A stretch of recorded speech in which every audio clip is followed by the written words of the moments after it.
Hello everybody, welcome back. We're doing some more Fire Emblem 4 today. I took a pretty huge gamble on today's thumbnail and stream title based on what's been going on in the story. I'm assuming that we're going to meet Finn again pretty soon, so I just used that. And if I'm wrong, then the entire stream title and thumbnail is going to be wrong, but I have a pretty good suspicion that I'm going to be correct and that Finn is going to be back pretty soon. Anyway, I'm just going to start playing the game because I have nothing else to do. Nothing else to tell you guys. Oh, actually, there is something important to tell you. Hey, me, Mike. Welcome to the stream. How are you doing today? How are you doing? How's it going? I do have something important to tell you, which is that I think those birds came back and I think they built another nest in the same spot because I've been hearing a bunch of birds chirping out there again. So if you hear a large amount of birds chirping or any other ridiculous, incomprehensible amount of background noise, just know that that's become a normal part of my stream. So we just have to put up with it. Chapter 7, Beyond the Desert. Word of the first victory of Prince Seliph and his liberation army quickly spreads far and wide, inspiring courage anew in the Empire's victims.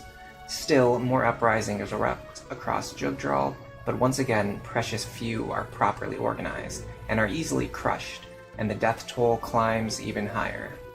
Leonster, a kingdom in the Thracian peninsula, Prince Leif, the son of Quan, had raised an army with the aid of the knight Finn, and they have suffered a devastating loss before King Bloom's vast hordes, and are stranded in hostile ground. Before Seliph lies the Yeed Desert, ruled by the Loptirian Futsop from the Yeed Shrine, the oasis city of Darna, governed by the ex-merchant Bramsel and the captain of his sellsword army, Jabaro, and Fort Melgan, guarded by Prince Ishtor and the renowned General Liza. King Bloom himself, the son of the late Duke Reptor, awaits at the capital city of Ulster, with his niece, the mage Tini. In Revo, Seliph and the warriors of his liberation army now prepare themselves to embark on a journey and come to the aid of their allies in faraway Leonster. Each warrior sets aside their worries as, under Seliph's leadership, they prepare for the new battle on their horizon. Chapter 7, Beyond the Desert. Me, Mike, you were heading on a bike ride today, but your tire popped, so you had to walk your way home and replace the tire. Oh, that really sucks. Well, I guess it depends on how you look at it. I really enjoy going for walks, so I might enjoy going for a walk more than riding a bike. In fact, if I try to ride a bike, my knees just instantly get destroyed. But that's a completely different story. But if you were not expecting to go for a walk and then you had to walk somewhere, I could see how that would be a lot worse. So this is Quan's son, Leif, and this is our boy Finn. So it looks like the thumbnail was not a lie, not clickbait. Finn is indeed back. I'm very excited to see where this goes because Finn was one of my favorite characters in the first part. Finn, what's the situation? Any word from the other division yet? We've failed, my lord. Every last soldier in the Ulster raid is dead. This is a crippling blow to our army. We've lost most of our might in one fell swoop. This can't be happening. I thought this was our big chance. Was all of this useless all along? Damn it all. I'll strangle Bloom himself with my bare hands. Please calm yourself, my lord. This isn't the end quite yet. I've just had a word with King Lewin. He's sending Prince Seliph's liberation army to back us up. Until then, no matter what, my lord, we must endure this siege. Prince Seliph, you say? He's the son of my father's old friend Sigurd, and of the Empress Deirdre, right? I pray we can meet him soon. Perhaps if we merge our efforts with his, we'll have a better chance of protecting people from the Empire. That's right, Leif. Besides, if we just let ourselves lose now, wouldn't your men's death all be in vain? I think we should abandon the castle for now, and seek refuge near that western church. You're right. I suppose we don't have much choice now. Very well. Our priority now is to play this out defensively for the time being. Until Prince Celeb gets here, we must endure.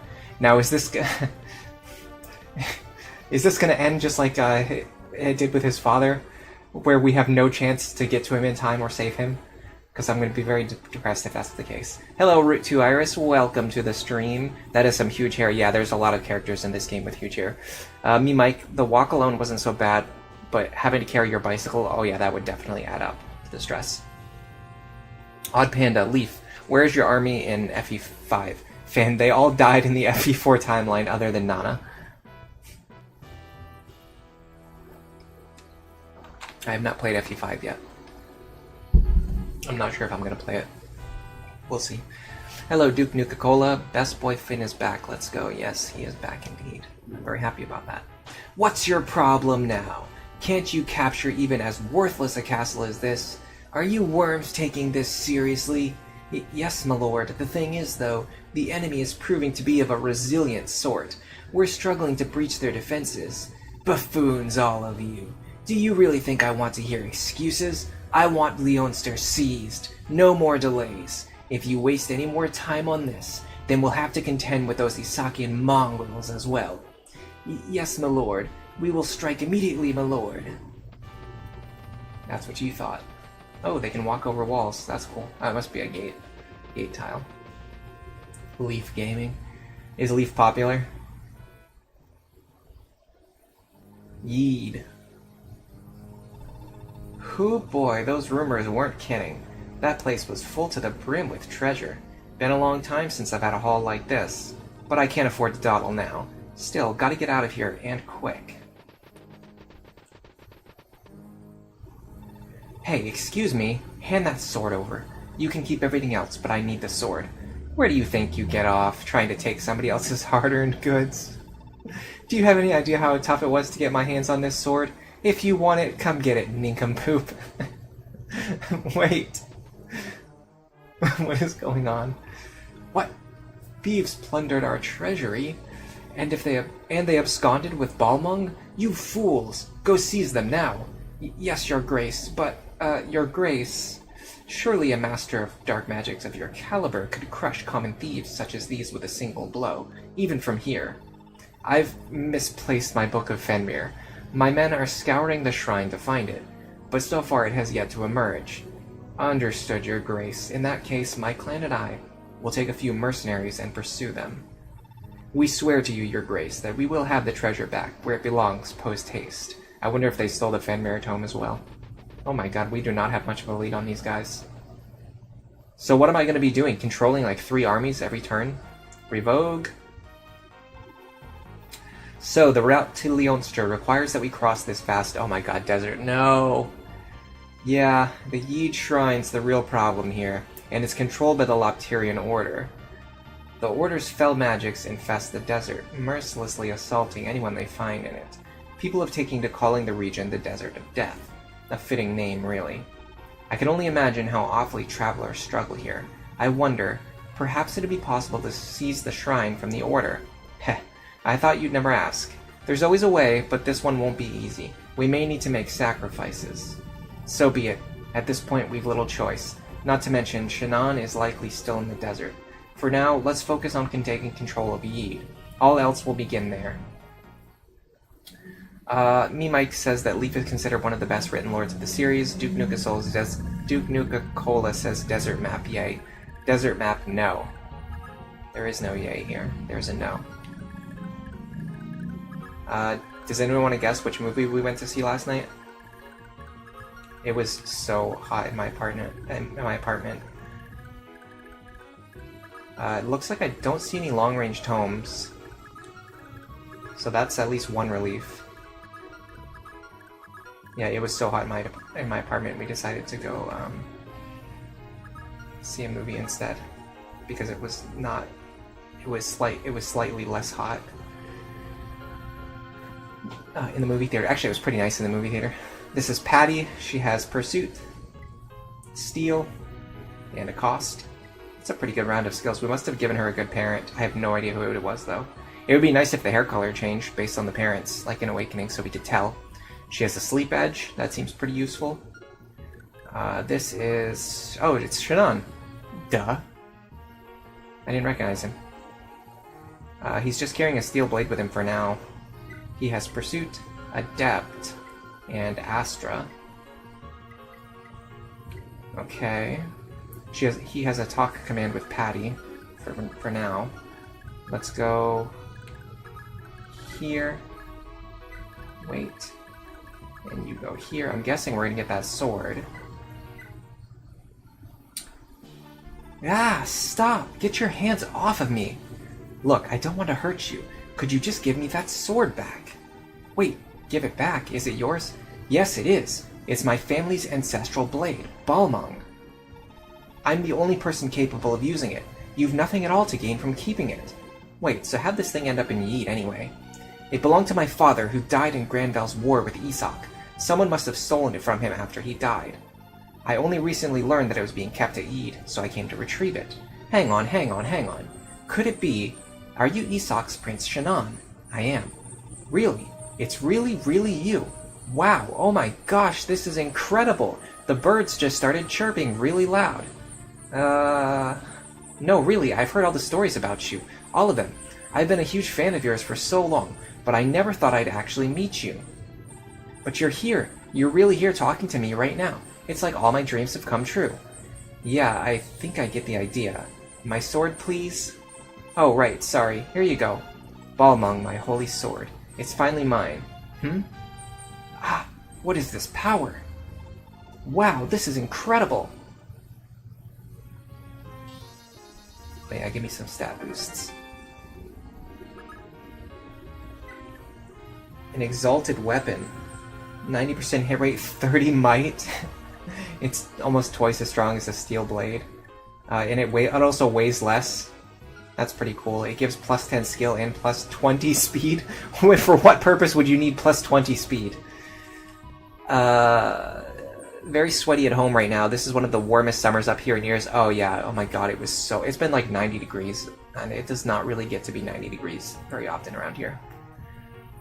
Do I remember which units I married? No. We were talking about that before. I have no idea who got married to who. In your country, it was very hot late June to early July, and then it looked like it went to autumn in the middle of the week. Oh man, that would have been nice. I'm waiting for autumn to get here. Alright, we've got like a billion other units that we need to get moving as well.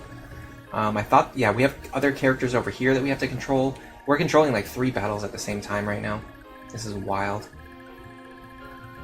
Alright, supposedly we're supposed to go retreat and go to the Western Church. Here's Finn. Dang, he still has all the stuff we gave him earlier too. He's got the shield ring, he's got his silver lance, his horse slayer. This is awesome. He still has pursuit. He has miracle. Sure, why not? Level 25. Oh, his authority is Salif. Interesting. Here's Leaf. The Son of Quan, I have to commit that to my memory. He starts as a level 1, that's going to be pretty tough to train, but he does have a light brand, which will give him 2 ranged chip options. He has Adept and Critical, honestly, not really that useful in terms of skills and gear. Here's Nana. She has a ton of items. I'm wondering... She must be, I have no idea who she is. I feel like because she has the Earth Sword, I should know who she is. There's a character who I gave the Earth Sword to in the last chapter.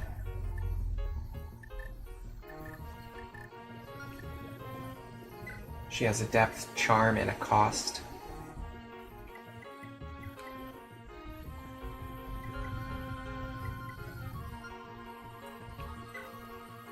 She has the Holy Blood of Hazel, if that matters.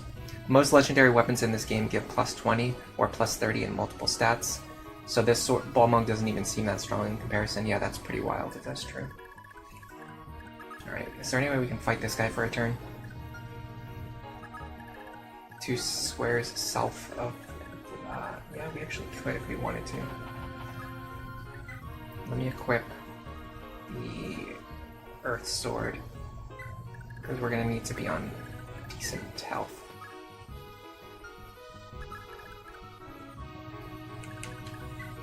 Because I'm footlocked, I'm going to go stand over here just in case.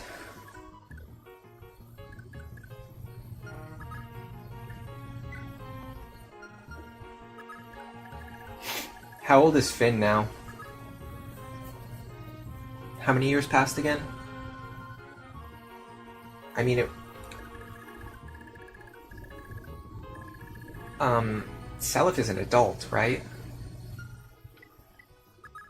So it must have been like at least... I mean, even if we go by like anime protagonist age standards, it must have been at least like 15 or 16 years. If not like 18 to 20 years. And Finn was already an adult before. So Finn's at least in his 30s now. Yeah, Requisis, that's right. Thank you. So Finn must be like 30 to 40 years old. No? Alright. I'm gonna head over here. Yeah, he must be in his 30s. Must be, if not 40s. Fighting... I have to remember that Weapon Triangle doesn't exist either. Which means I can just fight these axe guys with a lance if I really want to. The only thing that axes do in this game is just weigh you down and make you really slow. Okay, someone was saying that if we use the Fortune Teller command here... Julia... If we use the Fortune Teller command, we can see who the parents of each person are. So you would go here... You would go to records. No, that's not it. How do you do it? Somebody said if you use the fortune teller, you can figure out who the parents are, and they suggested that we do that. We do such a thing. By the way, since nobody wanted to guess, I'll just tell you guys we went to see Superman last night. It's pretty good. I would just say really good. Even it was really good. Yeah, somebody tell me how to check the records so that I can see who the parents are. Is there anybody ready to change classes yet? Probably not. There was one character we grinded in the last one against the boss, just because we had no other options for damaging the boss. We also need to repair a lot of our gear. We have a ton of stuff to do, guys, before we can even start actually playing the game. Ulster... Dermot... Arthur's the one, yeah. Arthur is almost level 20 already. Joe Halvier as the Paragon Band. I don't know if I gave that to him or if he just had it. Alright, let's start with Seliph because he's going to be the most straightforward. We need to fight in the arena. He has a talk command with Shannon as well. Alright, let's do arena first. This is the most straightforward thing to do. I'm just going to take my silver sword with me.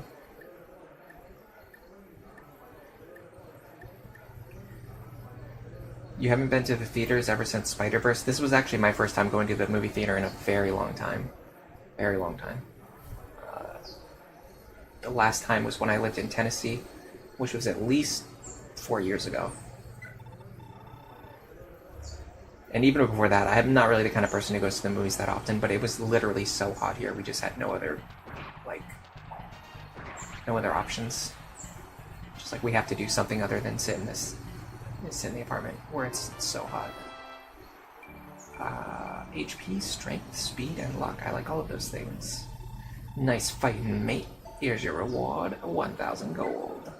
Alright, hopefully we can cut our way through this arena and get some levels onto Seliph, because he's a little bit under-leveled. He feels kind of weak right now.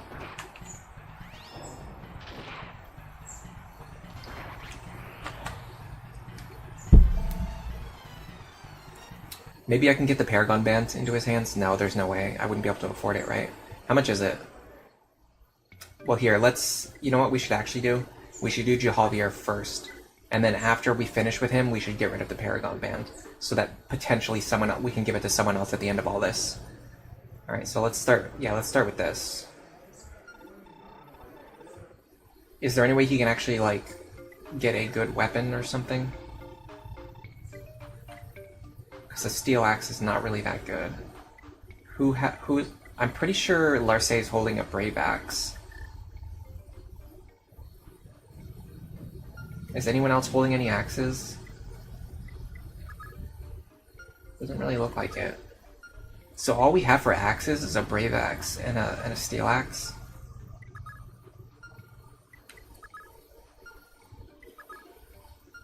We're gonna have to move a lot of things around here.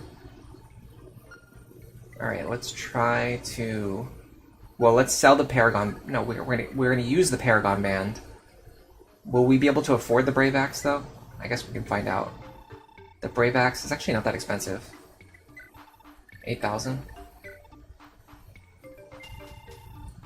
So it should cost 8,000 for him to buy it. Is it even worth doing this, or should we just give the Brave Axe to someone else, like a better character later? I don't know. Okay, so we need 8,000, so we need to go win like 2 fights. And if we can't win 2 fights, then I guess we don't deserve it. We should be able to beat this guy. Although, you know, with axes having inconsistent hit rates, I guess anything can happen. Okay, Jahalvir's doing fine. That gives him 1,000 gold. Now we need to beat the mage. This one feels pretty dubious. Yeah, he hits us hard and he has a good hit rate. We need this to hit. Okay, that matters a lot. The fact that we could one-shot him definitely helps, but we could have just missed like twice in a row, and it would have been over. HP and skill, oh boy. Oh boy, you love to see that. Okay, now I think we should grab the Brave Axe. This is our only axe user anyway, and we're about to sell the Paragon Band, so we'll get enough gold to make up for it. Okay, so let's use the Brave Axe and try to win a couple more fights. You know what? I'll be generous and I'll say this is gameplay. So we don't have a bunch of boring arena grinding to do before we get to the gameplay. We're actually playing the game right now. The boring arena grinding is the gameplay. Oh good, it's a Lance Knight. We can probably beat him especially with a Brave Axe.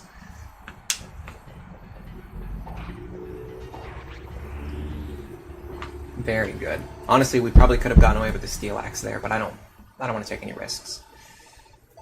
Alright, who's next? I feel like whatever weapon you're holding is a pretty big deal. I don't have any confidence that we can beat a Myrmidon, but maybe with a Brave Axe. If we can one-shot him, we just need to hit him once. And he doesn't do any damage to us. Okay, we have to hit him one more time. But he does not deal any damage to us. Oh, nice. Okay, we got really lucky there. Do you use up charges when you miss? I wonder, because that probably makes Jahalvir a lot worse. Armor Lance is very beatable. Yeah, I feel like weapons matter a lot in this game. Like, holding a Brave Axe just makes the unit significantly better. Even if he's a pretty mediocre unit otherwise, with like pretty garbage stats, to be honest. Alright. Who's next? A warrior with a silver axe. A Brave Axe should beat a silver axe. Beautiful. I just need to not miss too much. Oh god. Yep. Okay, that was statistically likely, I'm sure. For us to miss a bunch of 70% and for him to hit multiple 55%. The annoying thing is we can win that fight. We can absolutely win that fight. But now we're on 1 HP. And that kind of messes up all of our training plans.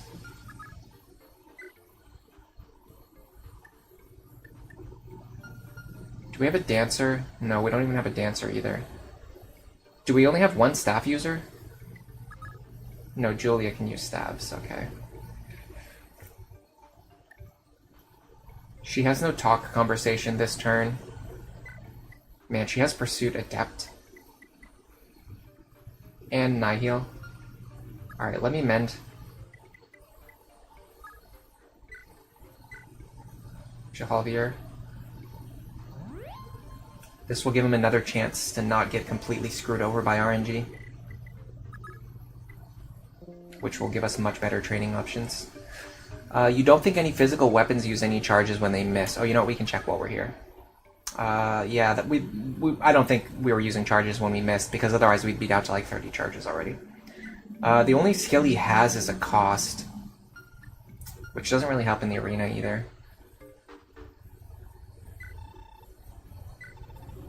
Alright, let's try this one more time. I mean, we're statistically likely to beat this guy. We just need to not do exactly what we're doing right now. And repeatedly miss. Yeah, this is how it should have gone last time. The only problem now... Okay, good. The only problem now is if we miss multiple times in a row and then he kills us. Hello, Snow Warning. Die Randok. Who's Randok? Was that the name of the guy we were just fighting? Alright, is there another guy that we can actually beat? It's a general with a silver blade. I don't know about this. I don't really feel confident in his ability to beat a general.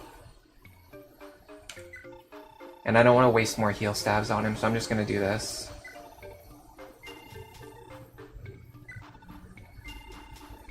Now we're going to sell the Paragon Band. I'd love to get this into Selif's hands.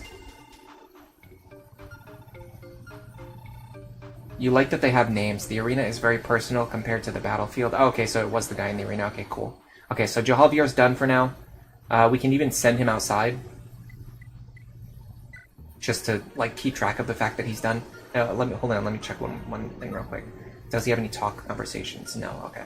So yeah, let's send him outside. That way we can just remember, like, hey, this guy's done. He doesn't need to do any more arena grinding or anything else. So that's one unit down. Good evening, Garrett. Welcome to the stream. How are you doing today?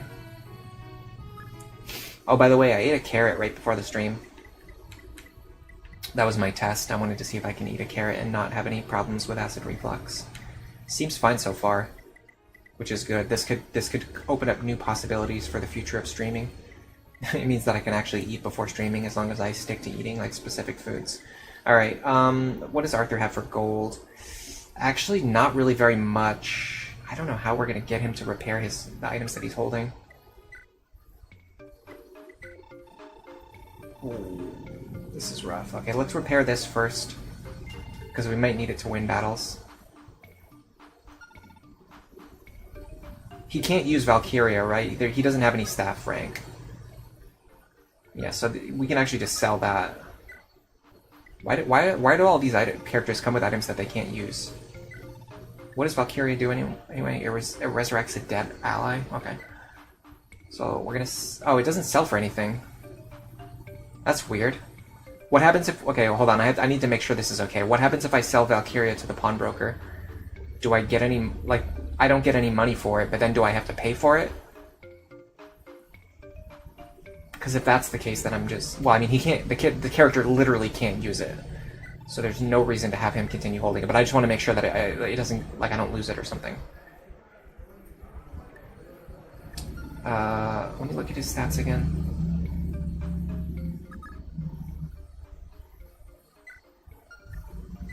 The only thing he has is Wrath. Oh, you can set up Wrath to grind in the arena, though, if I remember correctly. The fact that the arena fighter are names makes it... It seems unnecessary, but it is appreciated. It seems like everyone in the chat likes that. Does anyone have a good idea for a poll today? Alright, I'm just gonna use the Wind Tome. It's literally the same thing as the Fire Tome, but just lighter. It doesn't weigh me down. Although I guess the weight doesn't matter, because I don't have any skills anyway. You can't double in this game without skills. So, what speed basically does nothing for Arthur. What is his name, Arthur or Arthur? If anyone thinks of a good poll, let me know. I like to have polls when I'm streaming, but honestly, I'm just like so exhausted this week, I can't even think of a poll.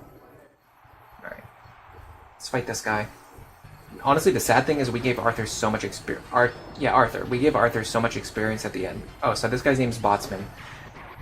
Okay, please let me just focus my thoughts. We gave Arthur so much experience at the end of the last stream, and he still doesn't really feel that strong. Favorite Gen 2 unit so far? Sure, okay. So who should we put on the poll? I mean, we've kind of... Well, here, actually, let's do this. Shannon, Patty... Yeah. Let's do it with the characters that just joined. I'm not going to do best hair because people who come into the stream won't be able to look at the characters' hairstyles before they vote. You get what I mean? Because like in the game, like most of the time we're not actually looking at their hairstyles, so people wouldn't be able to vote in the poll. All right.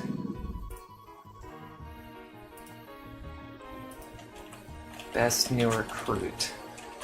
Chapter 7. That was a good suggestion though. So we've got Shannon, Patty,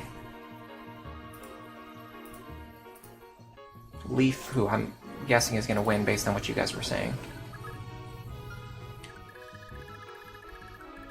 We haven't even finished turn 1, by the way. We're literally still on turn 1. Leaf, who seems to be very popular, and then Nana, who I have no idea if she's popular or not. Start the poll. Garrett, you just got a haircut, so you're half bald, so naturally you have the best hair. You got your hair cut so that you would look like a bald person. That is a bold move, my friend. Alright, let's get back to training, Arthur. Oh, goodness. Oh, did anyone ever answer my question about using the fortune teller? Oh, here we go. Relatives. Relatives. It must be this. Okay, his father was Claude and his mother was Telta. So we can figure that out.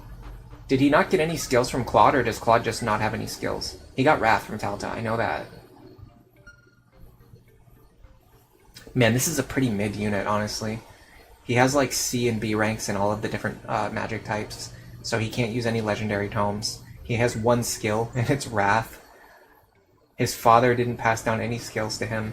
He's holding like generic tomes, and then a Valkyria staff that he can't use. And we trained him for 18 levels, and he still sucks.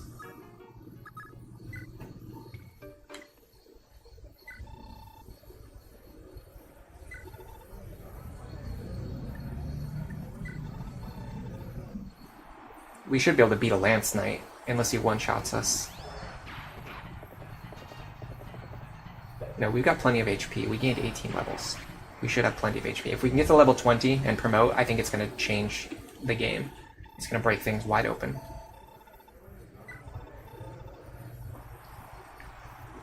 I have a feeling, despite how much we've trained this guy, he's just going to hit a wall very soon. He's going to run into one of these enemies that's just going to destroy him. Because he doesn't have a good tome. And like I mentioned before, I think whatever weapon you're holding is very important. From what I can tell, you have to be holding a very good weapon. That makes all the difference. Oh my god, why does this have to go so slow? Also, holy crap, we're about to get... Okay. Oh, yes, Wrath, okay. So the good thing is, if an enemy is going to two-shot us, unless they deal exactly... It has to be... No rounding involved. It has to be exactly 50% of our HP. If they deal any more than that, then it puts us into Wrath range, and then we crit them, and then we kill them. So, yes, I remember now. Telta was really good at the arena, too, for this reason. Because enemies would hit her, and then put her into crit range. And then she would crit them to win. Nice dodge. Okay, cool. You have no idea about inheritance in this game. Maybe the father also had Wrath. No, Claude didn't have Wrath. He inherited it from Telta. So what does Claude have, though? Skill, speed, magic, luck, resistance. Hey, that's a good level up. Alright, we're getting close. The problem is, by the time we can afford the Paragon Ring, we're going to be done with the arena. And I don't think we're going to be able to get enough... I don't think we're going to be able to get enough experience to reach level 20 either. Oh, this guy's a 7% hit rate against us. Nice try, my friend. Alright, well the good thing about Arthur is he is kind of self-sustaining. Oh, that's bad. I forgot that they can trigger, I don't know if it's called Aegis or Pavis or Great Shield in this game. But they can trigger it. And I hate the way it works in this game. It just completely nullifies all damage. Oh, was that the last... That was the last opponent? Oh, that was so easy. That was so easy. I almost feel like I almost feel like Jahalviar could have taken that, but oh well, it's too late now. Alright, so let's... Can anyone... Hold on, I'm gonna have to Google this, sorry. I need to know what happens. FE4.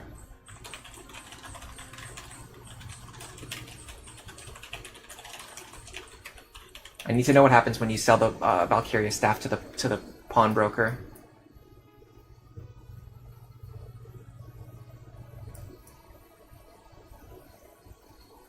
Nobody has asked or answered this question. How is it possible that nobody has asked or answered this question?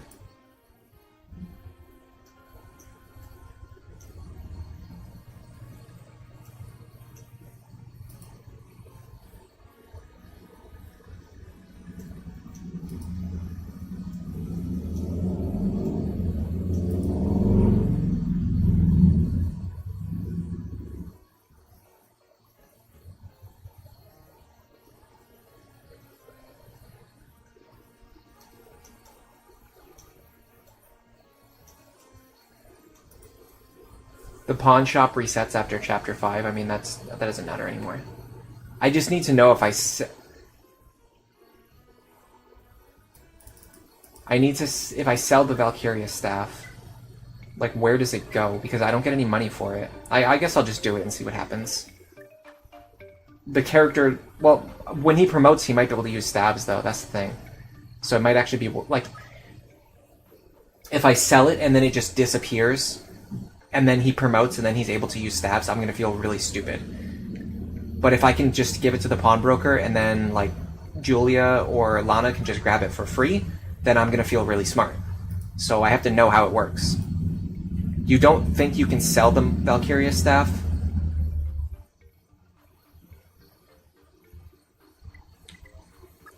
I mean, let's try, I guess.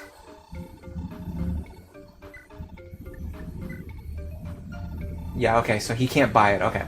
So what does that mean?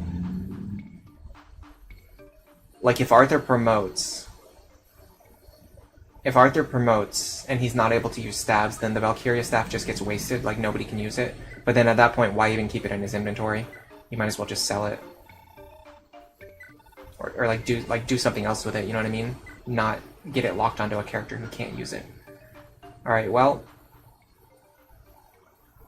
unless somebody else is holding a tome, I don't really see anything else that we need to do with Arthur. Oh my god. Don't you guys love the background noise?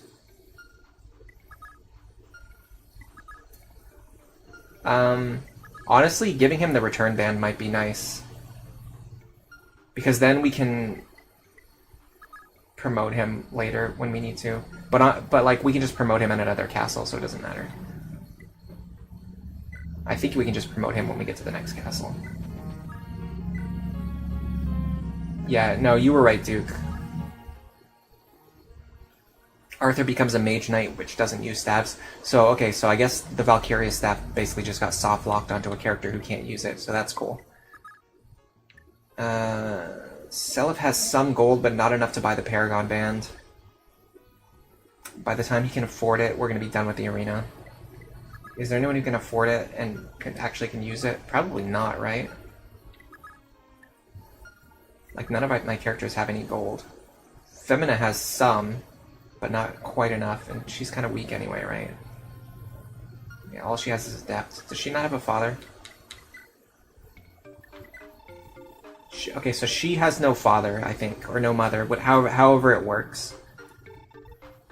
She doesn't have, like, a paired, Let me look this up, because I'm pretty sure she's what's called a replacement unit. Fire Emblem 4 Femina.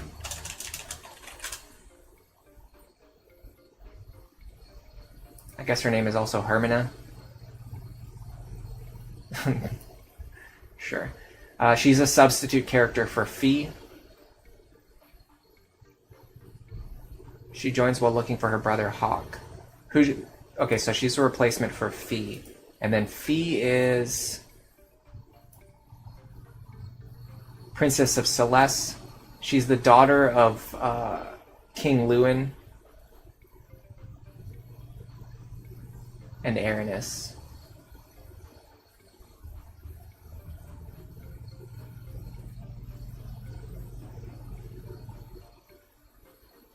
Well, she's actually... Okay, so she's actually the daughter of Aranis. Her father doesn't have to be Lewin. Maybe like in the manga or something, her father was Lewin, because it's saying that her father is Lewin, but then it says in the game that it can be anybody. So this is the replacement because we didn't get Aaron married in time, is what we're saying here.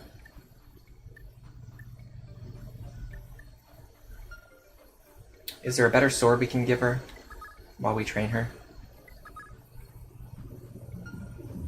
How good is the Wing Slayer? It seems pretty crappy.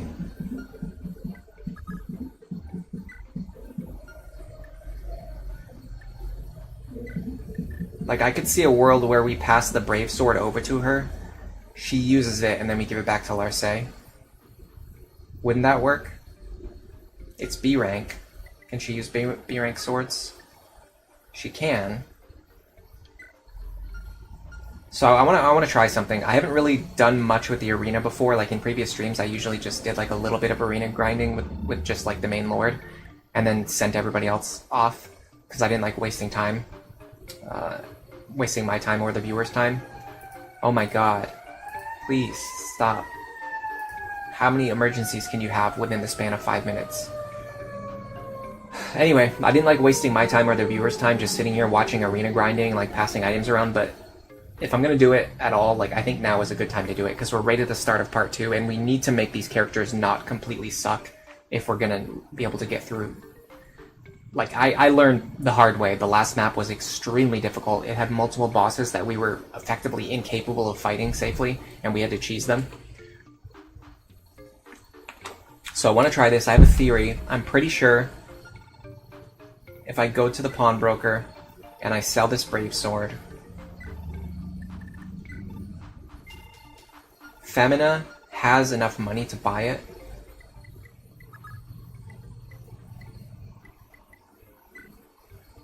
And then she can use it to win battles and win back like more money than she spent buying it.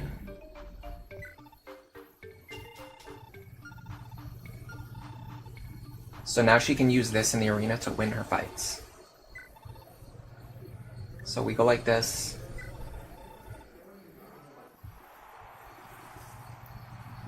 And we should be able to win like this. As long as we're not getting one shot. Which it doesn't seem like we are. Yet, anyway. And this can allow us to win a couple fights.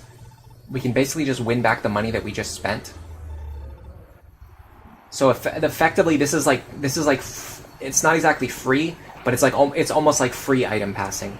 Because you sell an item, the character buys it, they win battles in the arena, they get back the gold that they just spent, then they sell back the item, which means that they essentially get back half of what they spent on the item anyway. I'm a little worried about this Lance Knight. I don't feel confident in our ability to beat him, but let's see what happens. I feel like we're going to be doing like 1 damage per hit. Okay, we're doing a little better than I thought. That miss really screwed us. Double miss really, really screwed us. Okay, sure. This is another one where, like, we should win this.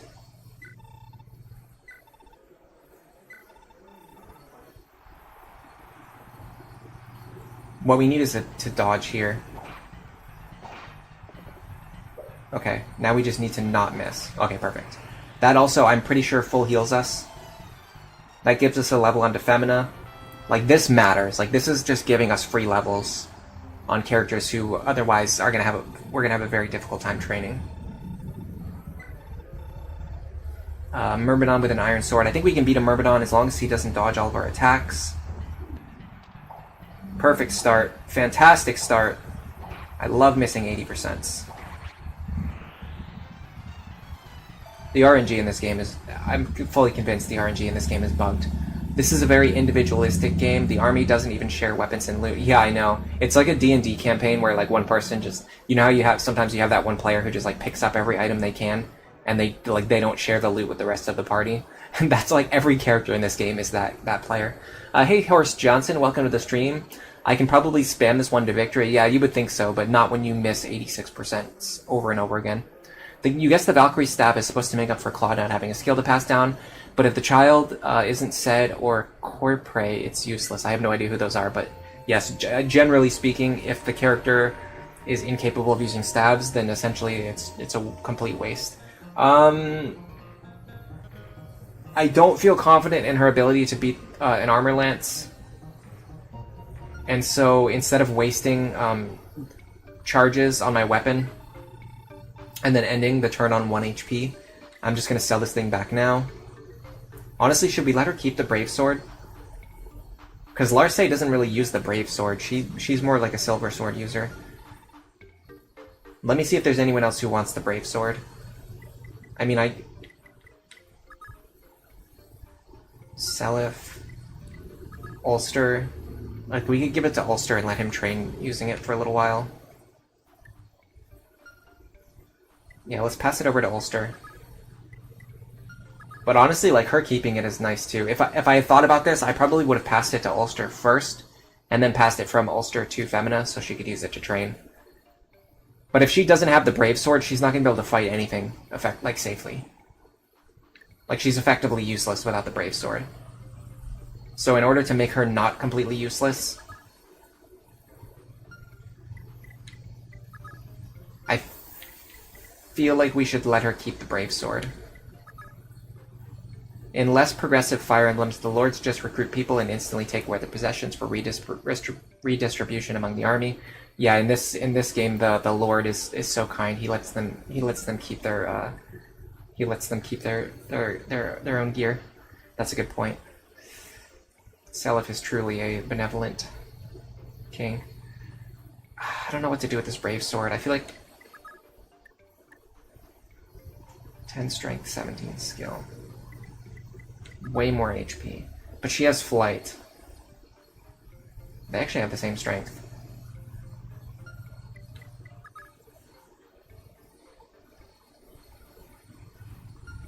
Alright, I'm gonna make an executive decision. Because Femina can fly, I'm gonna let her keep the Brave Sword. So let's repair this. Especially because I don't enjoy relying on the Berserk Edge when it's very expensive to use.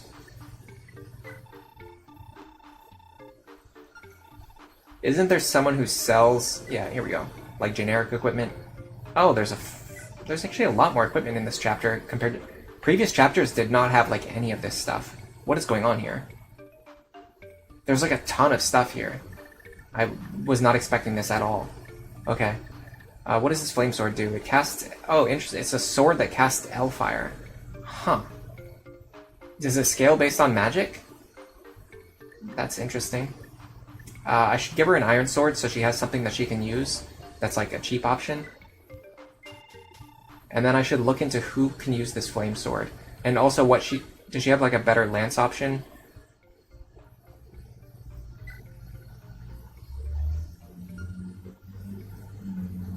I could maybe give her like a heavier lance to potentially fish for one-shot ranges. Magic swords hit for physical at 1 range and magic at 2 range. Okay. So I want to give it to a character who has both strength and magic, which is literally nobody, it seems. All of my characters just have strength, so that sword is pretty useless. Maybe there's like a character that I could have used it for. Like I could have passed the sword rank down to somebody somehow. I'm not sure. All right, this should be fine. I just wanted her to have like a regular sword. Nope, that's not what I want you to do. I want you to depart the castle. All right, we're making progress here, sort of. Should I have her fly over there to help those guys? I mean, I don't have to commit to anything yet, right? I can start by flying this way, and then I can pivot later if I need to.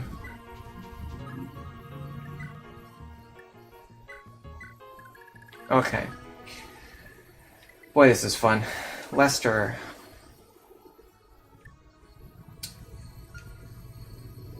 I need to look this guy up. He doesn't have relatives, right?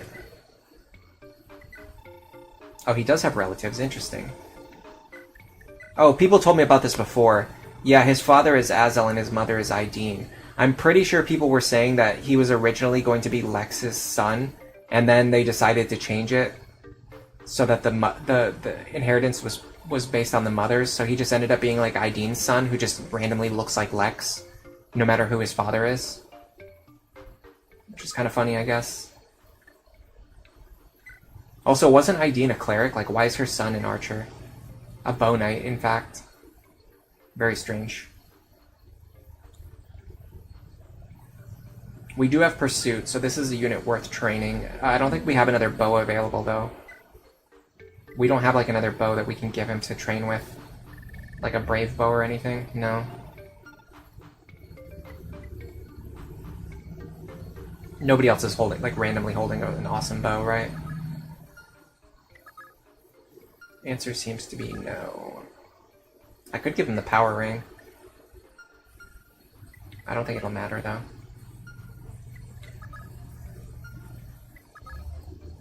Alright, let's just go and fight let's just win as many battles as we can, and then we'll get out of here. I guess we have to use our iron bow, which really sucks. Most enemies in this game have lower resistance than defense, so anyone could use magic-based swords. I mean, I guess that's true.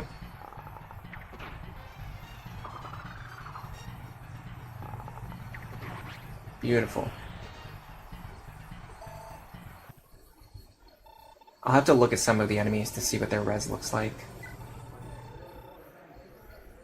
Yeah, I guess it's kind of like what I've talked about in Awakening with the early Levin sword, how even Crom and Lonku can make good use of it, despite having relatively low magic stats. Like, the Levin sword isn't just for Robin. Like, literally anyone can use it, just because the value of having a sword that can hit at 2 range is so valuable.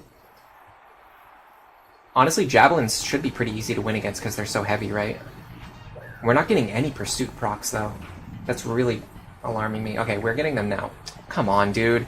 Come on, man. Really? Like, actually? He's hitting me over and over again with 60% hit rates, and I'm missing over and over again with 80% hit rates. This is getting so frustrating. Dude, the arena in this game is obnoxious. This is the 3rd time in a row. We've literally trained 3 characters, and all 3 of them have run into the same issue, where they get into a fight with a character that they're supposed to beat, and then they lose. Because I'm getting rolled by the RNG. Come on, man. Seriously. I can't do anything now because I have 1 HP.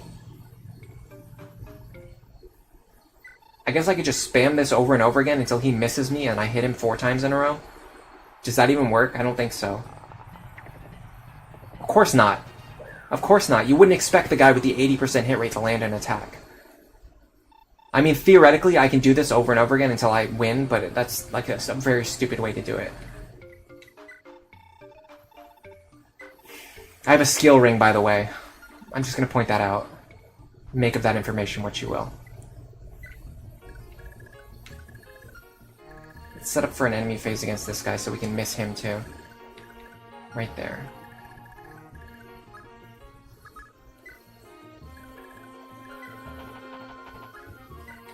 Does he have Nosferatu? No, he has Jormungand. This guy does have resistance, though. That's something to keep in mind. But, like, these guys over here, yeah, they have 1 res, 8 defense. So we can hit them for, like, 7 damage, which is honestly not that much, guys. Come on. Alright. I'm crashing out here. This RNG is getting on my nerves. Dermot, I mean, he has Adept, Charm, and a Cost. I feel like Adept and a Cost are just not that useful because they aren't reliable. He has a talk conversation with Nana, but she's so far away. Let me check to see if he has any parents. He does.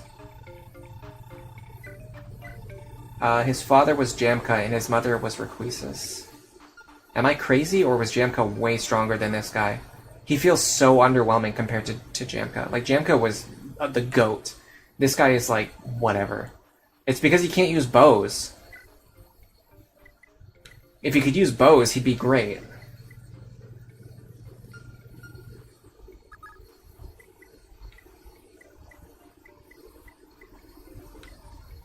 Whatever, we'll just do as many fights as he can possibly win. Lester is at 1 HP. I know. What am I supposed to do about that? I can't do anything about that. It's not my choice. The game chose to set him at 1 HP and make it impossible for him to win another fight.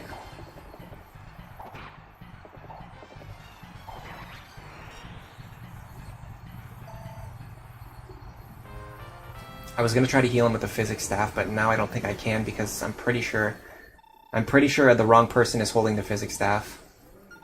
Hold on. Does Lana have it?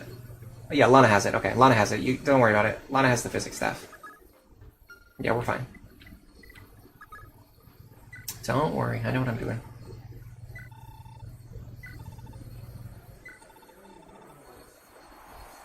The lack of physical 1 to 2 range swords makes you want the Kodachi to make a return or more assassins.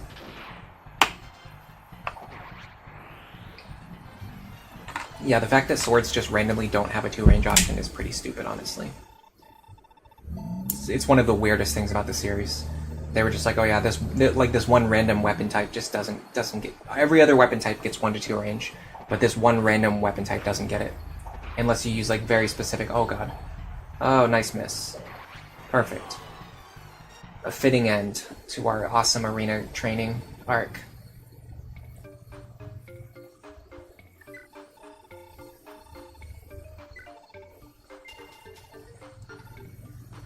I don't think we would have won anyway, because I'm pretty sure he would have survived on like 1 HP even if we landed that attack. I'm not 100% sure though.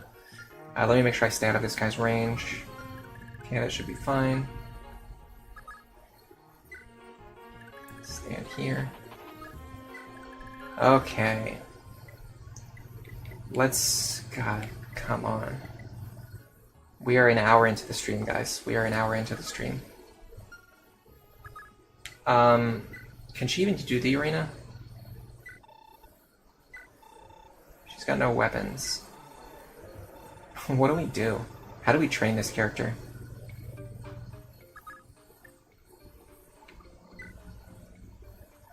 She has pursuit. She can't do anything with it. This is what happens when you don't know anything about the game. You like legitimately play blind. Her father was Azel and her mother was Aideen. Okay. When you legitimately play the game blind and you have no idea what you're doing.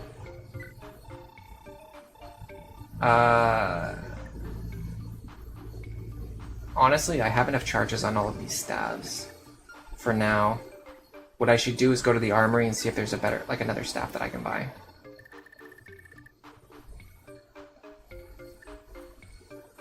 We have heal, recover, and return. I think I should give the return staff to someone else.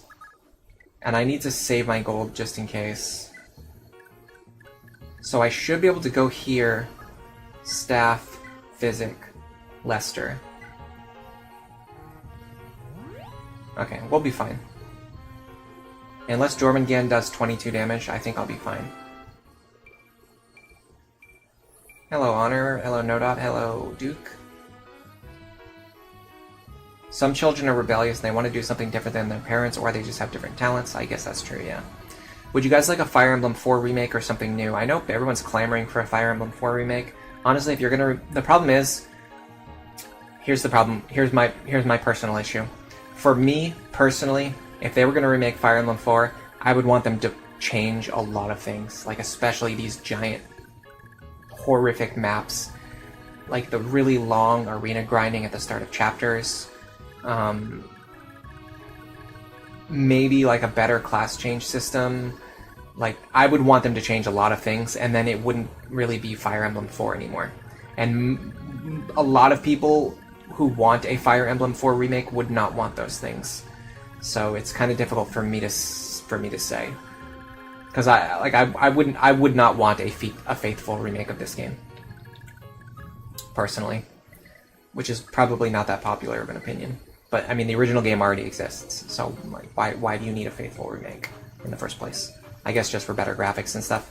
Hello, Medius Taurus. It's your first time. You could see me live. You discovered my channel just earlier this week. Cool. Welcome to the stream.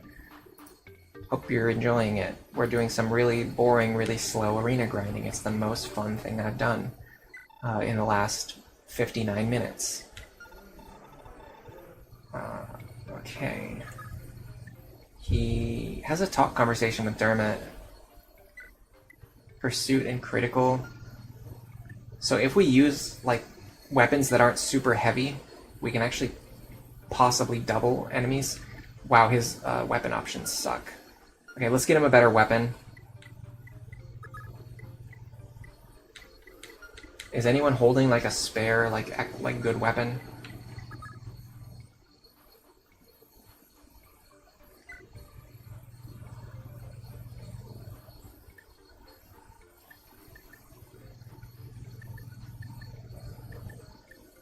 I mean, realistically, is she ever going to use the silver blade? I don't know, maybe. In this game, if I remember correctly, weight just directly lowers your speed. So, like, the only counter to weight is just having a high speed stat, if I remember correctly, which I could be completely wrong. Alright, let's buy an iron sword, just so we have an option. Can he use lances? Yeah, he probably needs a regular lance too, so we don't have to spam javelins when we want to fight at one range.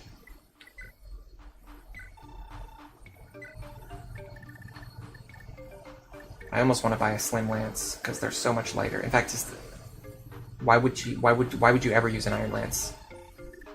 I should have gotten a hand axe for my axe user too. While I was here, I didn't know that the shop had so many items in it. I can get it later. It's fine. Alright, let's go to the arena.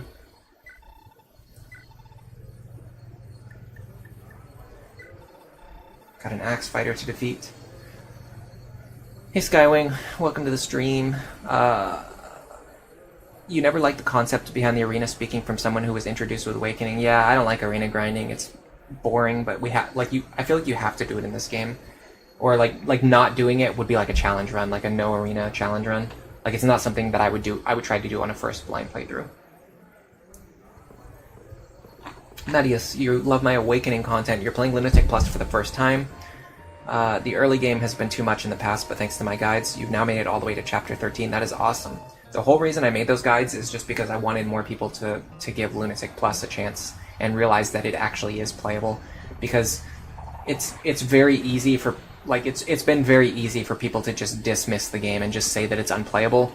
And the problem is, if everyone says that, and then you try to play it and you have a hard time at the start, but everyone is telling you, like, hey, this is unplayable, so then you try it and it's very hard, then you're like, okay, well, I guess everyone's right, I guess it's just unplayable, and then you don't even give it a chance, like, you don't even try to solve it. And that has led to the, like, discussion around the game being very stale. So all it takes is just like one person to actually show like, hey, this is not impossible, like this actually is playable. And then if somebody's interested in trying it and they're testing the game out, they're trying to play it, they're having a hard time at the start, and then they go to look for guides or look for information, instead of only seeing everyone telling them that it's impossible, if they have a guide available that says like, hey, it is possible, this is how you do it, then they can use the guide and then they can actually try the game and actually at least give it a chance. Even if they end up not liking it, at least they're actually trying it instead of just immediately giving up because everyone has agreed that it's impossible when I know that it's not. Because I have beaten it myself. A remaster would do a lot, yeah. I mean, I think if they released like a remaster version, I'm sure plenty of people would be happy about it. I don't know that I would ever play it. Maybe I would. Not anytime soon, though. I already know I'm not going to replay this game anytime soon. It's just too long. It's like my attention span just couldn't handle like replaying this anytime soon. Maybe at some point in the future when I'm just like feeling really nostalgic about it and I want to play it again, I'll do it one more time. If I do play it again in the future, I'm definitely going to plan out my pairings and stuff better. This time I committed to the idea of really wanting to do it and playing blind, but in the future I would definitely allow myself to use a guide and like plan out my pairings and stuff. Alright, well he has an 11% hit rate, so I'm guessing he's pretty much guaranteed to win. We have a 100% hit rate, so I'm surprised we haven't missed yet.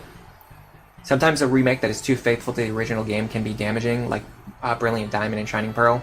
I mean, I feel like I'm putting on my unpopular opinion hat today, but I feel like Brilliant Diamond and Shining Pearl were fine games. I think they were overhated, just because they didn't include, for two things really. Number one, the art style. People didn't like the art style, and if people don't like the art style, they're just going to immediately start hating on the game, and then they're going to look for any other excuse that they can have to complain about it. Because if people dislike something, they're just going to come up with more reasons to dislike it. Like, humans are notoriously bad at like coming to unbiased conclusions. If you have a bad first impression of something, your brain is just immediately going to come up with every other reason that you can to trash on the same thing and just dunk on the same thing and hate on the same thing. So as soon as people disliked the art style, they were just going to come up with every possible reason that they could to hate the game even more. And then the other problem is that they did not include the materials that were added in Platinum, which made people very angry because they felt like if that content already exists, like if that stuff already exists in Platinum, why wouldn't you just put it into Brilliant Diamond and Shining Pearl? And I don't know why they didn't do that, but either way, like Diamond and Pearl were like fine games. They were pretty good. They were actually well liked by a lot of people when they came out.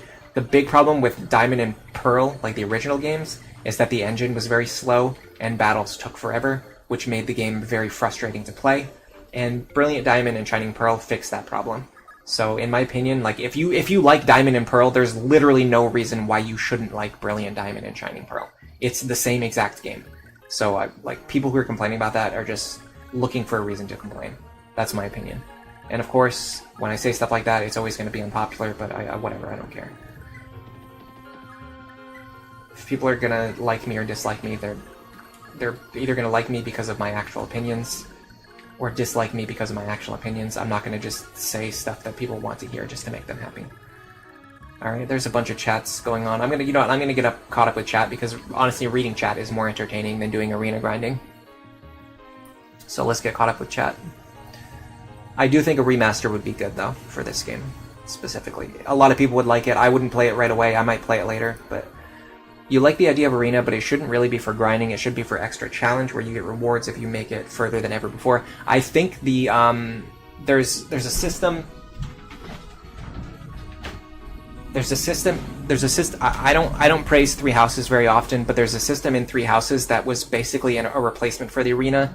It was called what was it called, guys? I think it was just called like tournaments. They just had like tournaments every week or every month or something, where you could go in, you could fight a series of opponents, and if you win at the end, you get a reward. That worked pretty well. Like that was a good replacement for the arena, especially because the opponents were challenging and the reward was good. And I think I'm pretty sure the characters didn't get experience. So it was just like a challenge that you could do to get extra rewards. Like that's kind of what you're talking about. Skywing says, I'm the only reason that they play Lunatic Plus. Thank you. That's very awesome to hear that. Did I like the history of Genealogy so far? Yeah, I like the story. I do like the story. I like the characters. I like the world building. I like the lore. I like the tone of the game. I think the tone is really, really good. It's kind of interesting because I thought the game was going to be very serious, and it does take itself seriously, but there's also humor. So like it does a pretty good job of balancing humor and serious story, unlike a lot of modern writing that just kind of makes fun of its own story and doesn't take itself seriously, which sucks. This game does a really good job of like committing to itself. Like it says like, hey, I'm trying to tell you a story, and I believe this story is good enough that if I treat the material seriously, that the reader will also take it seriously. Like Genealogy does a really good job with the story. It's just the gameplay. I just don't love the gameplay. Just full stop. Being completely honest, I just don't love the gameplay in this game. I like the I like the meta strategy. I don't like the micro strategy.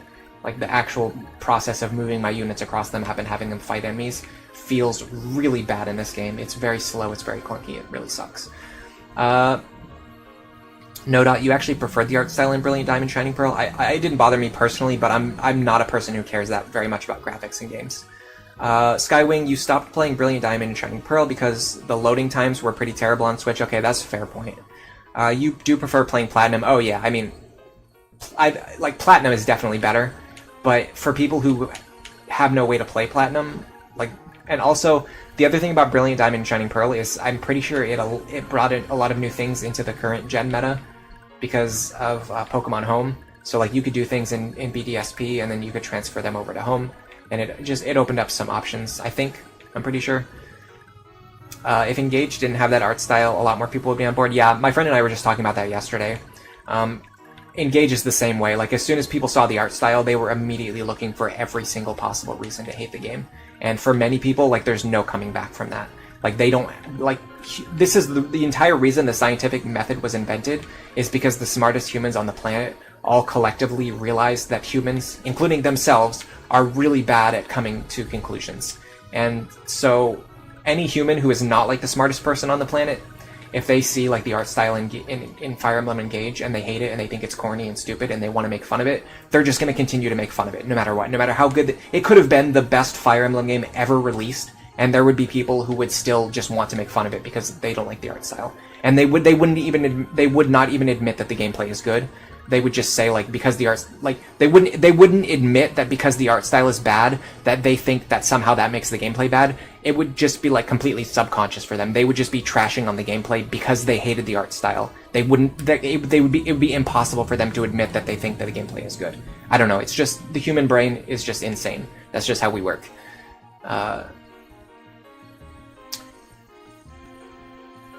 They left the Battle Frontier out of Omega Ruby and Alpha Sapphire as well. It seems like with most recent generations of Pokemon, they just went away from Battle Frontier and post-game content in general. I can't remember who said this. I think it was I'm a Blissey. If you know his channel, he does content about mostly RNG manipulation and how unfair it is to try and get like competitive Pokemon without using RNG manips. It's basically statistically impossible to get them. But anyway, he said that Pokemon Company trended away from post-game content being based around the Battle Frontier, and they changed it to being around like raids and multiplayer. And you can see this really started with...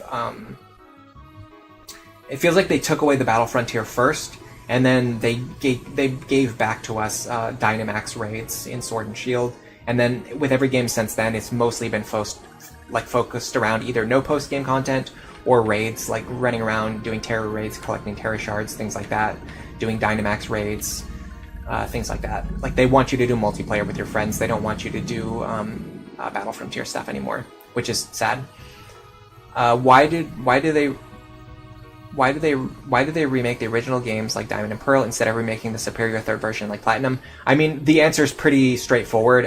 Remaking Platinum would have taken more time, it would have cost more money, it would have been more difficult, and they went with the option that was cheaper. I don't know why. So the better question is, why does Game Freak and why does the Pokemon Company, despite like making more money than like every other franchise on the planet right now, why are they so cheap and why are they so stingy? That I do not know. If they wanted to remake Platinum, they could have afforded it. The MCU humor makes a lot of modern stories unbearable. They always feel the need to ruin the serious and heartfelt moments with jokes or for some ungodly reason. Yeah, I mean, the whole Marvel humor thing has literally become a parody of itself at this point. It's just a meme that nobody likes anymore. Engage's art style grew on you in the last few years. I think that kind of goes the opposite of the other way with what I was saying, is that for some people, if they like the gameplay, it opens them up to like starting to like the art over time. You think the focus on multiplayer works better anyway? It's sad that we lost some of the cool battle modes, but generally the AI is either unfair or boring. I mean, personally, I strongly prefer Battle Frontier content. I still play Pokemon Platinum Battle Frontier to this day. In fact, I was just playing it last month, so pretty recently. Fire Emblem Shadow Dragon and Shadows of Valentia were great remakes that most people glance over. Shadow Dragon definitely had the art style problem. Well, Shadow Dragon had two problems. Number one was the art style. People hated the art style, which again caused them to want to look for every other reason to complain about the game. I guess there's three reasons. Number two would be support conversations. Even though the original FE1 did not have support conversations, most of the people who played Shadow Dragon did not play FE1. They came from like Fire Emblem on GBA, and they wanted support conversations in the game, so they felt like the game was missing support conversations, even though the original didn't have them. And then the third thing, and the biggest factor without a doubt, is the Gaiden chapters. People were absolutely furious about the Gaiden chapters, and the fact that you have to let units die in order to access the optional content. People do not like the idea of optional content that is locked behind having to like get failure conditions, like having to lose or to do like worse at the game in order to unlock optional content, really rubs people the wrong way. And for many people, like that was something they could not reconcile. Like that's a deal breaker. Like they will never ever enjoy Shadow Dragon no matter what, based on that fact alone. Even though you can just play through the game without playing the Gaiden chapters just fine, or you can just keep a tightly controlled roster of 12 characters and kill everyone else and play all the Gaiden chapters, and it's just fine. Like either of those experiences is completely fine, but like for some people, like their brain just will not accept it. All right, let's get to this. Let's get to some more arena grinding. No dot. If you remake Platinum, you can't sell two different copies of it, like with Diamond and Pearl. That's true. You know what? I'm not going to give them credit for this, but I will say that if you remake just Platinum, there's going to be a lot of version exclusives missing, because Platinum didn't have every Pokemon in the game. Whereas if you do Brilliant Diamond and Shining Pearl, you get all of the version exclusives, because the original Diamond and Pearl did have, if you combine them together, they did have every Pokemon in the game. I don't know if they were necessarily thinking about that. By the way, Celiph is extremely weak, guys. I'm surprised he's winning any of these battles.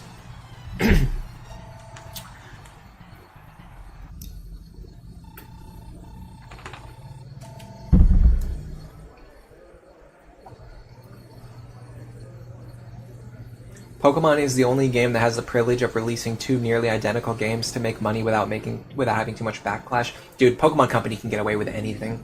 They can get away with absolutely anything. Every single gen, they remove features that people love, and they add stuff that people hate, and everyone complains about it, and then it just doesn't even matter. They just sell more copies than ever before. Every single time. It just happens over and over again. It's the same thing. Every single gen is the same thing. Even BDSP. Everyone complained about it. Everyone hated it. Didn't matter. Made plenty of money. The very next game made plenty of money. Maybe it's because you play a lot of anime games, but Engage's art style never really bothered you. People hated it because it reminded them of VTubers, not because it reminded them of anime. So for anyone who just irrationally hates all VTubers and hates anything related to VTubers, that's the reason why they hated Engage. Let's be very clear about that. It had nothing to do with anime. Some people just don't like the idea of streamers being allowed to use anime avatars. It just destroys their entire ethics, morality, and conception of how the world should be. Just should not be allowed. Streamers should not be allowed to use anime avatars. It just breaks the cardinal rule, which of course is extremely stupid behavior, but you can't control for stupidity. Okay. Route to Iris. They managed to remake Pokemon Crystal and make it split into Heart Gold and Soul Silver. Yeah, I mean, they could have done it. They absolutely could have. I'm not saying that they couldn't have, but in their defense, this is a small defense, but in their defense, it would have cost more money, it would have been more difficult, it would have taken more time. And for whatever reason, they decided that it wasn't worth the extra money that would have cost. Probably because the games would make the same amount of money, whether they did the extra work or not, but who knows. Neither parents nor younger children know much about the older games anyways. That's true, yeah. How many of these characters share names with other characters in the series? I think it's pretty small. I think there's like 2 Fire Emblem characters. It would be 4 total. There's like 2 sets of Fire Emblem characters who have the same name, so like 4 total characters. I'm pretty sure, I don't know if Arthur counts, because the Arthur in FE8 is actually Artur, and this one is Arthur, but there are a couple of characters who do share names. I don't have them off the top of my head. I know one of them, I think the boss of the Mileage Tree in Awakening, whose name is, I can't remember right now, I'm pretty sure he shares a name with a character from like FE4 or FE5, and then there might be someone else. Claude is one of them. Claude was reused. Claude is like one of the very few names that ever got reused. Hello, Milton. You missed a lot of the stream. You actually did not miss anything. We are still arena grinding. We are still arena grinding on turn 1. We are on turn 1, my friend. Okay? This is it. This is the FE4 experience. We are 1 hour and 20 minutes into this stream. We are still arena grinding on turn 1. Oh, I did the wrong thing. Nope. Don't do that. Depart castle, please. Yeah, 80 minutes, and we're still on turn 1. Lana.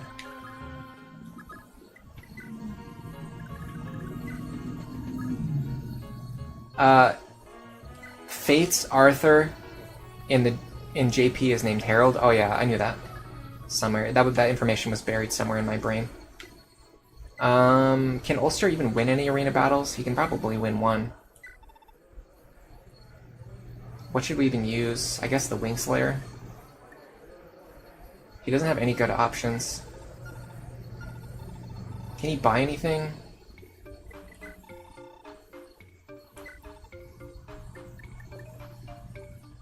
I mean...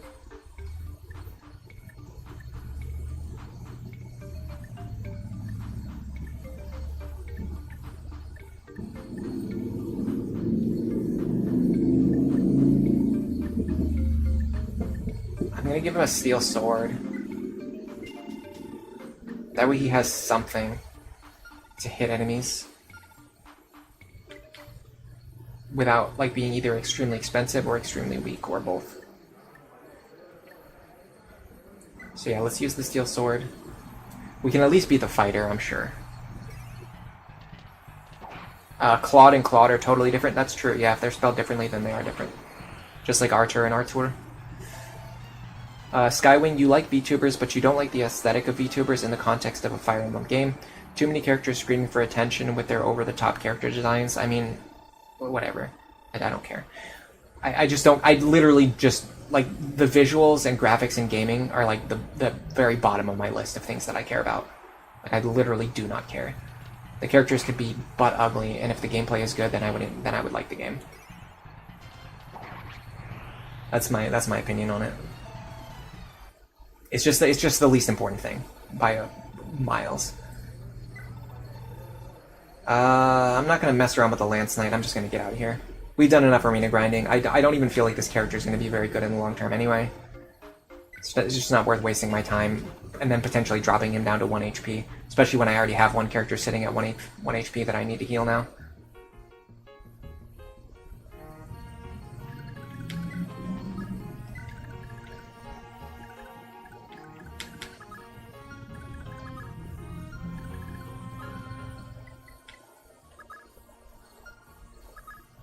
Does she have a talk conversation? I should have checked that. She does. She talks with Shannon. Shannon isn't here, though. Shannon's like... Where is Shannon? Shannon's over... Where is Shannon? Am I crazy?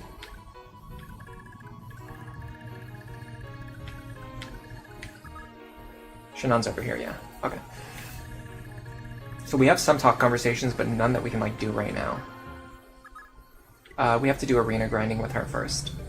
Got one more quick arena grind to do. I should be able to win this one with the slim sword. Milton, it's sort of like when you eat food. It's not aesthetically pleasing plating that makes you eat. It's the taste. I mean, granted, if I want to look at things from other people's point of view, there's certainly people where if the food looks disgusting, they won't like it, or they won't even try to eat it, even if it tastes good. So it's the same thing with games. If the game looks gross, if they don't like the visuals, then they're not going to like it, even if the gameplay is good. So it's actually a really good example. Like the gaming to food comparison. It's pretty equivalent. I mean, if something actually literally looks like poop, I think many people would have a problem eating it, including me. But, you know, when it comes to games, I just don't care. I should have switched to the silver sword before this fight. Oh, wow. She hits hard even with the slim sword. Alright, before... someone's clicking the laughing emoji in chat, by the way. I want to add this thing I've seen it on other people's streams where when people click on that button and the little, like, the laughing face or the heart pops up, it actually shows up on the stream. I have no idea how to make that work, but I've seen other people do it, so I know it's possible. I've also seen it where if people post the emojis in the chat, they actually appear on the stream. Like if somebody like posted a bunch of emojis in chat, they would actually like drop into the stream and like bounce around on the screen, which is pretty cool. Give me 1 second though, before we finish Larce's arena grind. I'm gonna use the bathroom really quick because I really have to go. I will be right back.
I'm back.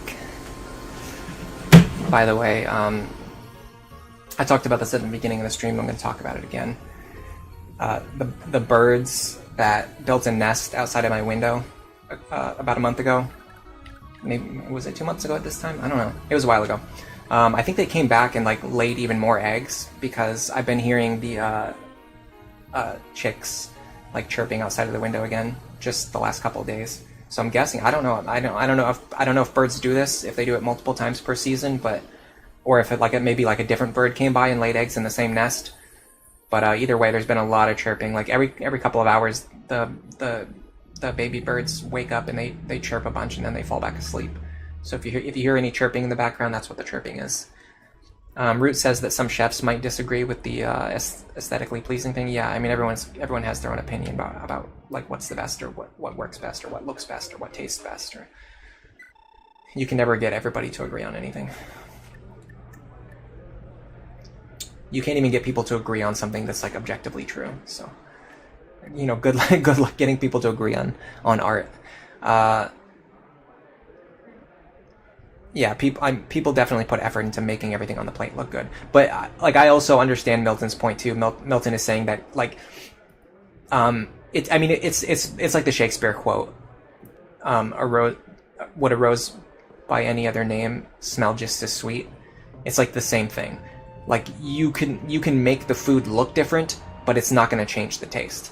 So if all you care about is the taste, then it doesn't really matter how it looks. Like you can make it look different, but if it tastes the same, you can't say that it tastes worse because it doesn't. It just tastes the same.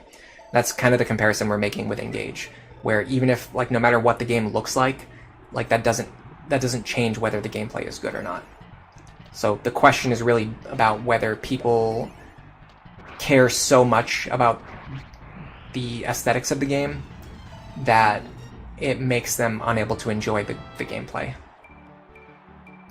Or of course, there's also going to be people who just don't like the gameplay of Engage, which is also totally fine.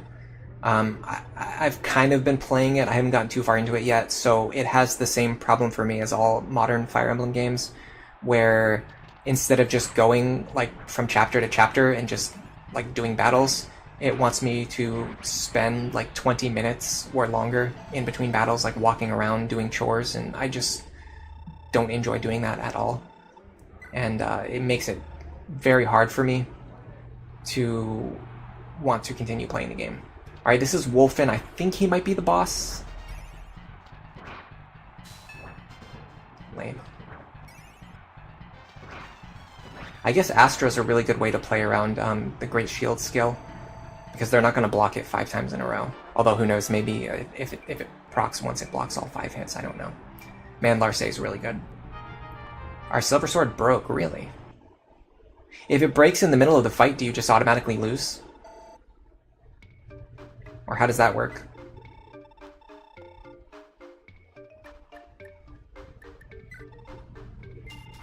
Someone tell me. I'm curious to know. How did that break, though? Was it that close to breaking? Am I crazy here? I mean, she can't afford the Paragon band for one thing. But for two, I don't know if she needs it. The crazy thing is her level's not even that high yet, and she's already, like, pretty much the best fighter in our army. It really is. It's all about skills and weapons. Like, the stats don't matter that much. I mean, obviously, like, this, you need some stats.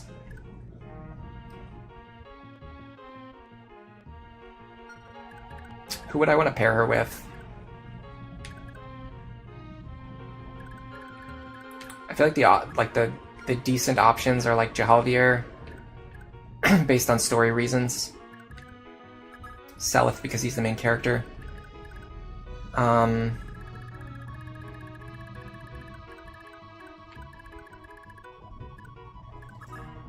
don't know about Shannon. I don't remember like how all of the characters like directly connect to each other anymore. It just got too confusing. Like they don't do a good job in this game of explaining how the characters are connected to each other. Like a little bit of UI goes a long way. Like in Awakening, if you just highlight a character, you just immediately see like who their parents are, and I think you can see who their siblings are just by highlighting them. The cast was also smaller and more focused, whereas in this, it just feels like there was a bunch of Generation 1 characters, and now there's like a bunch of Generation 2 characters. And I just don't remember like who is like I don't remember who is who and how everyone connects to everyone else.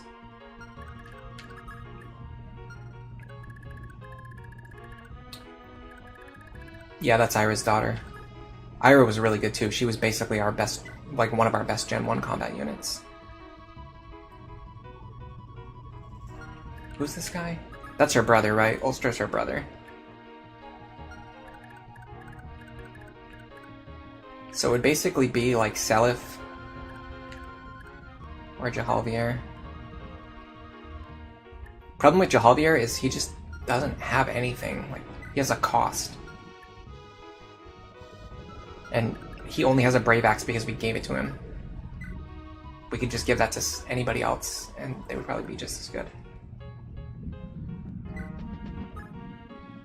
I don't know, let's just stand over here. Alright guys, are you ready? We're finally getting ready to go to turn 2. It's almost turn 2. I'm gonna laugh if this kills him. If this one-shots him, I'm not bringing him back. Okay, he dodged anyway. If that one-shot him, I would not, I'm telling you right now, I would not bring him back. He would be removed from the story. Permanently. Do we actually have to cross this desert, or can we just go around it?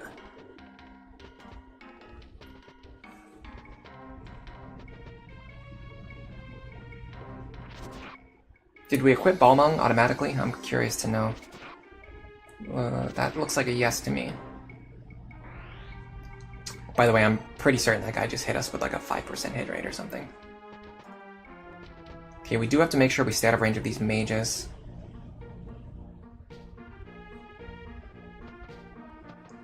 I can't believe they're making us fight 3 battles at the same time. This is crazy. It's like, it would actually be kind of cool if the gameplay was better. If the gameplay was better, this would actually be kind of cool. Okay. Now, if I understand the AI of these bandits correctly, I can have Nana go here, rescue this village, and they will not attack her. What they're going to do is divert to the left and go after these villages.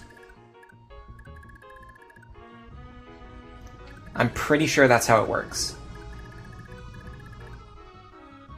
I'm fairly certain that's how it works.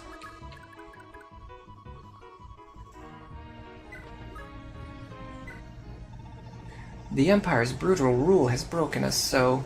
We can't live like this much longer. Please, I beg of you, save us all. Desert map plus FE4's large map design is a match made in heck. Oh god. Do I have anything good? I mean, I have an Earth Sword. If I just equip that and they attack me, I can probably survive with Nosferatu anyway. With a Nosferatu effect. Ah, the Liberation Army! It's a blessing to know that Prince Leaf has finally taken a stand. Lord Quan, Lady Ethlyn, I pray you're both proud of your son. Please, kind knight, accept this speed ring. I'd like you to wear it proudly to your battles. Does she even have any speed-based skills? Wow, her inventory is like full. She has Adept and a Cost. She doesn't have Pursuit. I mean, I guess it's not completely useless. Alright, let's send Finn over here. What does he have for gold? He has plenty of gold. Alright, let's send him this way. I want him to intercept those other ruffians on the left-hand side. When I just wanted to go for some ice cream, but you end up lost in the desert. Which is better, the 80-turn maps of Fire Emblem or the 80-minute turn ones? Just poking a bit of fun in a non-serious fight. I prefer... I mean, I have an answer that's based pretty much on personal experience. In Awakening, there are some chapters where you need to spend, like, you don't need to, but there are strategies you can use that take like dozens of turns, sometimes even hundreds of turns. And aside from Manor of Lost Souls, which I don't hate that chapter because of the turn count just is a result of all of the reasons why I hate the chapter. But other than like Manor of Lost Souls, which we just played recently, like most of the cases where I could spend like 80 turns on a chapter don't really bother me that much, if at all. Especially not compared to this. Like spending 80 minutes on one turn is just absurd. It's just a waste of my time. It's a waste of everybody's time. Let's be real. Alright, does this actually... Okay, so this actually would have one-shot him if he didn't dodge it. Good to know. Alright, let's reset now. We saved at the beginning of this turn, I think. I hope so. I have autosave turned on. I'm about to learn a very hard lesson in hitting the reset button. Okay, yeah, we're fine. That could have gone horribly. But yeah, so it looks like this guy actually one-shots Lester, so if he didn't dodge there, I was either just going to let him die or I was going to lose 80 minutes of progress, and you all know exactly which one of those I would have picked. In fact, I'm pretty sure he one-shots me even at full health. No, at full health I survive on 1 HP. Amazing stuff. We're actually not done with arena grinding either. We have to arena grind Julia now too.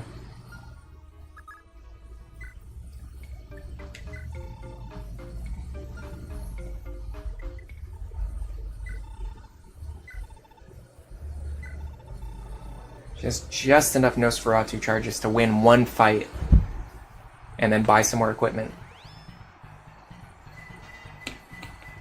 Assuming she doesn't repeatedly miss, which we all know is going to happen. Ooh, nice one shot. There's some kind of speed up that we used during a previous stream. I can't remember what I keyed it to. Give me 1 second. If I'm gonna be arena grinding a character with a super long animation,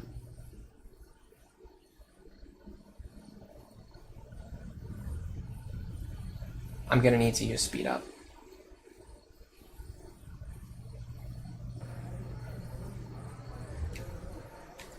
This is it, okay. While I'm here, before I do any more fights, I'll just repair the Nosferatu tome. That way it doesn't break in the middle of the battle. Wow, it's expensive to repair. I can buy her a fire tome. Now that she has some money. No, I can't because I just spent the money. I'm an idiot. Alright, well, let's do this again then.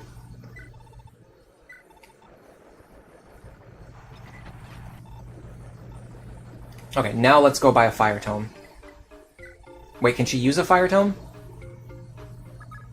She cannot. The only thing she can use is, I guess, light magic. Is that what this is? Are there any other offensive light magic tomes that I can get, or do I just have to use Nosferatu here? Because it's very expensive to spam this. Wow. Okay. Well, we're doing this.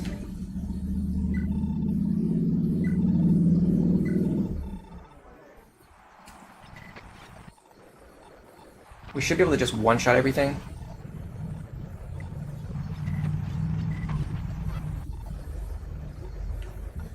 Okay, hold on. What does she have now? She has 7 Nosferatu charges and 9,000 gold. Is that enough to repair it fully? Just barely. I'm gonna do this now. And then I'm going to hope to win at least one more fight. And then I can use the remaining money on other things. Her upkeep is extremely expensive.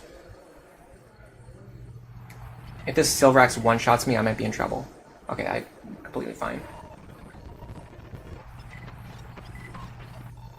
Okay, cool. She cleared the whole arena with some nice help from speed up. Now we have, like, some options. We could buy another staff, which we should probably do. Just so she has other options other than mend. I kind of want her to have the return staff, honestly. But I can't afford it if I get the heal staff. Do I need a heal staff? Let's get the return staff first, and then try to get her to visit some villages. So that she can buy a heal staff later. The return staff is kind of more important in the short term. Okay, can she reach and heal anyone who needs healing? I don't think so. So I guess we just go here. And wait. Alright. Honestly, Lester...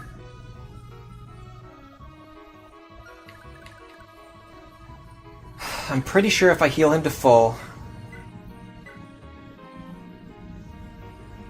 he'll take 29 damage, he'll survive on 1.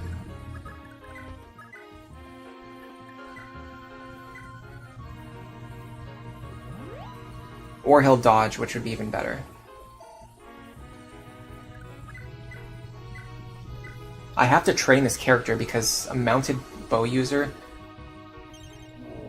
with, like, super Canto is actually extremely useful to have around.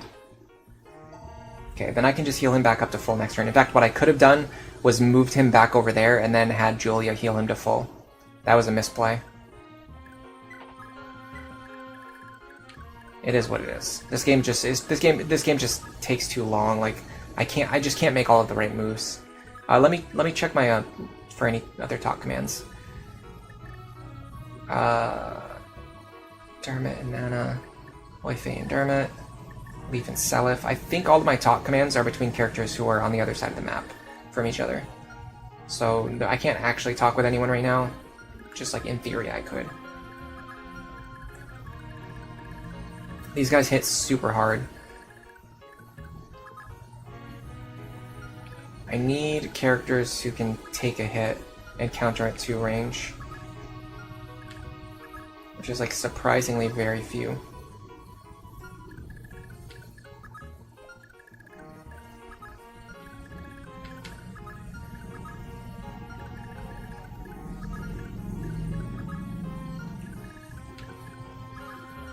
God, why is it so annoying to keep track of what tiles are threatened? What I could do is just stand outside of their range and then like pounce on them at the start of next turn. That would be an option.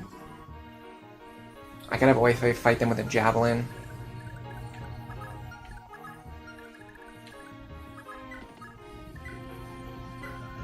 Sure, let's do that.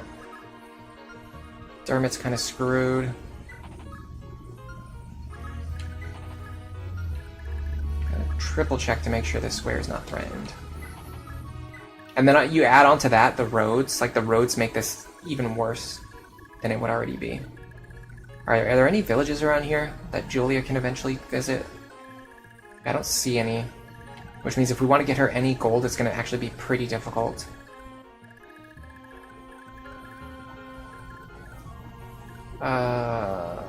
Shannon and Patty, how are they going to get out of here?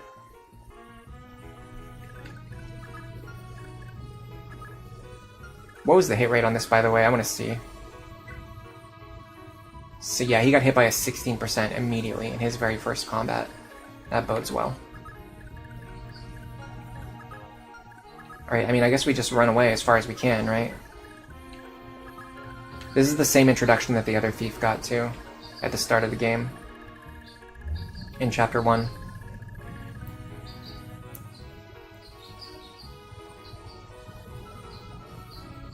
The bikers are back from the hospital. Oh yeah, I mean, the bikers outside my apartment, you mean? They never go anywhere else or do anything else other than just rev their bikes right outside my apartment. Alright, let's do this again. Got our speed ring. Do this again, get some gold for Leaf.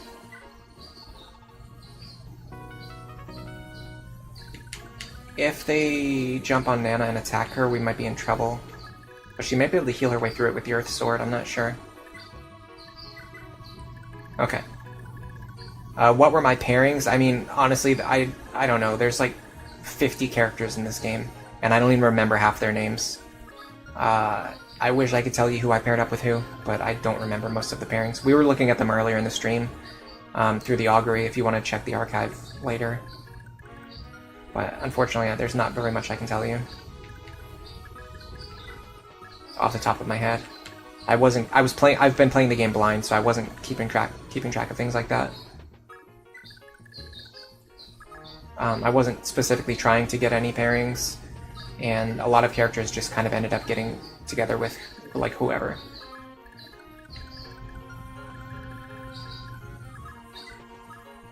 Here.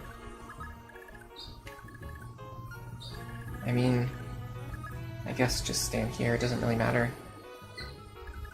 And then, there's nobody in the castle? No. You think Kanji from Persona 4 would have a word or two with them? With the bikers? For being loud, obnoxious, and rude?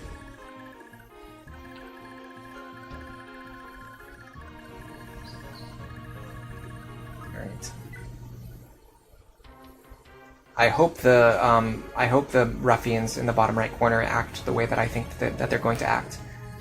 Because if they all attack Nana and kill her, we're going to have to redo this turn again. Which I really don't want to do.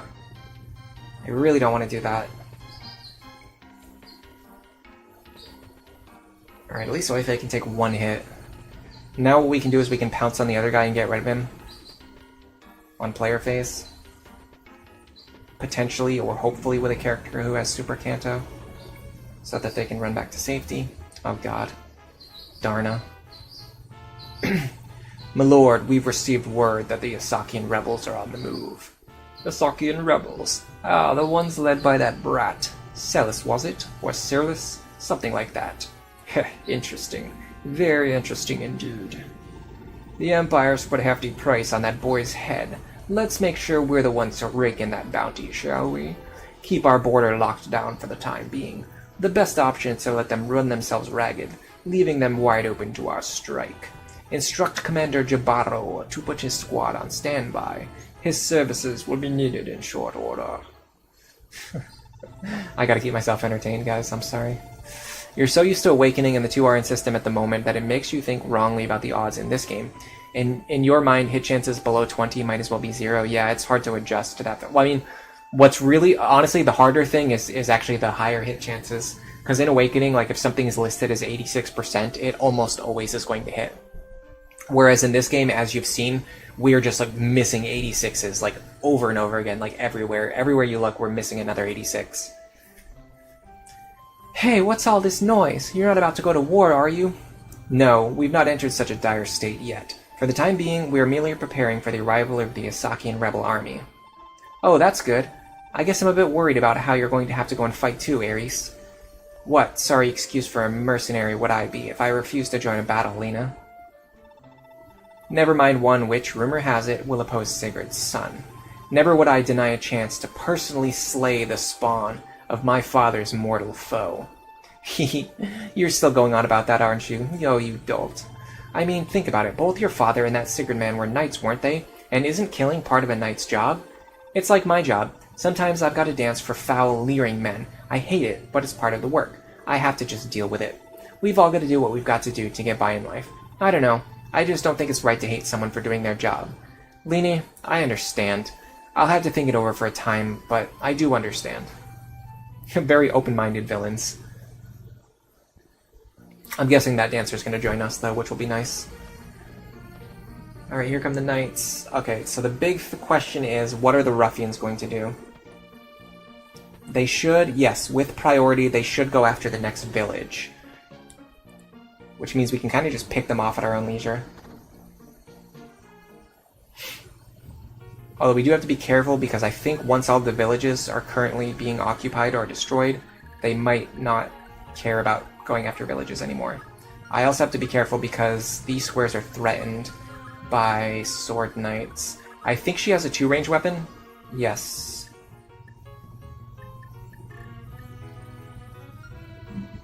Excuse me. I wonder if I can do some... God, excuse me. I wonder if I can do something like hit this guy and then move away.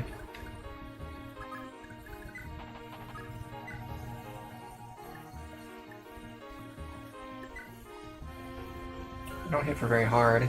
Maybe I should just 2-range him, just for safety.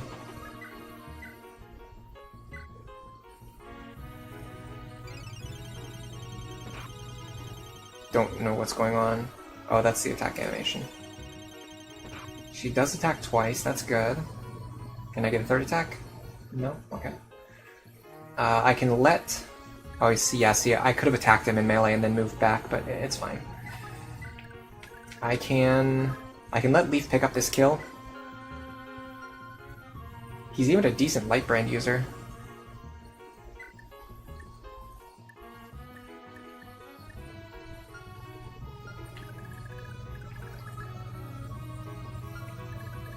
I can go like this. This should allow him to enemy phase the other guy. And with the light brand equipped, hopefully he'll deal some good damage. Alright.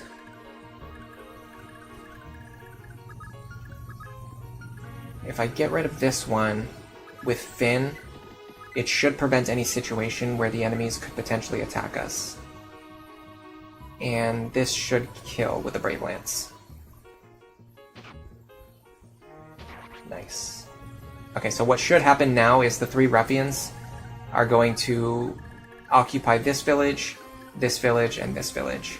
And then we can just kind of like play around them as we need to. Okay, this guy probably overlaps with him, yes. Does this guy? No, okay. So whoever ends their turn here needs to be able to fight this guy. Which is going to be a little tricky. What I might do is just have Femina pick this guy off. And then back up. Or at least damage him and then back up.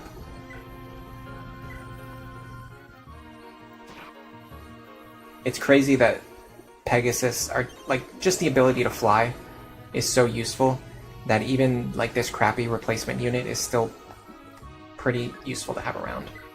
Okay, so now I need a 2-range character who can stand here, which can actually be Arthur.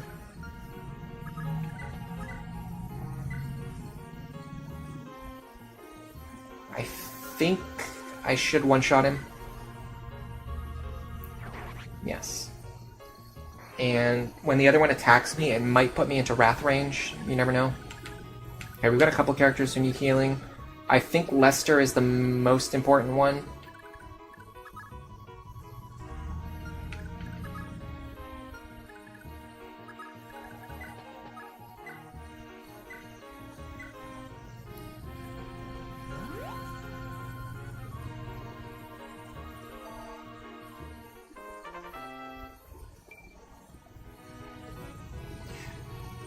Maybe don't start a blood feud that will go back and forth forever. Just demand Weregild or something? What is Weregild? It's probably a reference to something that I don't know.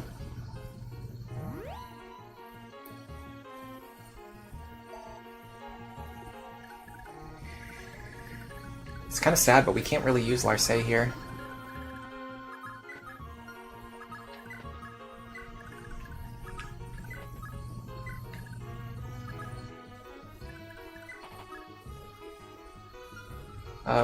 We should probably use Lester for this.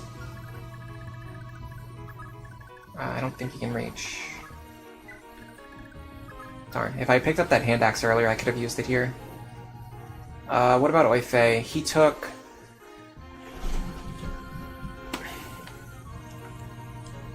He took 22 damage last turn, so if he gets hit again, he'll die. And there's no vulneraries in this game, or if there are, I don't know where they are. And I can't heal him.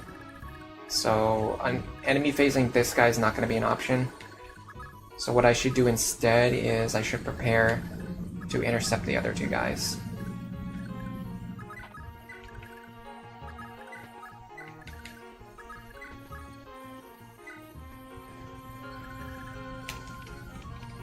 Has anyone not gone yet?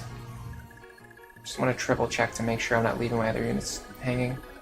Yeah, why? How come when I try to cycle between my units, it doesn't cycle over to these ones? I almost ended the turn without moving them, because the game like doesn't tell me that they haven't moved yet. Okay, we're in a lot of trouble right now.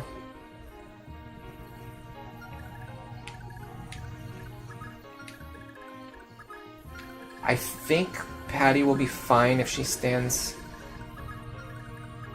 right here.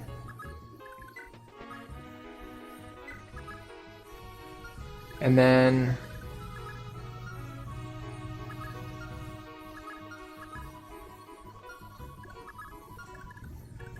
I'm a little worried that these guys are going to hit Shannon, but there's not much I can do about it.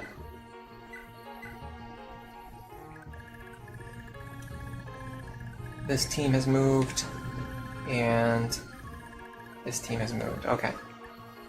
Let's pray this turn goes well, because I do not want to redo any of these turns. This is a map that has really long turns, specifically. Okay, that's not going to put him in Wrath range, but we'll have to figure something out. Oh, this is actually getting a little bit dicey. I might want to retreat and do some enemy phase action. Okay, Patty cannot take another hit. Patty just dies. Okay, cool. I mean, maybe not introduce characters in a way where they immediately die. That would be interesting. That would certainly be a way to balance your game. To not introduce characters in situations where they instantly get killed by any enemy that touches them. Okay, let's redo this long turn again. At least I kind of know what I'm doing, so it's not going to be quite as bad.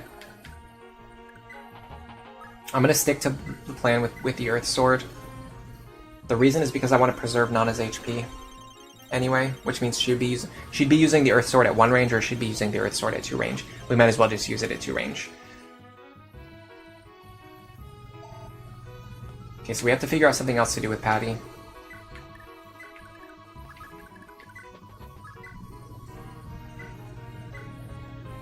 Some way that's going to keep her alive when she's getting attacked from both sides by enemies.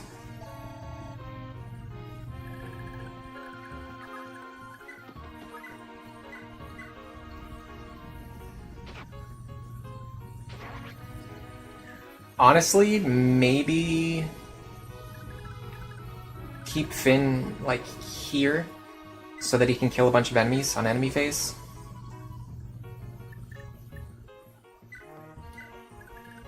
Perhaps that will work. Or it won't. We'll find out. We'll redo this turn again. If it doesn't. Okay. Maybe the plan is then to put Shannon here to body block this guy. Okay. Then Patty can go... The problem is I don't know if this square is safe. Because there's no way to know how much movement these guys have. They just move however far they want to on any given turn. I could move my max movement just to get as far away as possible, but then if I do that, then I might screw myself over next turn. Why did they make it so hard to check the movement of characters? Okay, you know what I'm going to do?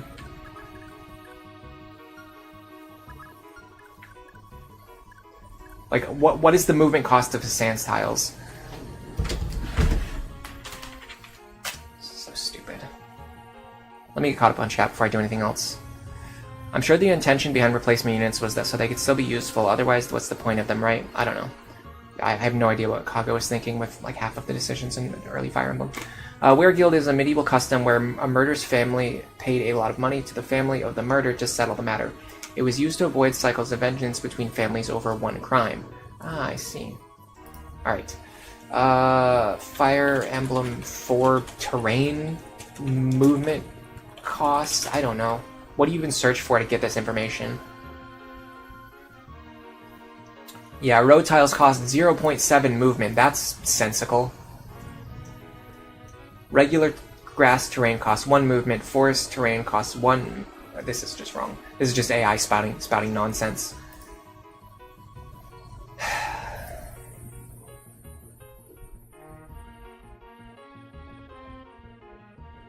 I just need to know if Sans tiles affect movement cost.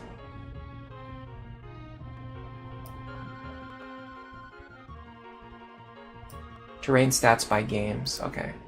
Super Famicom. Genealogy. Terrain stats.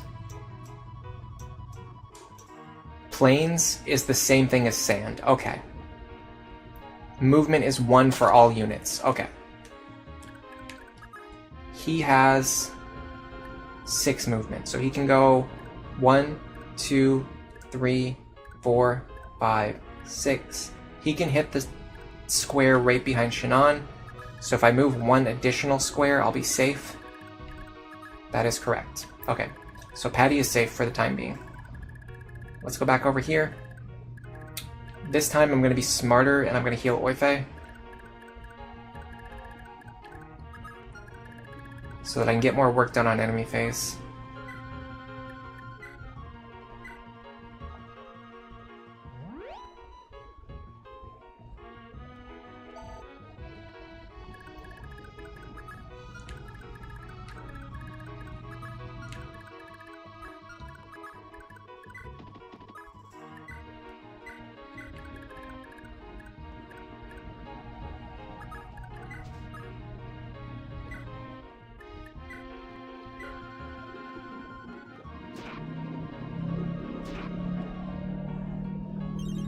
And this should put him, as we calculated before, this should put him on just enough HP that we can one-shot him with Arthur.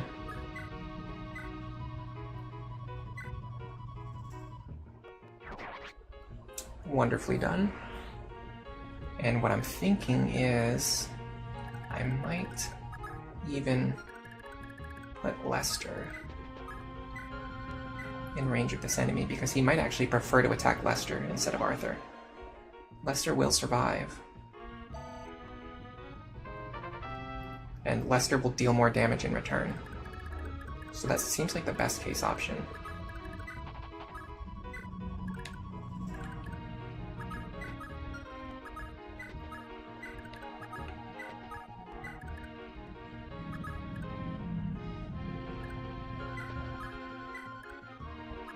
I don't know what we're going to do with Dermot. He's just like completely useless because his health is so low.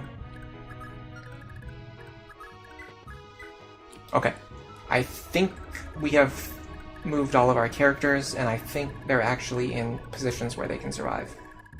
I did not realize those mercenaries were going to double and kill Patty. That was my mistake. I will own up to that. You just generally don't expect the game to introduce characters in situations where they get doubled and killed by everything around them, and there's no way to escape.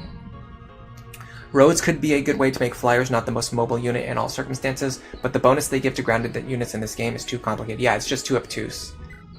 They you have to do it in a smarter way to make it not complete nonsense.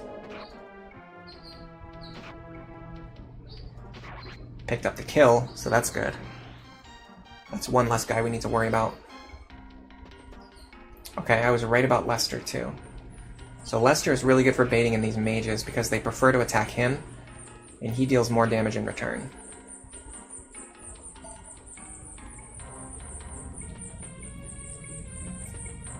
Here's the tricky part.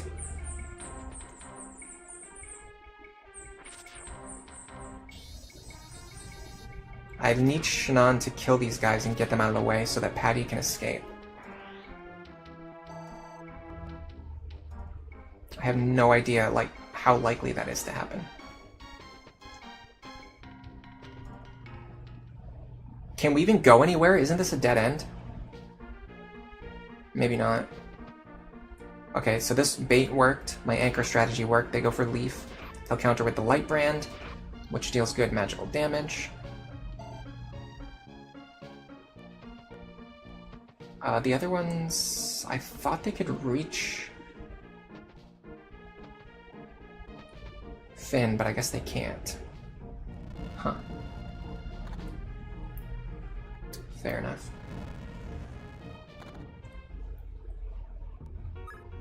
Okay. My new plan is to have Finn get rid of these ruffians while Leaf and Nana fight these enemies. And maybe have Finn run back as needed. Then I'm going to leave these villages so that I can give the gold to characters like Julia later on, whenever Julia gets over here in 80 turns. A couple hours from now. It's not even going to be today, I can tell you guys that.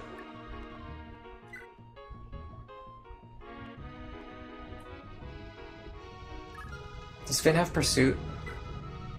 He does, okay. So I don't need to use my Brave weapon. I can just use like a Silver Lance as long as it two-shots him. It's a little bit cheaper. Yeah, the roads just, they don't work. They just don't work. They just don't work. They're too convoluted. Alright. I suspect that these knights are coming for the castle. Can Leaf take another hit? I think he can. But I don't know if now is the time to do it. I think Nana actually makes more sense here. Like this guy, for example, I have no idea how far he's going to move. Because of these roads, like the roads just give him the opportunity to just go wherever he wants and just run all over my units. Okay.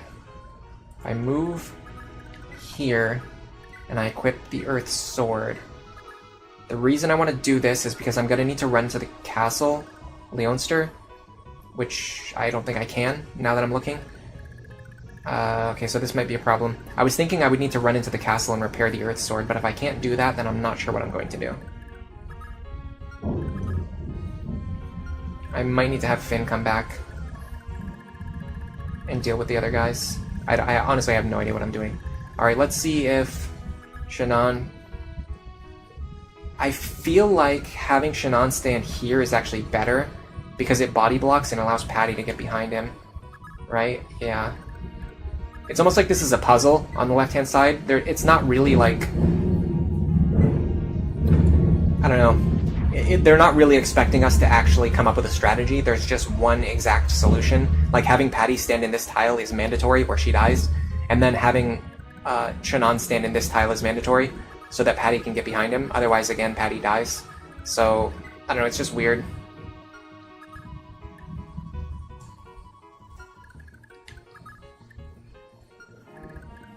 Should I give this gold? Don't I get experience for giving gold?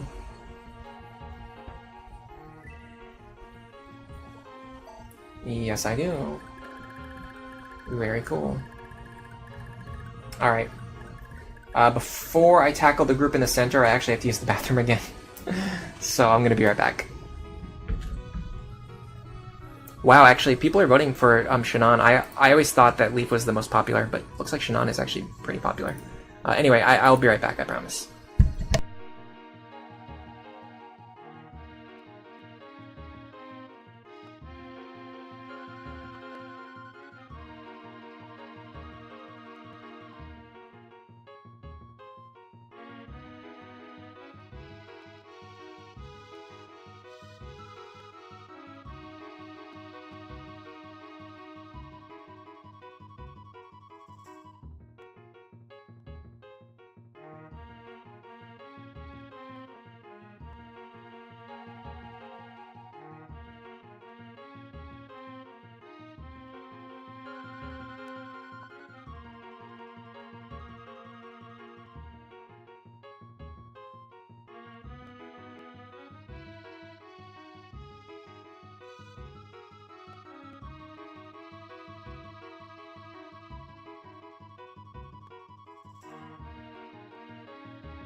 Okay, I'm back.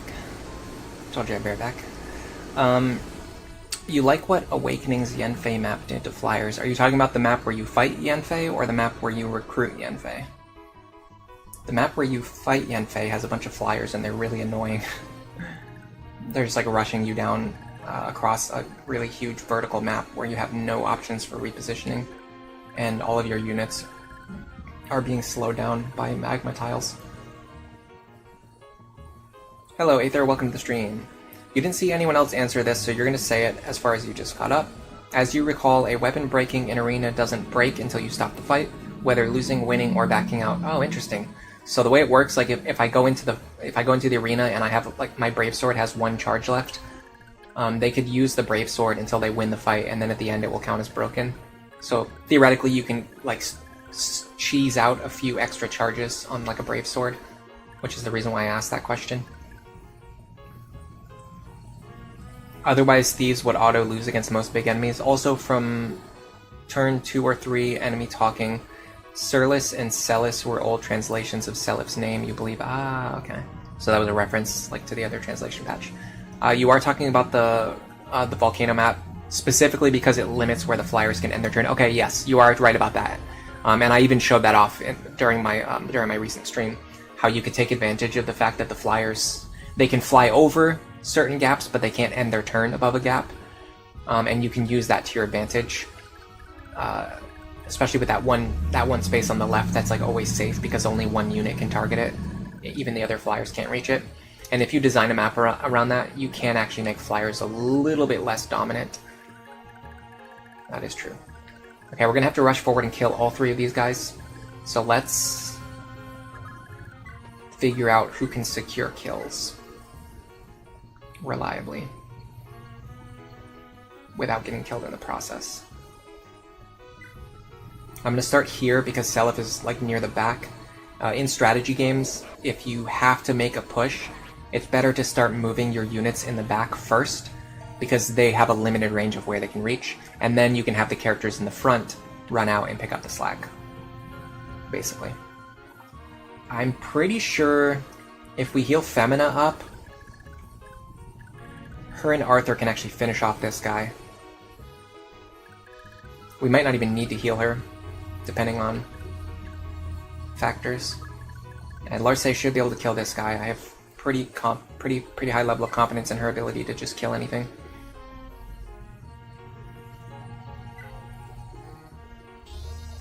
Skill procs are better. Yeah. Just so that she doesn't take any damage in the process. Okay. I can actually have Arthur go first to help him with setting up Wrath. No, I can't because Femina needs to be able to actually reach this enemy. Well, she could reach him on the north side. And that square is not threatened, so yeah, we can do it this way. This is going to help me with setting up Wrath.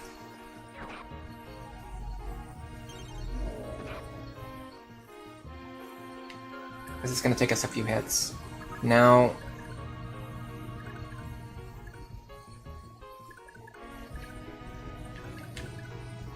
if I use the Brave Sword, I'm going to hit this guy for... well, where'd my calculator go? I'm pretty sure we kill him before he gets to act. We deal 15 damage twice. Yeah, it's exact lethal.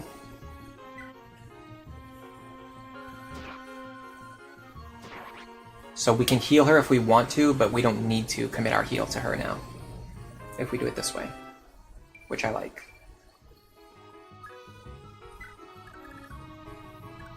We could have Lester fight again. Julia heal.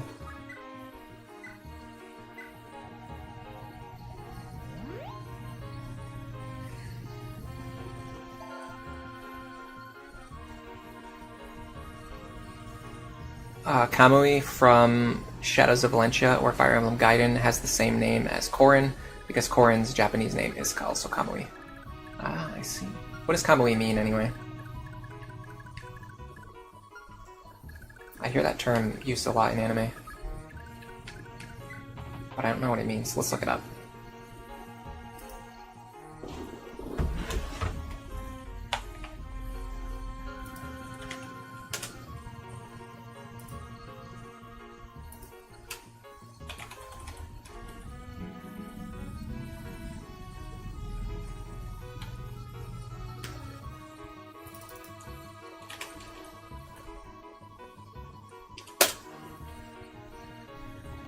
I have no idea.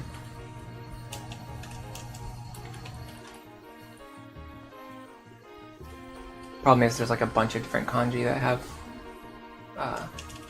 that use Kamui. So like if I type in Kamui, it comes up with like a million different options. And how am I supposed to know which one they're using? Well, I could actually look it up this way. Fire Emblem. Fates. Localization. Wiki.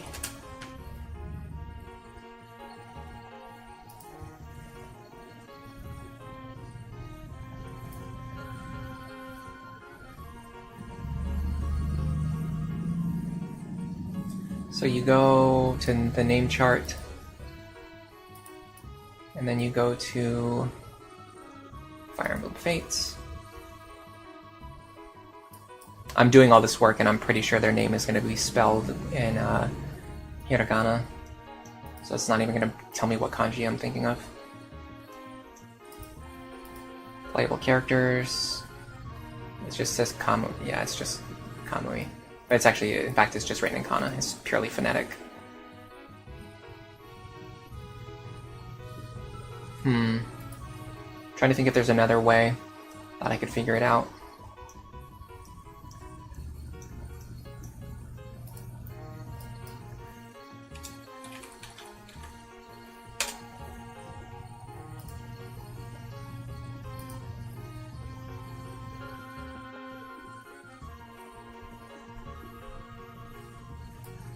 There is a single kanji that means Kamui. Well, that's Kami. Alright. I can do it this way. What is the meaning of Kamui? Also, someone in chat might have explained it already. Nope, nobody in chat has explained it yet, so I'm just going to continue doing my research over here, because it's more exciting than arena grinding. Anybody who can sit through 2 hours and 20 minutes of arena grinding can sit through 10 minutes of me looking up the meaning of kanji that I have no idea where to start looking. There's also Faye from Echoes, Shadows of Valencia, and Faye from the Binding Blade. They're just one letter off. Yeah, I mean, I don't count the ones with one letter off. I'm only counting characters who specifically have the same exact name. It refers to a spiritual or divine being in Ainu mythology, representing a supernatural entity composed of spiritual energy. In Ainu culture, Kamui encompasses various forms, including natural phenomena. Okay, so it looks like one of those things where it's not actually a Japanese word. It's a reference to something from Ainu mythology, which I have no idea what Ainu is. What is Ainu?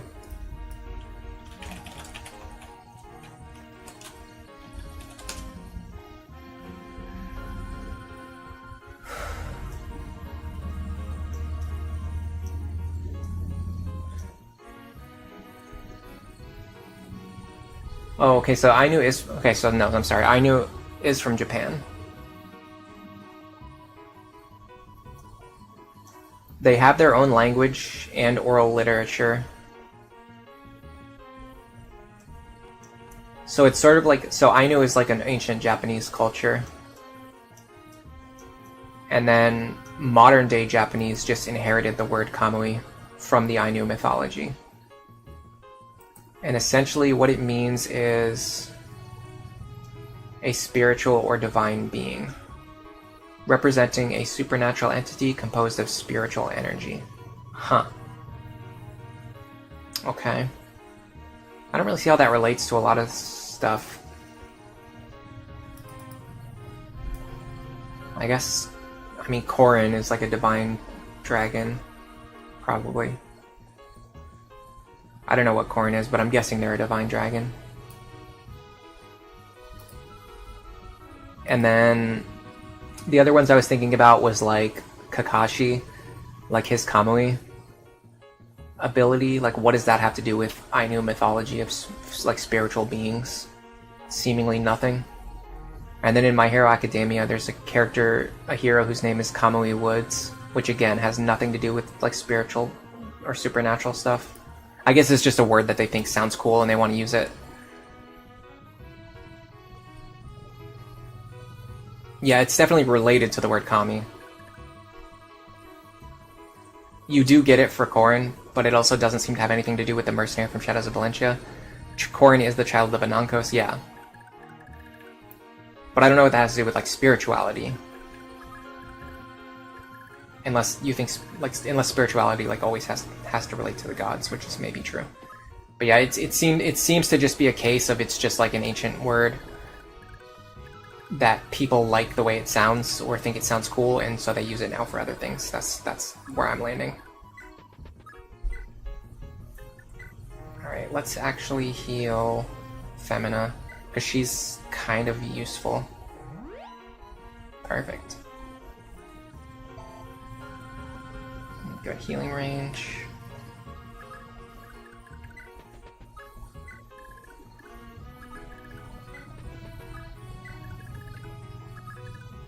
I don't know what we're going to do about Dermot. We still haven't found a good opportunity. He's been sitting on 1 HP since he got arena screwed on the very first turn. And I have not found a single opportunity to heal him because I'm just constantly getting overwhelmed by enemies. Alright. Yeah, so my final verdict is that it's literally just a word that they think sounds cool. And so they're using it as names for characters and like names for special moves and superhero names and stuff like that. Regardless of the actual meaning.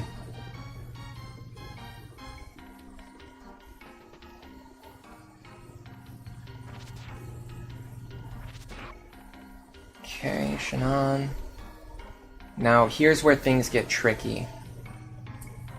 Those 3 dark mages, I feel like if they catch up to us, they're just gonna annihilate us. The best we could do is have Shannon run up and attack one of them and one-shot them, but then he would get killed by the other 2. Or at least seriously injured by the other 2. So I don't think staying here and fighting is a viable strategy. I think we just have to keep running and hope that we can outpace them. Which I think we can. I think we just barely outpace them.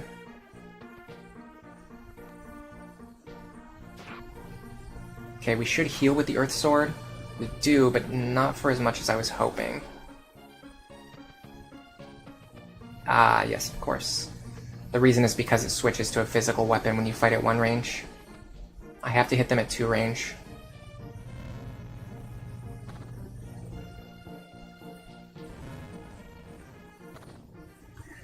From what you gather, the root of the word kami comes from Kamui. Well, the kanji for kami did come up when I was searching Kamui.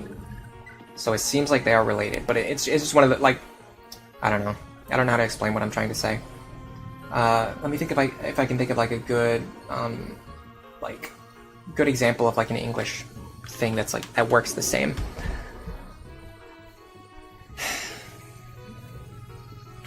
Just something. Yeah, I don't know. If I think of an example, I'll try to explain it. In my head, I understand what I'm trying to say, but I just, like, out of my mouth, there's like no words that explain it. Okay. So here's the question. Can we actually get into this castle? Yes, we can. Okay, that's a big deal. That is a huge deal.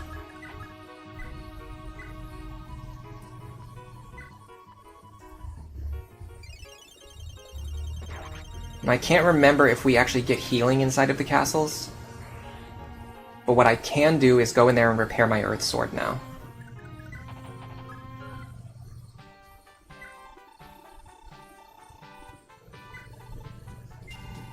That will allow her to keep fighting. She also has a heal staff, I didn't notice that.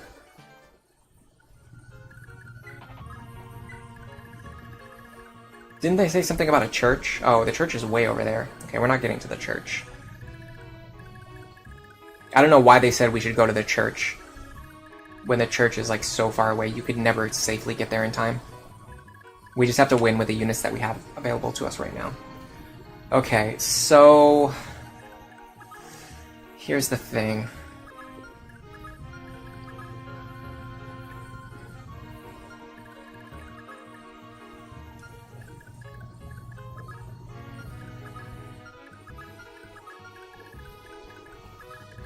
If Leaf stands here, is the light brand the same way then? If I fight them in 1 range, it just changes to a physical weapon? In which case there's not really any reason to use it. Well, other than the fact that it has a high might, but it's also heavy.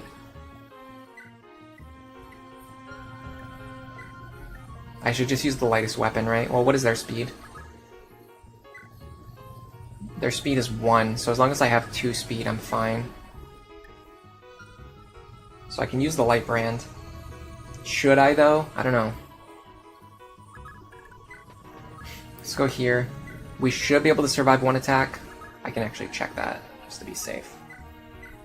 Okay, we will deal 18... No. We will deal 12 damage, and we will take 11 damage in return. Then we can just run away.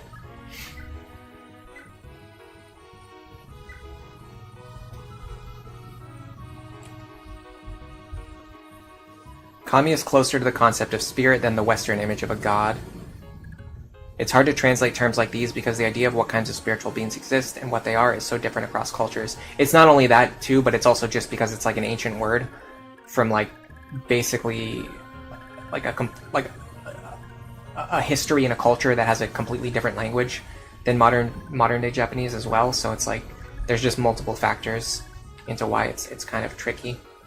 Can Arthur take a hit here, get closer to wrath range, and not kill the enemy, but leave them up for someone else to finish off later?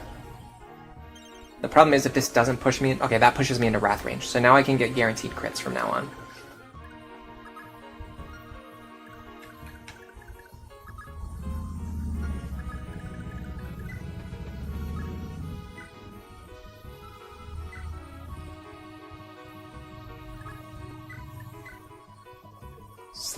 Slim Sword should kill here, so I can save Silver Sword charges. That was a lot of S words, by the way.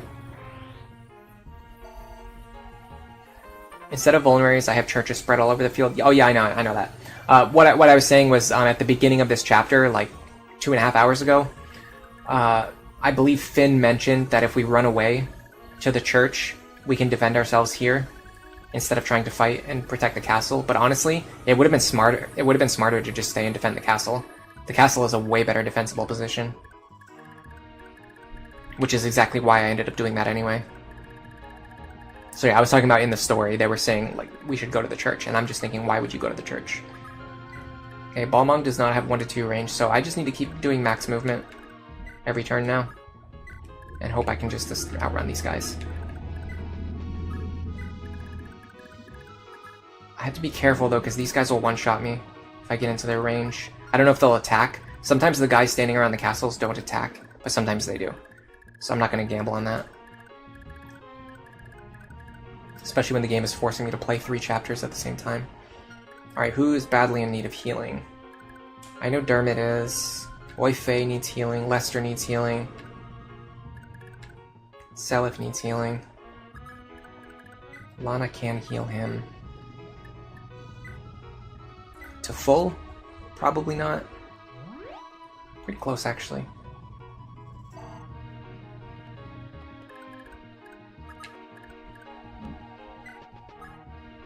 I'm pretty sure this makes the most sense to me right now. Whenever you hear Leicester, you think of the English city.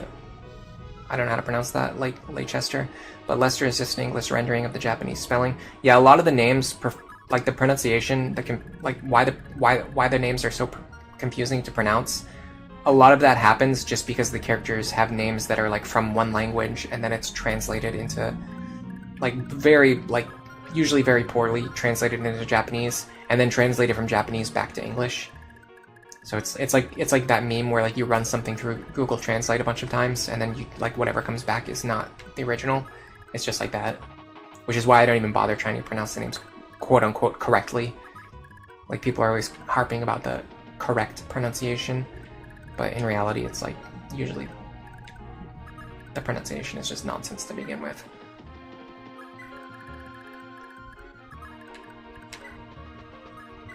At best, you can look at the phonetic katakana spelling and get a sense for maybe what they were intending the word to be. I'm wondering if I should send somebody up here to rescue these two, or if I should just be running away with all of my units. I don't know who could go up there and contribute in a meaningful way.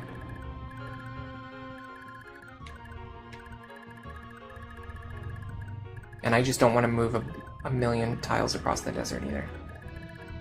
But the problem is once we get to the desert. Oh yeah, this is an issue. Once we get to the desert, I think the mages can overrun us, right? Once we get to the desert, the mages are going to overrun us because they can move through desert tiles. Or even if they can't, they have 1-2 range, and they'll be able to reach us while we're slowly getting away. I don't know, I don't feel very good about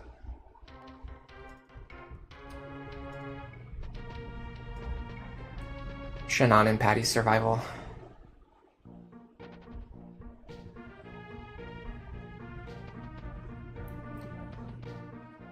Aether says it's logical. Of course the castle is a better defensive position. Yeah, you'd think so. You would think so. But apparently Finn disagrees. Alright, are they going for the castle, or are they... I can't tell. I was going to base my next movement based on whether they're going for the castle or if they're chasing Leaf, but I literally can't tell. I cannot tell what they're doing. I'd like to end my turn out of range of this mage, but in range of one enemy, which seems to be this tile right here. I do need to use the Brave Lance this time because I want to preserve my HP.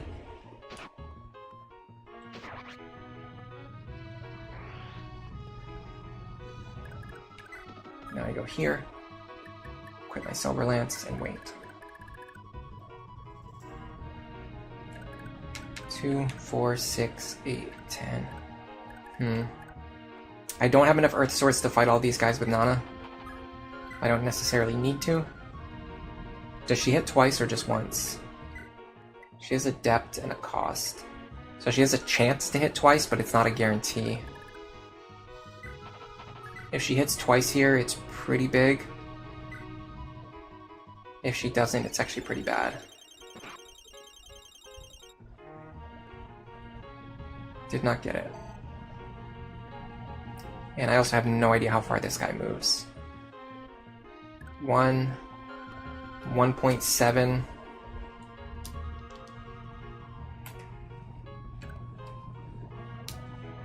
.4. Sure, why not?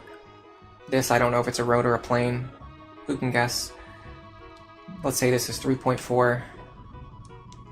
This would be 4.1. He could definitely move along one additional road. So we should probably go back here just to be safe.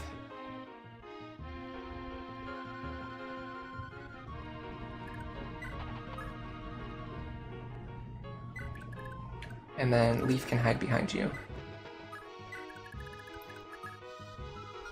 Just barely calculated it right, because these roads are absurd, to be honest. Okay, so I'm thinking Finn is going to fight this guy. Nana's going to fight this guy. And then the other ones, I don't know what they're going to do. They're going to go for the castle, or they're going to chase my units. It's actually pronounced like Lester? Okay.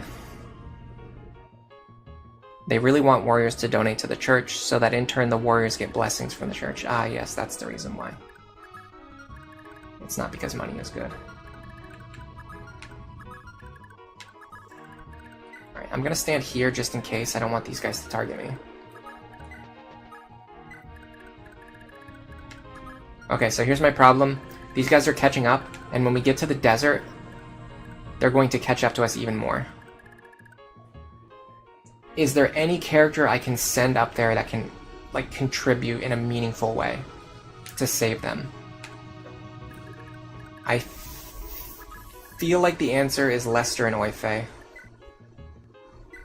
I had to send both of them, but don't they move extremely slow in the desert? I mean, I can maybe have them move just across sand tiles. I know there's a lot of sand tiles, and only a few desert tiles. I don't know, we might be fine. What do we do next? I have no idea. Are they seriously expecting us to walk all the way? Like, why? Why is this a thing? Look at this.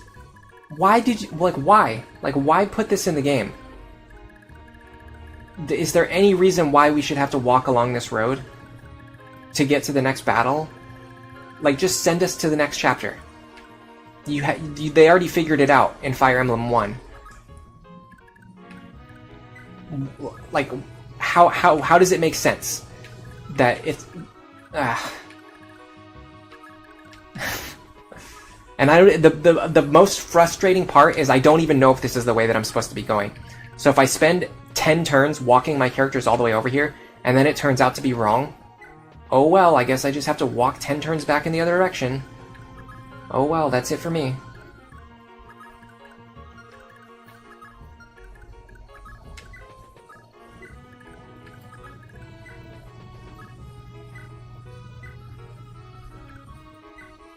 Waste even more of my time. Yeah, it's only 7 or 8 turns of walking. This game like has the ability to make me absolutely rage with its obnoxious game design decisions. I'll send what's her name? Femina? Oops. I'll send Femina over there too, just because she can also, she can fly over the desert tiles, and she can maybe, like, fly over and strike one of the mages. Yeah, you really feel that each map takes 6 months in the game time to finish. Can't argue with that. It's actually taking me, like, months to get through each chapter, too, which is the crazy part. Maybe not each chapter, but, like, to get through the game as a whole, it's taking me, like, months, if not years. Not enough time for Seliph to grow into a full-grown adult, but it's taking me a considerable amount of time. We've been playing this for more than a year already, I'm sure. Okay, so they will go for the castle. I have no way of stopping them. There's just no way. I don't have a character who can fight all of these guys.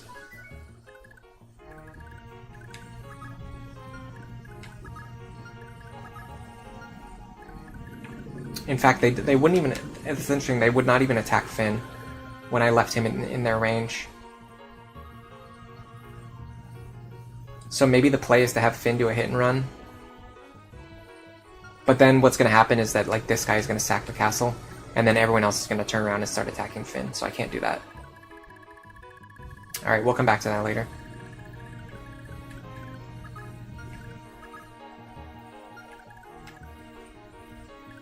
Okay, it looks like most of these tiles are pretty safe. This should be safe.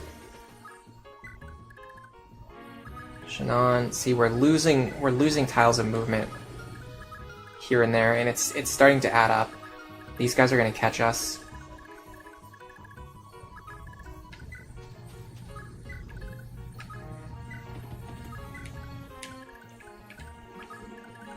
At least there's sand tiles here we can move across.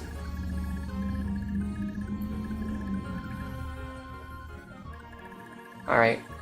Given the fact that there's no way my characters are going all the way around here and then back up here in time to, like, have any impact on this battle. So there's not really any reason for us to rush over to the... I mean, I have no idea. Honestly, I don't know. I just don't know. I have no idea what's going to happen next. For all I know, 50 enemies are going to appear out of the castle in the next turn. So I can't make any decisions based on information that I don't have. This is like the map design equivalent of, like, Fog of War.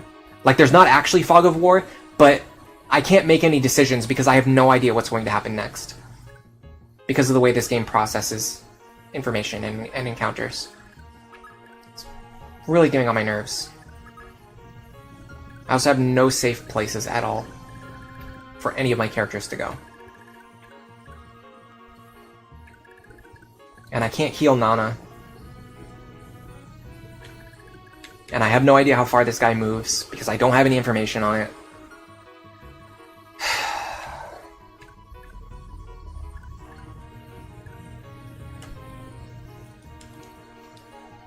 This is 4.2 movement. This would be 5.2 movement, which he doesn't have. So he should not be able to reach this tile. Is that actually true? I have no idea. But I can at least mend Leaf back up to fight on maybe the next turn.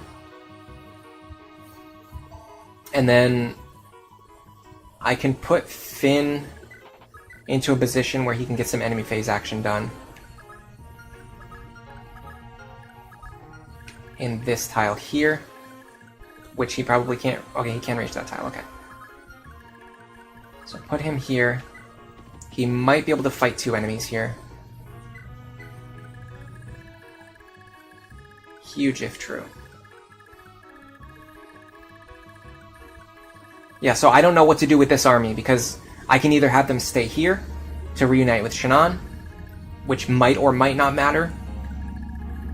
I could have them go towards this barricade of enemies here, which might or might not matter.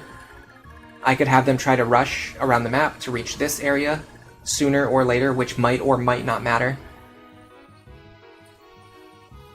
For a game of this scale, every goal should be clearly highlighted so that there's no wasted momentum. I 100% agree with you.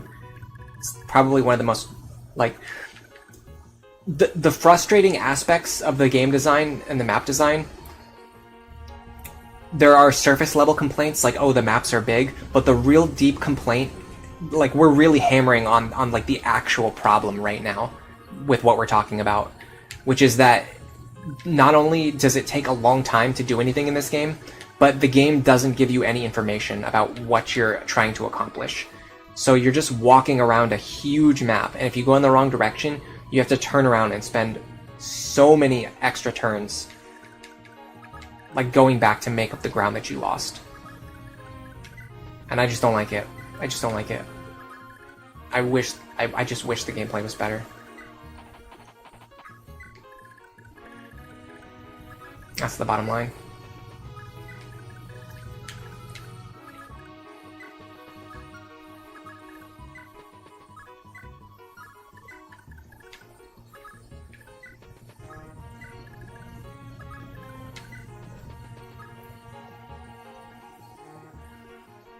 Milton says that's exactly what happens in life and in war. You don't know what happens next, and there aren't a lot of safe places. Okay, Milton, here's the problem with your argument. When you're designing a game, you have to prioritize fun above realism. Making it so that the player has no idea what's going on and 90% of the soldiers die in 10 seconds would be more realistic for a war, but it does not make for a very fun gameplay experience. Making characters have to walk for 6 months to get from one side of the map to the other is more realistic, but it is not fun. So I can still complain about the game not being fun, because it is not fun. It's designed in a very unfun way. And I don't care how realistic it is. It does not matter to me. Fun matters to me a lot more than realism.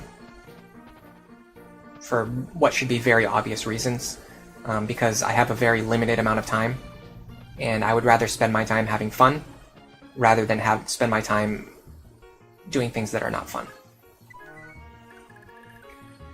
You're not a fan of having individual movements moving on a map of such a large area. The whole army should just occupy one tile. That would be like basically a completely different game. Also, these guys are still not attacking me, but they didn't destroy the castle either. They just captured it. I don't know what to make of this. I have no idea what to make of like whatever's going on here on the right hand side. We can't aggressively attack the enemies because they will overwhelm us, but I can't bait them out either because they won't attack us. So I'm kind of stuck.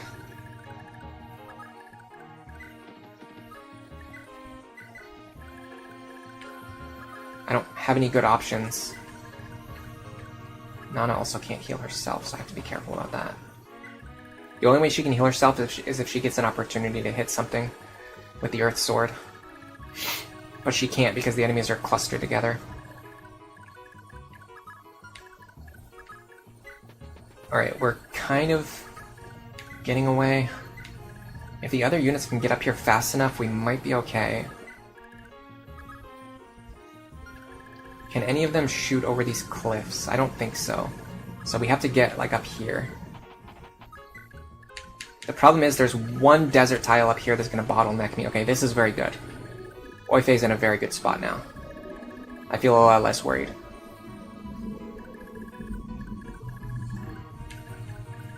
A lot of older games are like this. They punish you for not knowing information, but then they also aren't very forgiving, and in a first playthrough, it's expected that you'll make a lot of mistakes.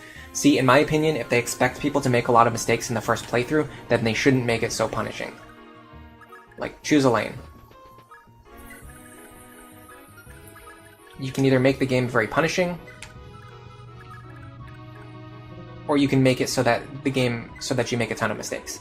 If the game is very punishing and you make a ton of mistakes, then you're just constantly getting punished, which is only fun if you're a masochist, which I'm not. You think they capture green castles and destroy blue castles? Okay. So I'm very scared to move Dermot forward, because for all I know, these enemies are going to turn red.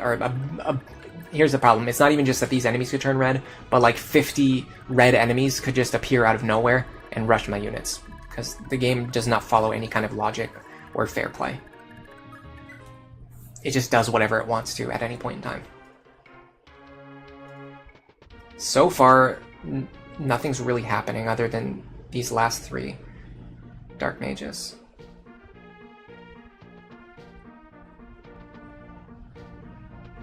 Okay, now these guys are turning back around. I should be able to enemy face him. I kind of wish I had the Brave Lance equipped, because that would increase the chance that I could one-round him. Oh, I just one-round him anyway. Absolute kingly behavior. Okay. This puts me in a better position. I would like to end my turn here if possible. I'm going to try to do that. If not, it's fine. Yeah, I feel a lot better about this Finn situation. Okay, this is perfect. End my turn here. Now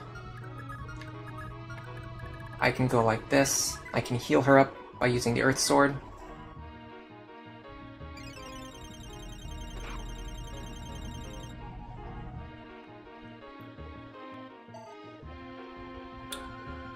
Move her, doesn't matter where, just get her away from the enemies. Now, fortunately, there's not a safe place for Leaf to stand.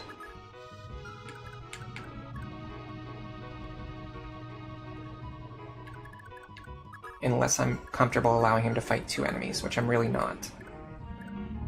I can't box myself into that corner. Alright. Because of the current situation, I'm gonna go up here.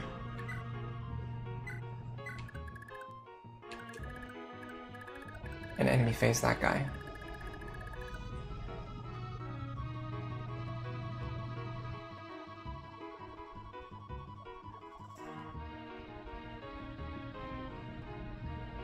Games used to be more expensive and they had more limitations, so they really slowed you down and made you play multiple times in order to make the game feel bigger. Eh. It's a very 80s, 90s game design philosophy, and you're glad we're past that. Milton says games nowadays are much easier. I don't know if that's true. There's some easier games, there's some harder games. You think they watered it down because now games are able to take dozens of hours to complete even with less punishing design? Yeah, I mean, I would rather have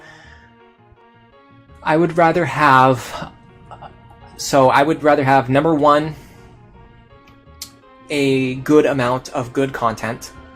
Number 2, a low amount of good content. And then at the very bottom, any amount of bad content. So for them to include bad content just to pad like the runtime of the game, for me, isn't really an excuse, and it's not really good game design.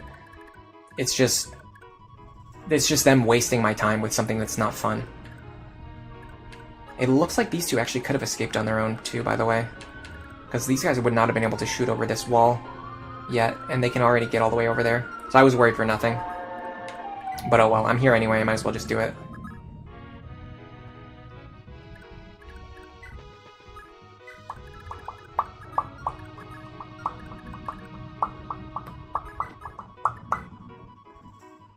I'm gonna have Oifei do it first because I know that he can one-shot. And then I'm gonna have Lester waiting in reserve. I'm also gonna put him... Oh, okay, because this desert tile doesn't affect us because there's actually sand tiles around this corner that we can walk around. Okay, that changes a lot. I'm gonna put Lester here. And Femina doesn't really matter. Like, what is up with this desert? Like, why is this even here? Realism? So I can waste, 15 turns walking into this desert if I wanted to. And there's probably a secret hiding over there that the game doesn't tell you about. I just don't get it. I don't understand how people could enjoy something like this. Story's good. The characters are good. The lore is good. The setting's good. The world building is good. The gameplay is like borderline trash. There's like a few good things about it. But it's mostly just bad. I'm just gonna slowly creep towards this wall of enemies and wait for them to turn red, I guess. Has everyone moved? I don't know. Looks like yes. I'm getting a ton of walls of text in chat. I'm just telling you guys right now, I'm not gonna read walls of text. while I'm trying to stream and play a game at the same time. Like, I just can't read all that text. Whatever you're saying, I'm sure it's interesting, but I can't stop for 15 minutes to read walls of text. I'm already going slow enough as is.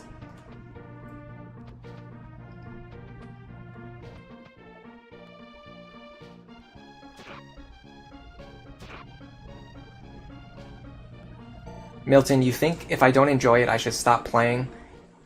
It sounds like the game makes me miserable. It doesn't make me miserable, I'm just comfortable complaining about things that I don't like.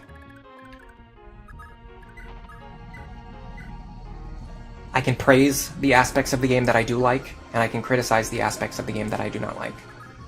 It's totally fine.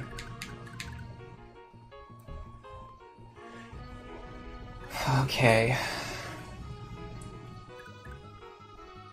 The problem is, I wanted to set up a situation where Shannon can one-shot one of these guys, but I don't see how that's gonna work now. Especially because I moved him too far back. What does Lester have? He does have Pursuit, okay. So I should be able to hit this guy for 22 damage. He will be left on 19.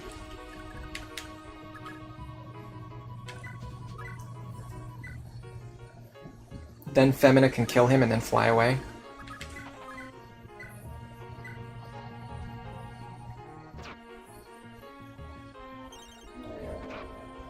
If I was playing this game in my own free time, there's a chance that I might have dropped it. Not even necessarily as a conscious decision, like, oh, I hate playing this, I'm gonna stop playing it right now. But, like, if I wasn't having fun, I might just play something else and then just never come back to this, which, in fact, is a big part of the reason why I never beat this game before or even got past the first chapter. But now, because I'm streaming it, and we're, like, more than halfway through the game, obviously, at this point, I'm pretty committed to finishing it, so... Of course, obviously I'm gonna finish it. Like, to stop would be kind of stupid. Alright, so if I move Shannon here, he should be able to run forward and one-shot this guy next turn. I don't know what to do with this army. They're kind of just sitting here at this point.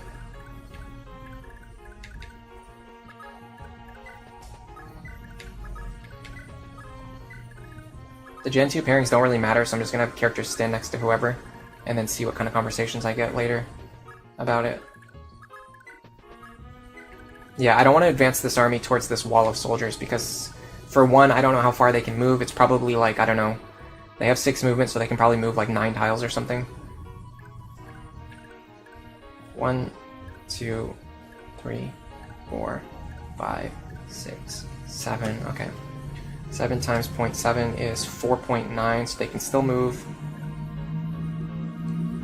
This is 5.6. They can move here, so they can target these 2 tiles right here. So this is actually a pretty good spot for Dermot.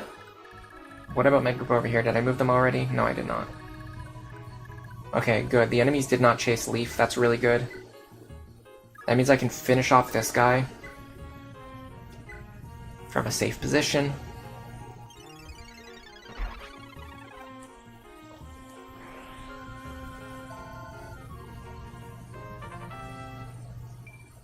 Milton says, I agree. You can criticize for what you think is bad, but you sound like you're more unhappy than you are even satisfied most of the time. You feels a negative mood more than not is all. I mean, I don't know how to respond to that, honestly. Coming into a streamer's chat and telling them to stop playing the game is like really weird behavior, to be honest. But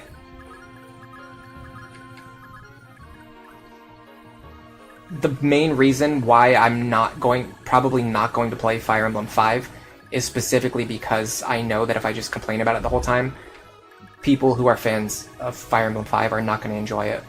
So make of that what you will. But I'm also not going to just stop playing a game that I'm halfway through, which I am enjoying. I've said repeatedly there are aspects of the game that I do enjoy. I just don't enjoy like the map design and the micro strategy of this game. Which is fine. I can find other things about it to enjoy. And also, like, just because I'm complaining a lot today doesn't mean I've been complaining a lot for the entire time. Like there were streams where I was mostly having fun with very minimal criticisms, but this map in particular is like pretty trash, and the last map was like pretty trash.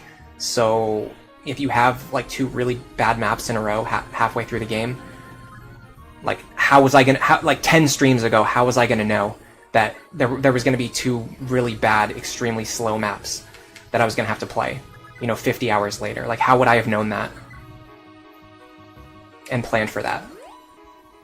So there's just a lot of factors here that are outside of my control. Which, by the way, I should have just had Finn stay in range of this guy this turn. There's just too much to keep track of and not enough happening to keep my brain engaged, to keep me focusing on things. But if you feel like you're not having fun, let me put it this way. Let me turn it back around on you. If you're not having fun watching the stream, nobody is going to force you to continue watching it. You know what I mean? So it's the same exact argument. If it upsets you to hear me complain about the game because you love the game, then you don't have, by all means, like, you don't have to listen to me complain about it.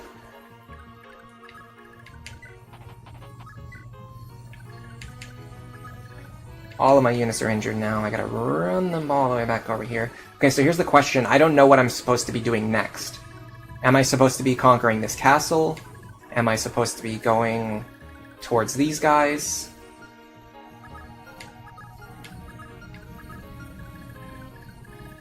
I have no idea. Am I supposed to be conquering this castle? Serious question. Because the game is not telling me what to do. So I need to know, am I supposed to be capturing Yeed? What am I supposed to be doing here? My objective is to seize Ulster.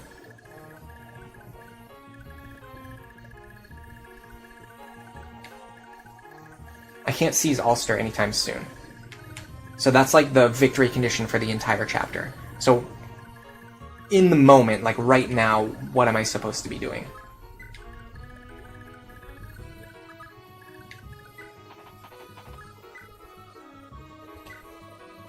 That I do not know. What I can tell you is that if this general is running back to this castle to summon a bunch of reinforcements, which I suspect that he is going to do, because that's what the general did in the last chapter, I'm going to be pretty upset.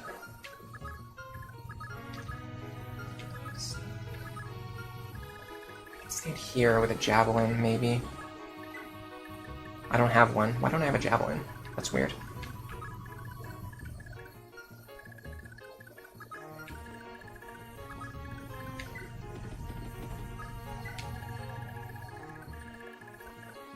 Okay. Yeah, so here's the thing. If I'm supposed to be conquering Yeed, I have just spent 5 turns walking in the wrong direction. And I really wish someone would have told me that 5 turns ago. If I'm not supposed to be conquering Yeed, then I have no idea what I'm supposed to be doing.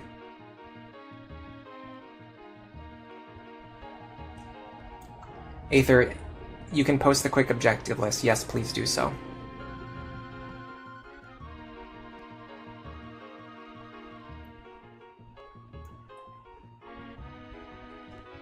How am I doing on map conversations? I checked them at the start of the chapter. It seemed like all the conversations were between characters who are standing on the opposite sides of the map. Like Seliph needs to get to Shannon, Larsay needs to get to Shannon, Dermot needs to get to Nana, Oife needs to get to Dermot, Leaf needs to get to Seliph. Like, I can't have any conversations anytime soon. Okay. Revo is first.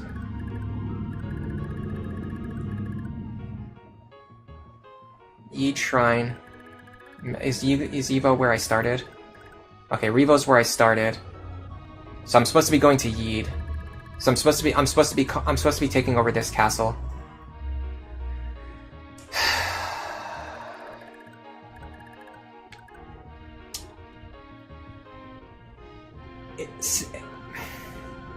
Seliph is the only character who can seize this castle, right?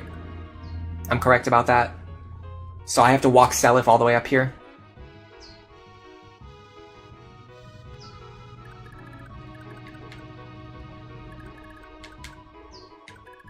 I also need to send a staff user up here.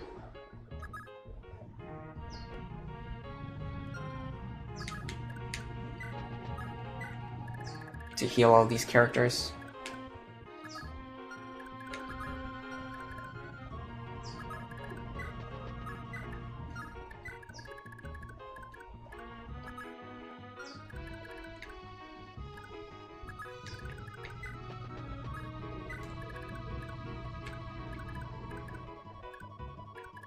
I'm just gonna have these other characters hang out here. Steel Blade. Dermot can wait here. Everyone else can just hang out. I guess, actually, we're gonna go back a few tiles just in case, so that we don't get overwhelmed when the enemies start moving. We can use the roads to our advantage at least, but then the enemies can also use the roads to catch us. So I'm gonna be sending Julia and, Lana and Seliph up here. Everyone else can just wait until they get up here, I guess. But then the problem is, I can't even just, like, autopilot, because I have to keep track of Finn and the others, so they don't get killed while I'm doing all this.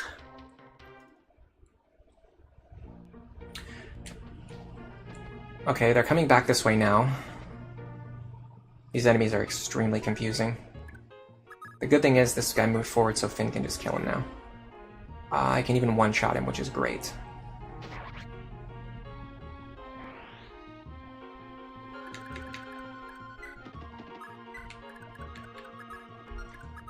Perfect. Nana move back one tile. Leaf go here.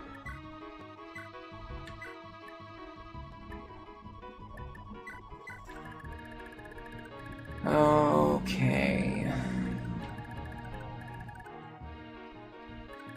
Yeah, I'm not sure what to do about these guys. I just... Are you serious? Like, I have to walk all the way around. Who has the warp staff?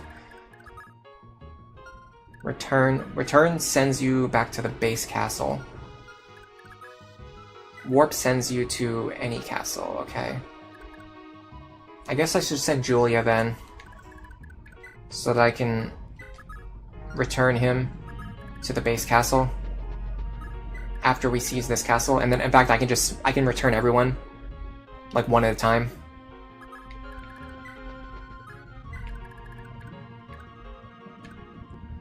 How many of these characters do I need to be up here? I guess Femina is the lowest investment. Shannon, sure. Lester and Oife, sure. They can run back quickly, or they can go back with the return staff later. Okay. I need to get to a point where Finn and Leaf are no longer threatened. That way I can just focus on the top left-hand side of the map and stop going back and forth. Because this is like slowing down the process even more. Return gives a truckload of experience. Good news. Oh, great. Oh my god. Ugh. Good news, Your Grace. We found the Book of Fenrir. Excellent. This will be the end of the road for the rebels. With their dying thoughts, they shall marvel in fear at the terrifying power of Fenrir. Let me guess, he gets to shoot it right away too, doesn't he? Yep. That's fair. You rebel worms, how dare you defile the sanctity of the Yi Tribe? Come, embrace the darkness as it entombs you forevermore. Man, what a fantastic game design decision. And he gets one shot. Alright.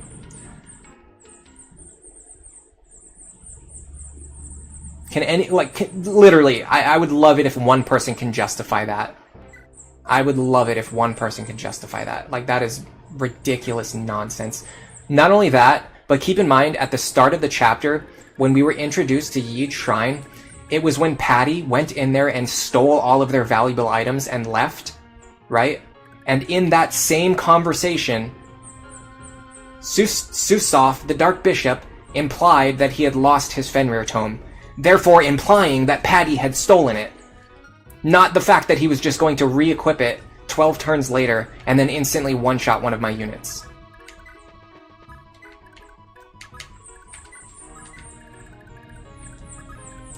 And now it's going to be impossible for us to take over this castle, because we can't even get close to it anymore.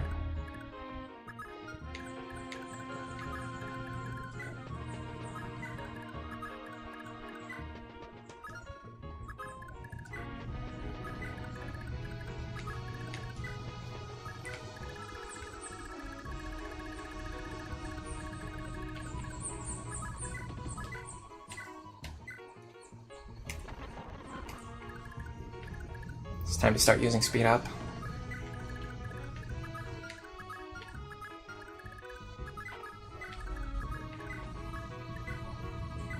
Why would they include that dialogue about Patty stealing all of their valuable items and him losing his Fenrir tome if he was just gonna like find it?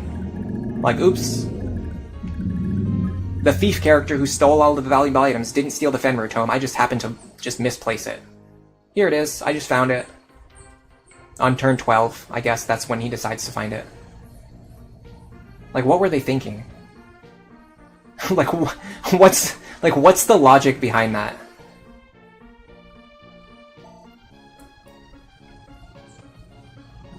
Okay, they really don't like attacking Finn, is what I'm learning.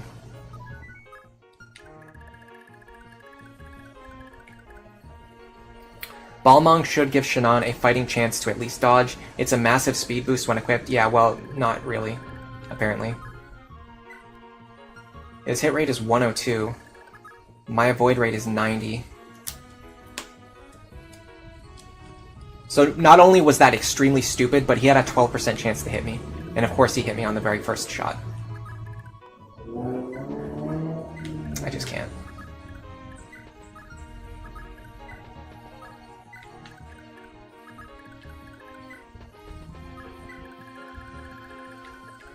What is the range on this thing?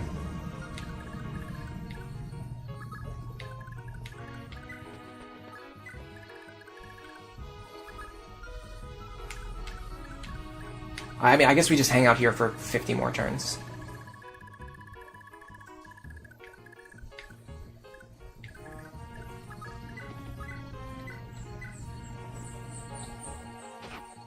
That was very unlucky. This game being single RN is a pain at times. It's not just that. Like, that can only happen because the game is designed in such a way to allow that to even happen. Okay, please, can you just get a cost? Or the other one? One more time? Just one time? No? Okay. What's the other skill she has? I specifically gave her Adept and a cost, and she has not triggered either of them. Perfect. Okay, Leaf can't stand where I wanted him to stand either. Because the roads give these guys invisible movement bonuses that you have to actually break out a calculator to understand.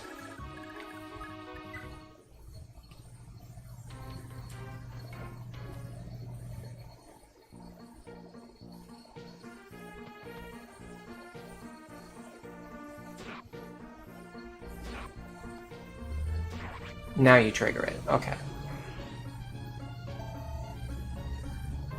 Would have been useful last turn, because then I would not have needed to back up so much.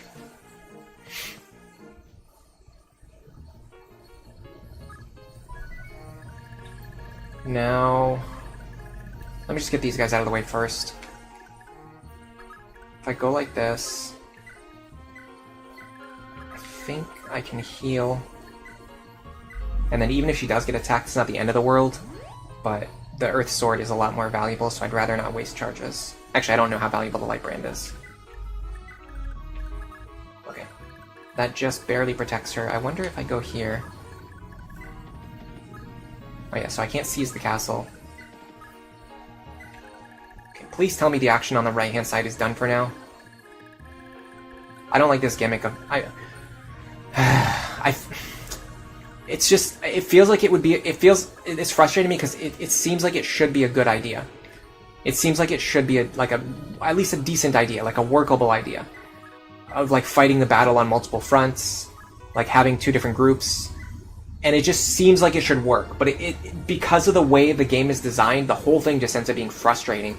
Because I'm trying to like do this battle on the left-hand side that takes way too long and is so tedious And then the only way to get through that is by also spending like an extra few minutes every single turn checking my units on the right to make sure that they're not going to die. Shannon, I'm so glad to see you've made it unscathed. Yeah, sorry to worry you like that. You went and took back Isak behind my back, did you, Seliph? I can't thank you enough. No, we'd still be in Tirnanog if not for you. You inspired us, you gave us your courage. If not for you, we could never have taken to the field. Heh, you're starting to put on a bit of muscle there, aren't you? You're finally starting to... Shannon? Oh, it's nothing. Pay me no mind, Seliph. Anyway, we're finally starting to challenge the Empire. Not bad, wouldn't you say? Heh, not bad at all, Seliph. I waited so long for this day. We all have, really. Thank you, Shannon. +1 skill, okay. I guess that's something.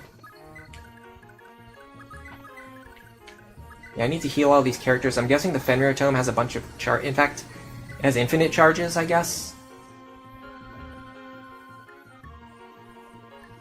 That's a little goofy. But sure. Why not?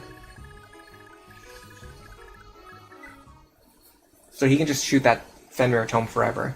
So there's no way around this other than just, like, walking up there and fighting a bunch of mages that two-shot every single one of my characters. I don't know about that. I don't know if I'm a fan of that. This should kill if I get a double. Didn't get it.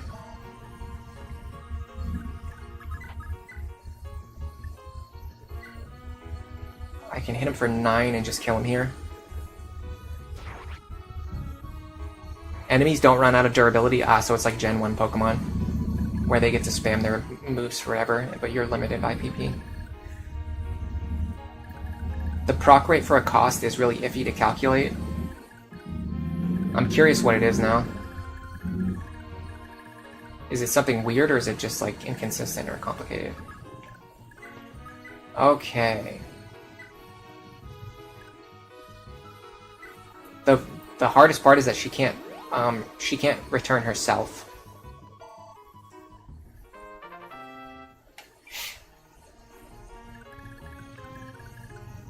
So I wonder if it's better to send Lana up here as well, so that she can warp Julia, because Julia's way more useful to have on the front lines.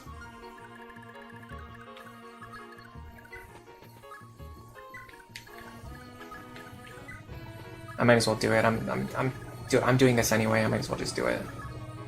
Okay, I have one idea, which is to stand here with Femina, and then if she dodges, I can run forward and attack this guy, and then run back out. That might be a way to chip down on the other mages before dealing with the Fenrir guy. And then Seliph needs to seize the castle, so he has to go anyway. Let me actually fly her over here to get healed by Lana. Okay, please tell me the east side of the map is done, because I don't want to have to keep going over here every turn just to check on them. What is this guy doing? Oh my god, there's a brigand too. There's a brigand, and he's in an area of the map that we are incapable of reaching. Okay, sure.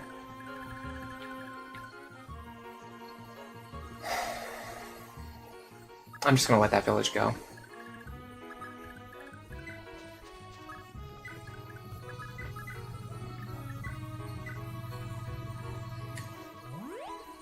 Skills are very janky in this game. Okay. A cost only has a chance to activate if your HP is above 25. I guess so that you don't accidentally kill yourself with it. The trigger rate is the user's attack speed minus the enemy's attack speed plus half of your HP. Okay. I will remember that.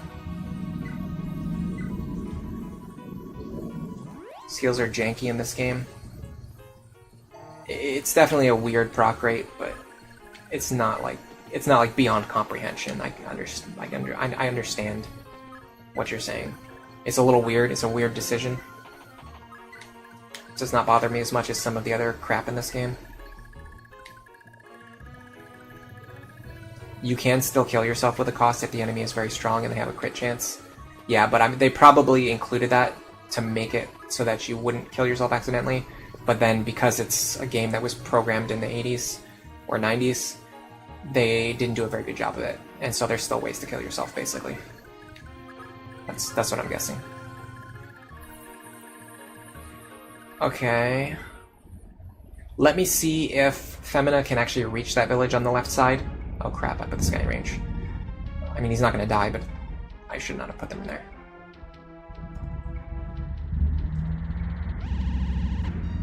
Like, this is crazy, right? Like, I'm not the only person who sees this.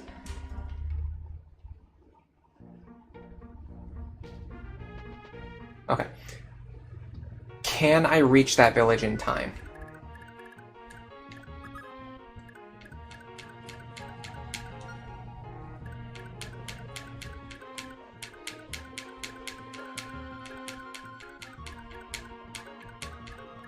Okay, assuming the game lets me walk onto those tiles, I think I can reach that village in time. The next question is, will the game allow me to walk onto those tiles? Because sometimes it doesn't. Sometimes it just arbitrarily blocks off tiles and doesn't let me cross.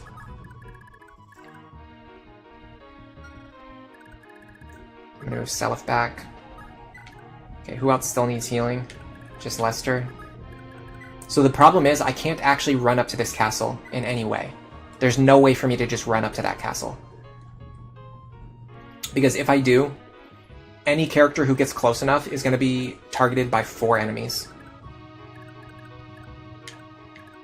So there has to be some other way to get through.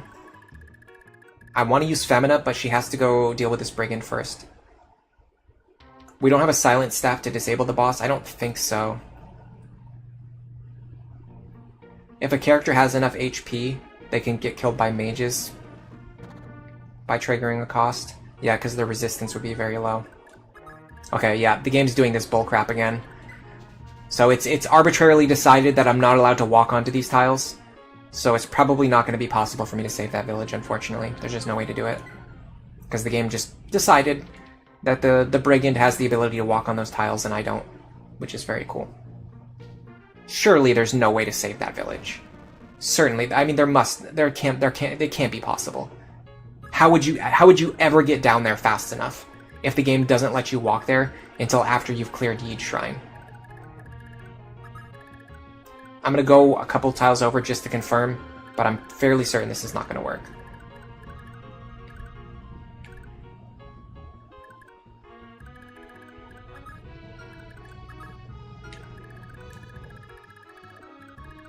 I forgot I'm supposed to be moving, what's her name up here too. Oh my god. This is exhausting.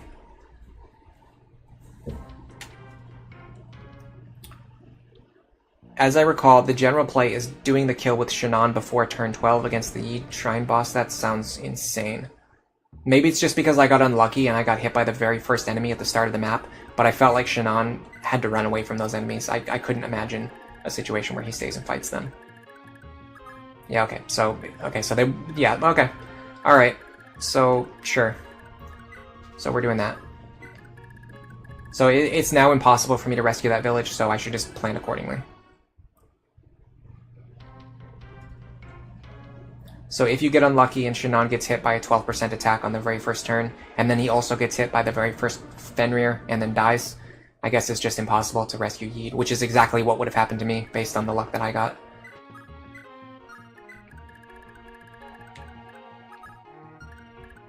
Okay, so we're gonna stand... We're aiming to stand just south of that cliff face.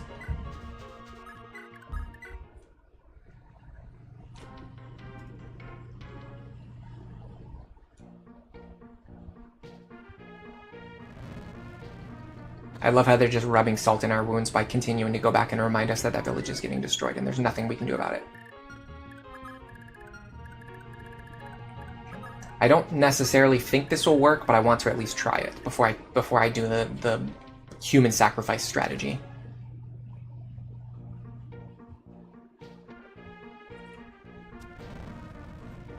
How can you reliably use Shannon to go for Yeet when there's no possible way to guarantee his survival?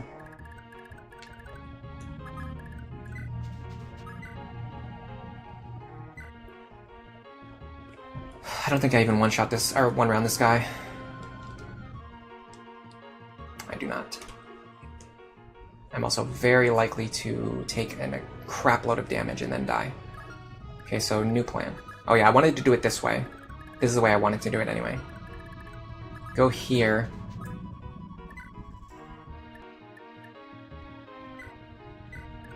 Wait in this tile. Now, if I dodge Fenrir, I'll attack. If I get hit, I'll fly away. Okay. So, with the amount of movement I have, now it might be possible to run in, attack this guy, and then run away. Might be, might not be. I don't know.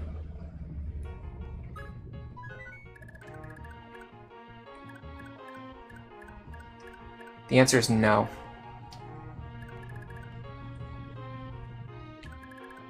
So let me do it from this side.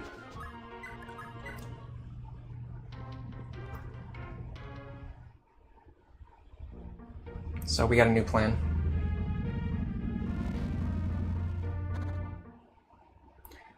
That's what the map saves turn by turn are for. I mean, that's horrible game design. Just keep resetting till you get lucky.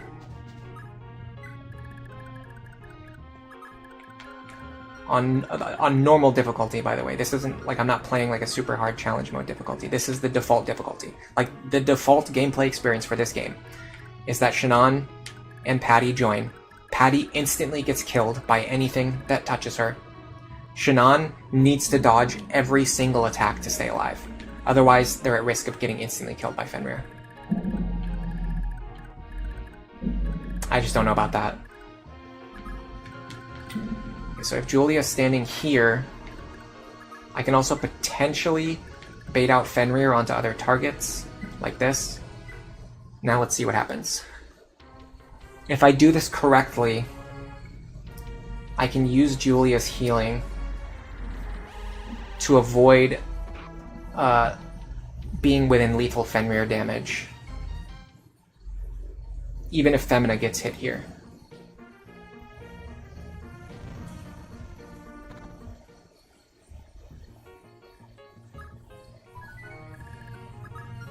So I would go like this. Brave Sword here. Now he's gonna hit me, probably.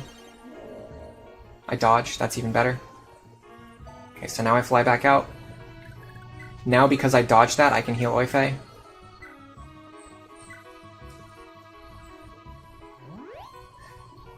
The hard mode for this game doesn't adjust enemy stats, it only changes the AI.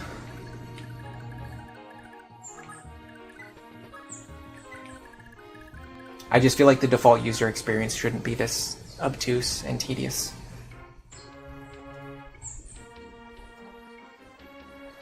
It wouldn't frustrate me, like if this was Fire Emblem 1, if this game was Fire Emblem 1, I could give it a pass. On some aspects. I could be like, okay, well, you know, they hadn't figured things out yet. What really frustrates me is that Fire Emblem 1, Gaiden, and Fire Emblem 3 like have none of these issues. Like they added problems, like they took away like systems that worked and replaced them with systems that don't work. You get what I'm saying? Like it just makes no sense. Like there's no justification for this. Because I took damage this turn, I can't attack, I have to wait. It seems like the Fenrir guy is just attacking at random, by the way, which is interesting. If I can get rid of these other mages one at a time... Oh, the problem is Julia has no one who can heal her.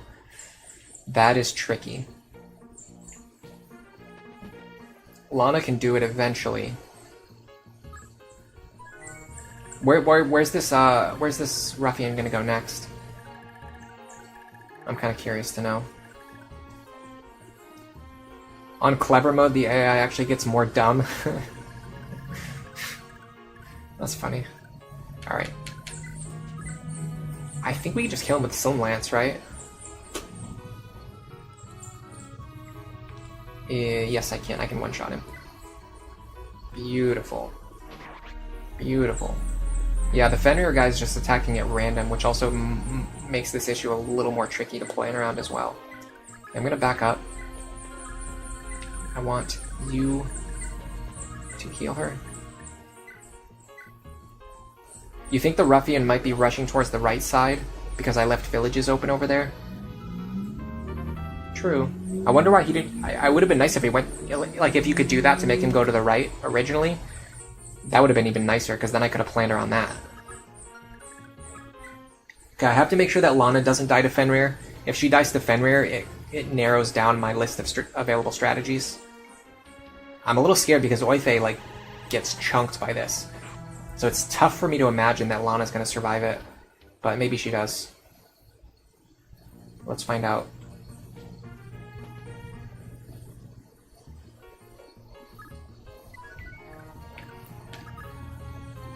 .35 attack.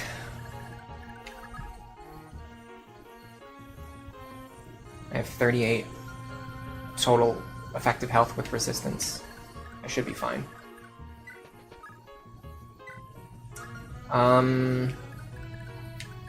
Okay, I'm gonna spend this turn getting what's her name into position. I have to start creeping some of my other units forward now too. But having two healers makes this work a lot better than what I was doing before. So next I want to go here. So Shannon should be fine. Oife should be fine. Lester and Selef don't need to move forward yet. Alright.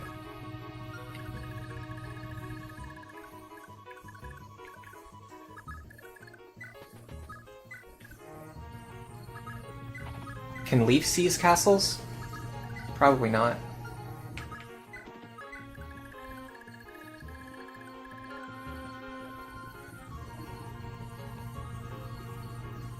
I do have Physic. Yeah. I mean, my current strategy works. It's just slow. But I'm not gonna risk like running in there and dying. So I just have to do the slow strategy, I guess. Okay, didn't dodge that one. That's fine though, I can heal. But then I can't attack this turn because this is a heal turn. Honestly, if we can get Julia to level 20 by doing this, like all of this healing and staff usage, she'll be able to change classes when we send her back to the castle, which will be really cool. I like that he's throwing spells from the top of the castle. The castle actually matters a lot more as a defensive advantage. Yeah, it's actual like siege tactics. Alright. So go like this. Wait another turn. Hope for a dodge, basically. Or hope for that. Go for Shannon. Shannon maybe dodges, maybe doesn't, who knows. He dodges, okay. The dodge is clean. Now we can do an offensive turn.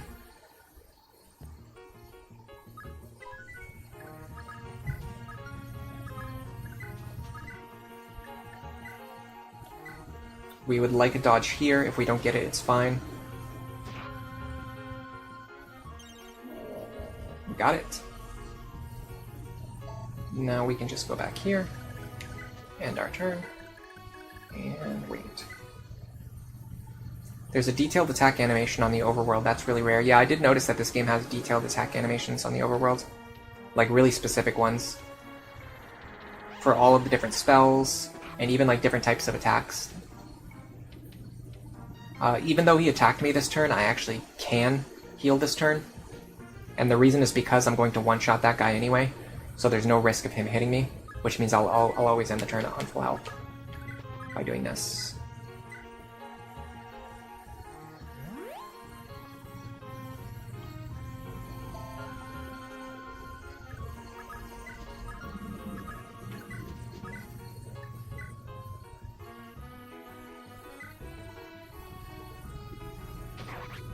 Beautifully done.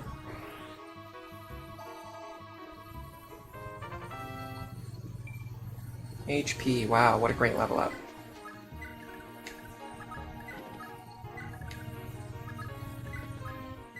know if I should be doing this. It might be better to actually just wait in my formation that I already had. Because now it's tougher for my healers to heal each other. Dodge, please. Just to waste less of my time. Thank you very much. Okay, now the tricky part is this guy is actually kind of difficult to hit and run against. Because of the cliff formation. I feel like if I hit him and try to run away, I think he can just still reach me. Well, what I should do is actually go here. I mean, I have to walk around these cliffs anyway, so I might as well just start now. The problem is I can't risk leaving Oife in range of the enemy to try and bait an attack. It doesn't really work. Because if he gets hit by the regular mage, then he gets hit by Fenrir, he'll die.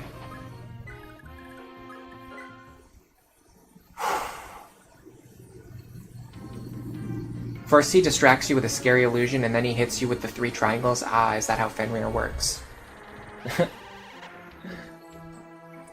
It's probably supposed to be like some kind of gate opening up. Alright, we're actually doing pretty fine. On this turn, we should be fine to attack. We call those Death Doritos. I think technically all Doritos are Death Doritos. They're probably loaded with carcinogens. Dodge here would be nice, not required. I got it again, wow. She dodged every single 75%. Cool. Alright, that's going to allow us to do this. Okay, now we're pretty much in a position where we can just go for the castle.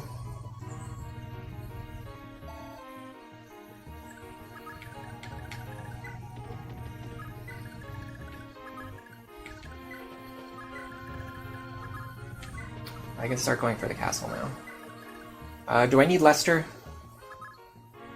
I don't think so. I'll send him back next turn.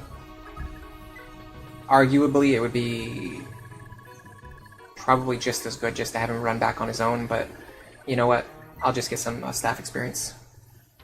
You want to come back on what I said about the game design being half the issue, is that it also drags the pace of the game down to unnecessary levels. Yeah, the whole thing, it's just like, it's like the two factors work together to make it to make each issue worse.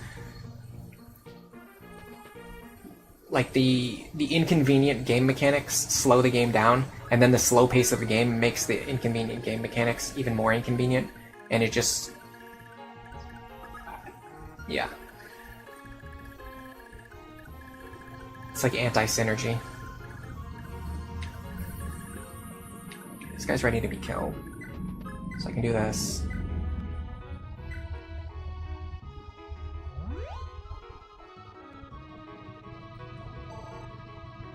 I also don't need Femina anymore. So I can send her away.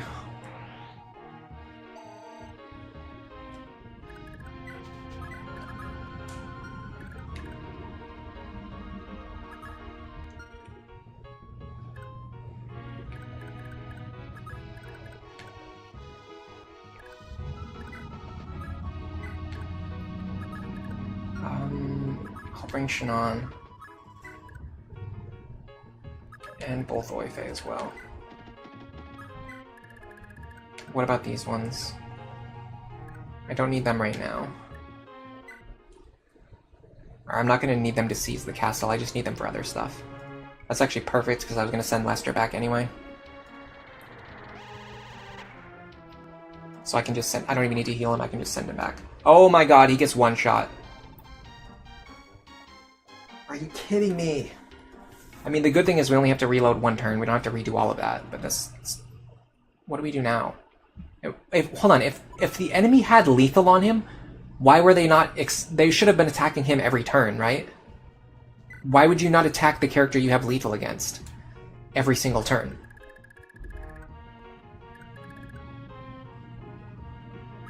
What in the world? Okay, so we're going to do this instead. We're just going to return him now. Yeah, they're not clever at all, clearly. Okay, then I can have you heal Femina. Hopefully to the level where she doesn't also get one-shot by Fenrir anymore. But if she does, I could just have her fly away, too. I'm not sure. Let's see what happens. I don't think she can fly. Actually, I don't think she can fly out of range. Yeah, it's fine.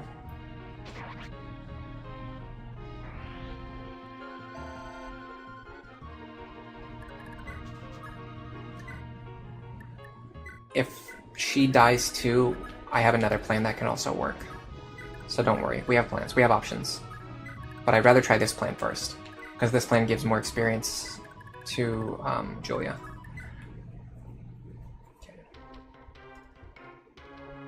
The question is, does this one-shot? It might. Doesn't matter, because we dodged it anyway. The fact that Lester just casually gets one-shot by that is ridiculous, by the way. Okay. Honestly, I kind of want Femina with me for now. So let's just do this. I'm not going to send her back yet. I will heal her, though. That's probably a good idea. Just so that she doesn't get one-shot. I don't know if she does or not, but this should take her out of range for sure.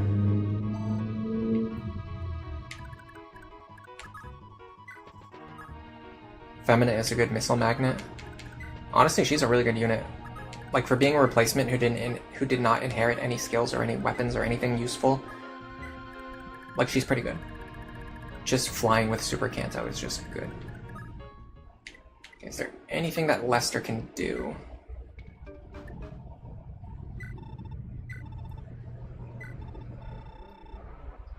Maybe he can beat this Lance Knight. I think statistically we were supposed to beat this guy and we lost to him because of a bunch of bad luck.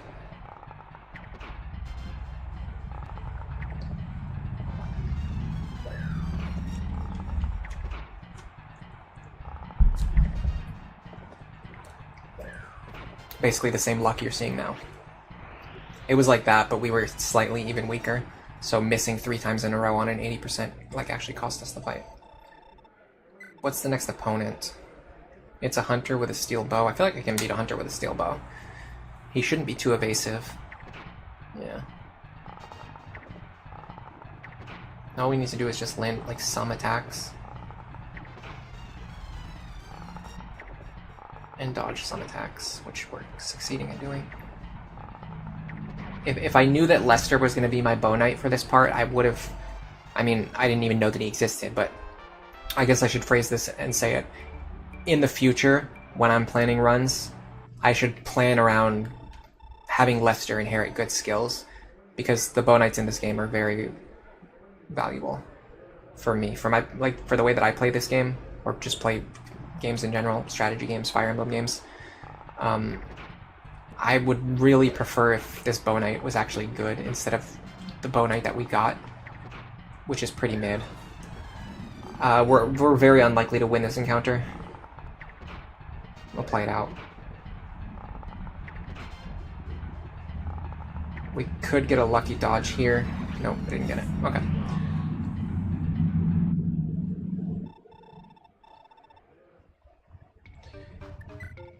Might as well just repair our bow while we're here. And because we have a bunch of money, we should check to see if they have any other bows for sale. Nope. Okay. Should I sell the skill ring and give it to somebody who can actually use it? Like, what does he need skill for? He does have pursuit.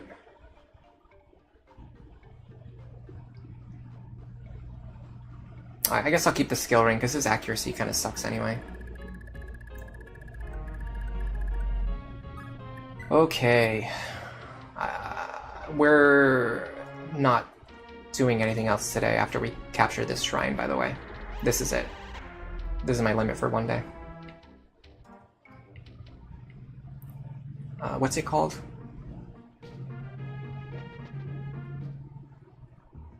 I'll find out. Yeed Shrine. Yeah.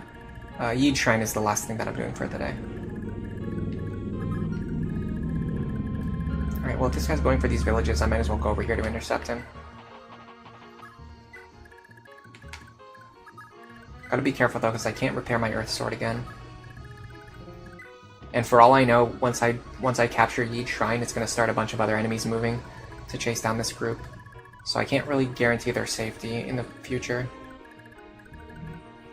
Alright, everyone's at full health, so we're doing okay.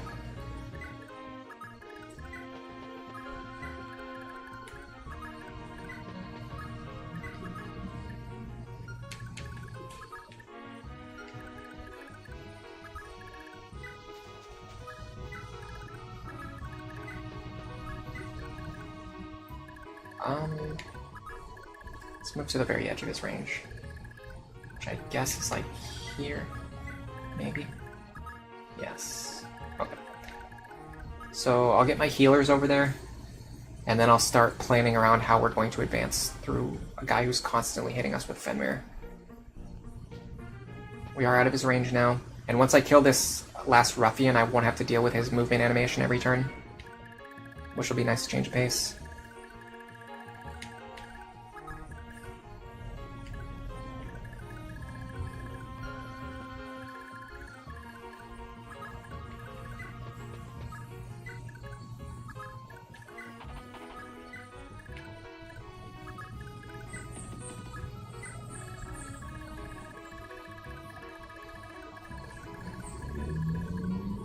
I feel like the one thing that I asked for, the one thing that I requested, was to not have to keep switching between different battlefields every single turn. And so far, I still have not got my wish. They're still making me switch back and forth every single turn. This tile should be safe. But once I get rid of this ruffian, we should be done, at least for the time being. I feel like after we capture Yeed, it's going to open up a whole nother can of worms.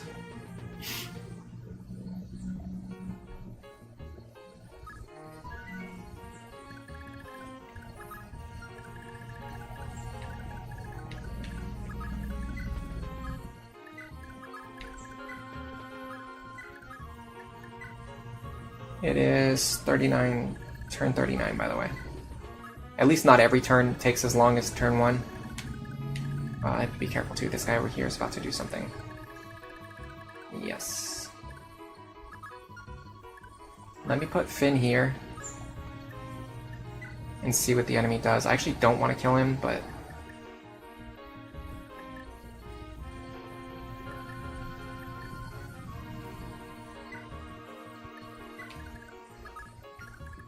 if blocking this tile causes him to attack, he should go after Nana. I can hit him with the Thief's Sword to get some extra gold. Let's see how that works out. The boss having unlimited siege tomes doesn't help. Yeah, it's just a combination of all these decisions. Okay. He moves, but he doesn't attack on his own. That's actually good. That means I can hit him with the Thief's Sword.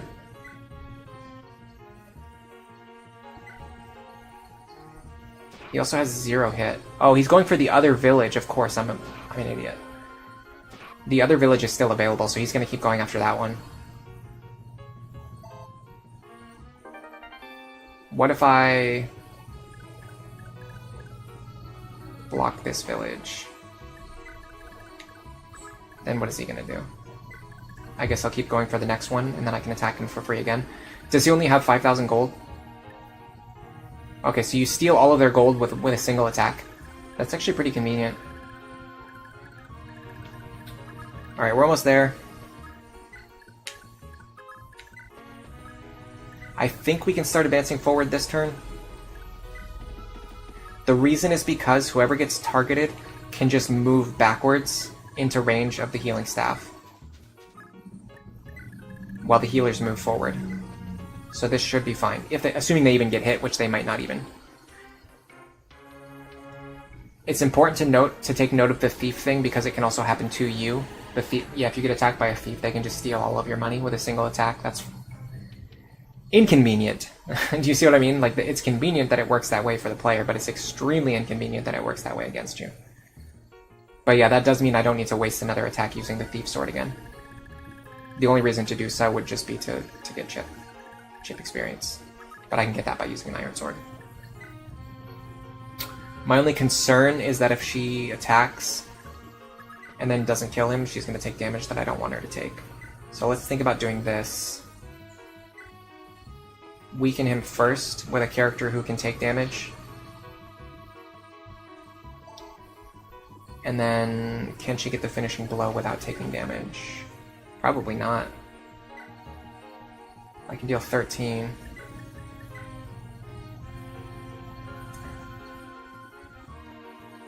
I can deal 7. I could do it with the Earth Sword, maybe. Nope, it's still 17. Alright, well then let me just do this. The problem is, this might set up lethal, but then he'll go for the village anyway, right?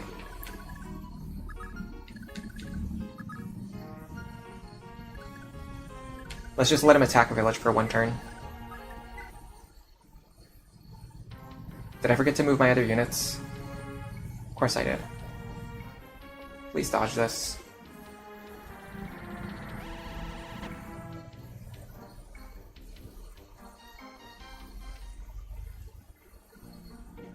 Okay. I'd like for Shannon to get this kill if possible. That's fine. That's what, 500 gold? We got 5,000 off of him already, so... So now I can do this again.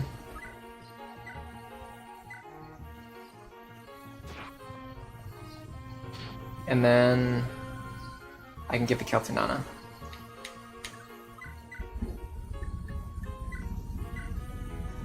With exact lethal too. 7 damage. Okay. So we should be done fighting ruffians. For the time being, or permanently.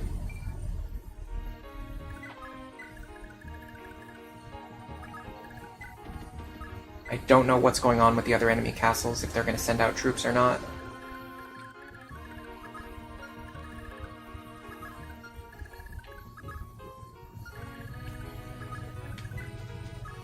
What I can do... send Shannon forward. I'd like for Shannon to kill this boss, I think.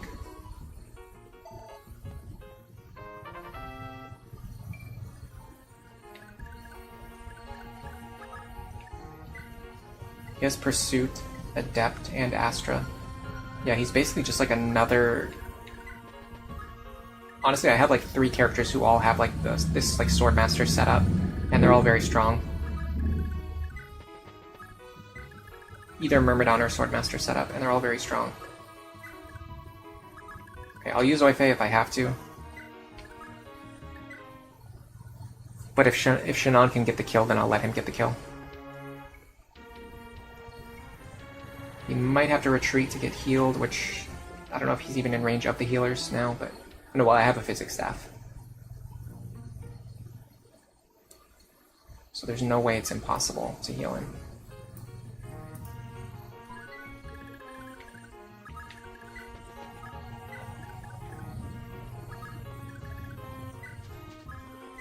It's very weird that the Fenrir guy seemingly just attacks at random, though, I have to say. Okay.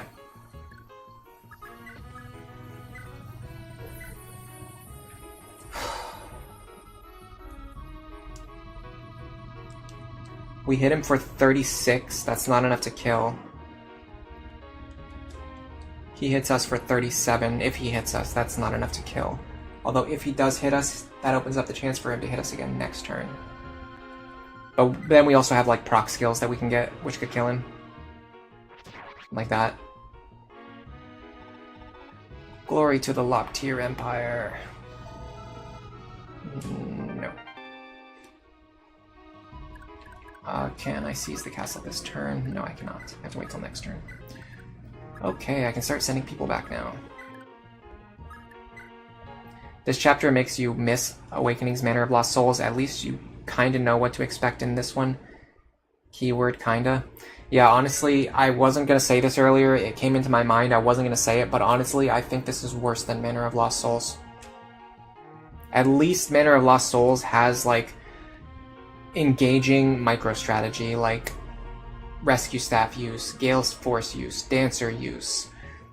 You know, setting up, like, interesting encounters and trades against the enemy forces, even if it's tedious to set up the battles with how the doors open and close at random, and how there's so much of the map that just is like beyond your control and all the siege domes. But like this just doesn't have anything interesting going on. It's literally just, I just walk my characters up to the enemies and just hit them,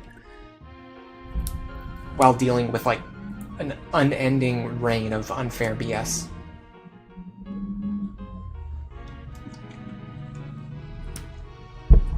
Good riddance to that boss.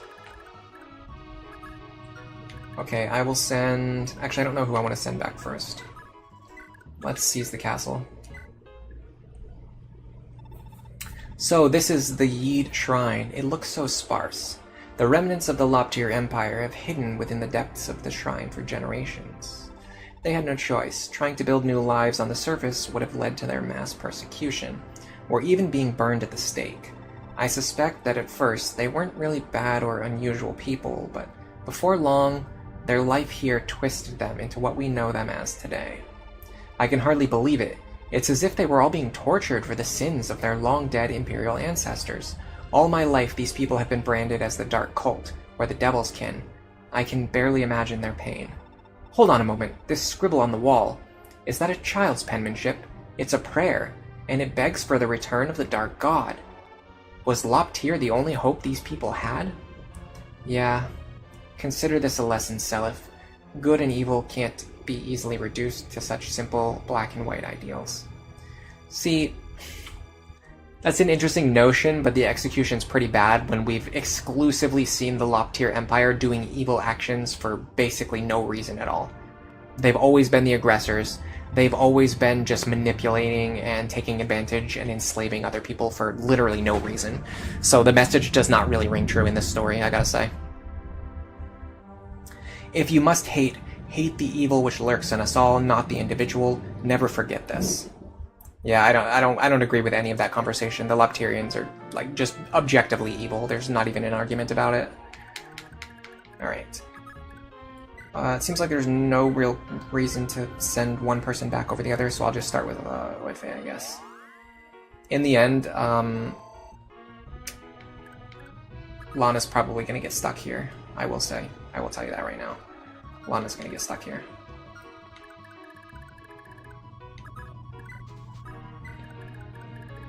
Oh, did that path just open up?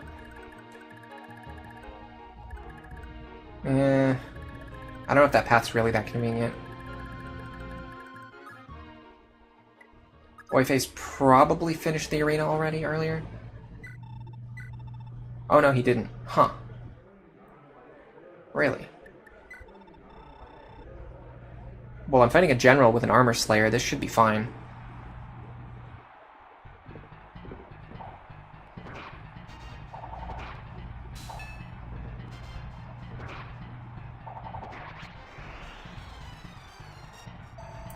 Armor Slayer's so good that it counteracts the BS RNG.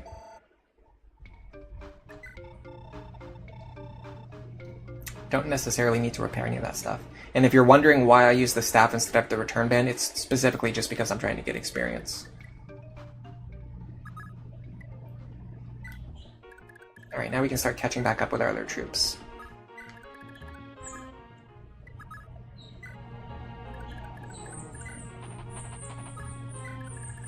I wonder, I'm honestly wondering if for the footlocked units, if it's better for them to go this way, to take this path. I mean, going south just leads them into a desert, right? Then they have to spend multiple turns walking across desert tiles. Let's see what happens this turn, because I know something's about to change, yeah. Yeed's fallen, has it? Heh, perfect. Open our borders. We'll let them proceed through toward Fort Milgan. Let them wear themselves out on some more, then strike their wide-open backs. Hee. It's almost too easy to be any fun, wouldn't you say, Jabaro? Heh, just another hard day's work for you, sir. But hey, so long as you're paying the bills, my men have got nothing to complain about. It's about time we had a good fight anyhow.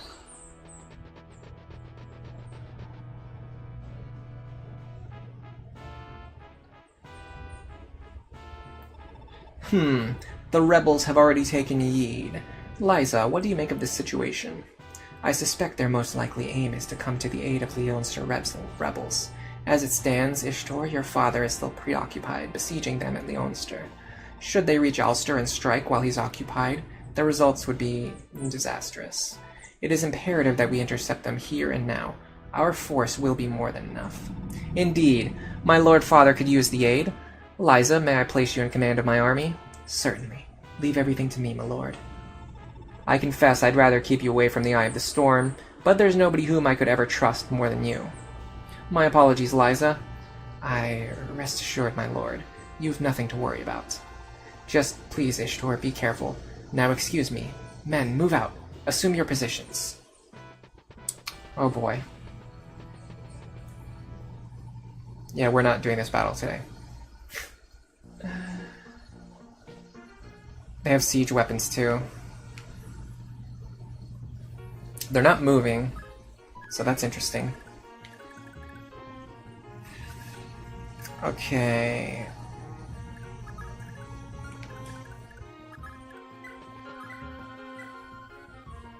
Send Shannon back. You love those ballista. Lopterians are literally worshipping the evil god, so yeah, that was pretty poorly executed. I agree.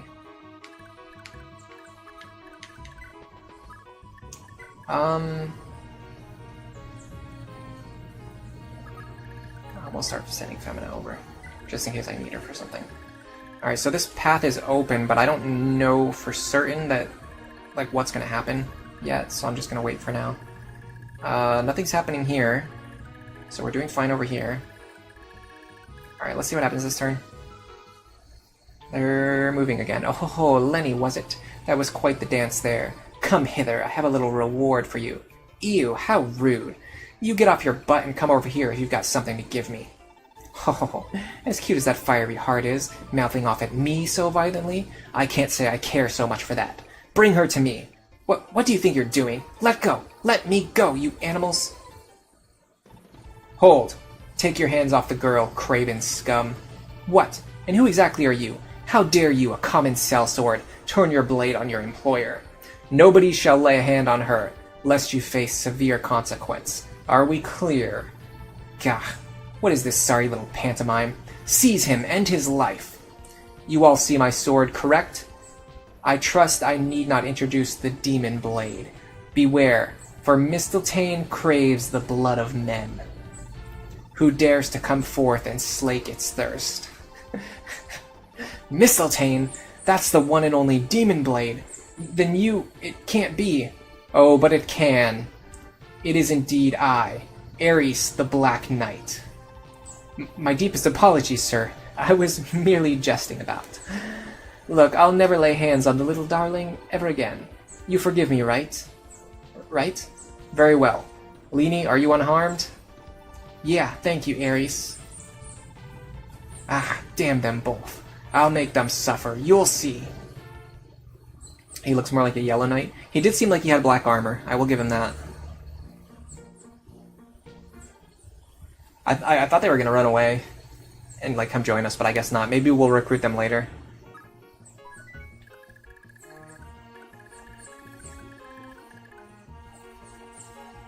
He has real while you were partying, I studied the blade vibes. He kind of does. He kind of does, though. Alright, you send Seliph back. This should get you to level 20. Then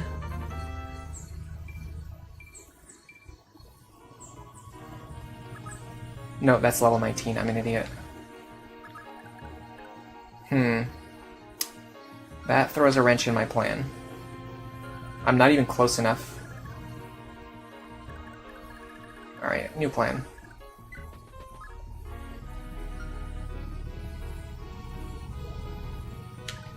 What staff do I have? Mend.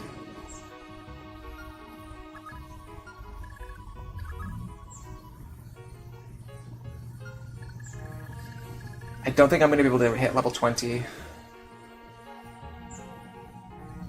Yeah, let me check. It's worth trying at least. Seems like the enemies aren't moving, so I can just stand here as long as I want. First, we're going to mend you.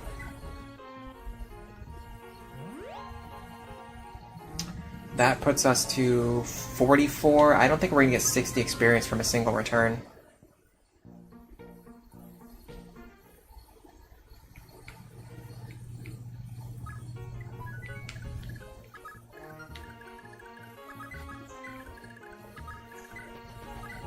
Return you.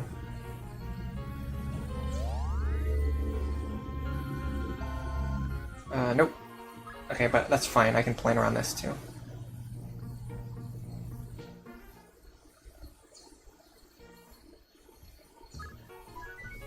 Return you.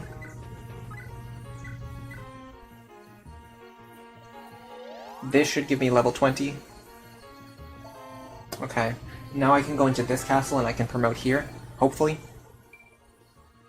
And then I can just walk south along this path that's open now.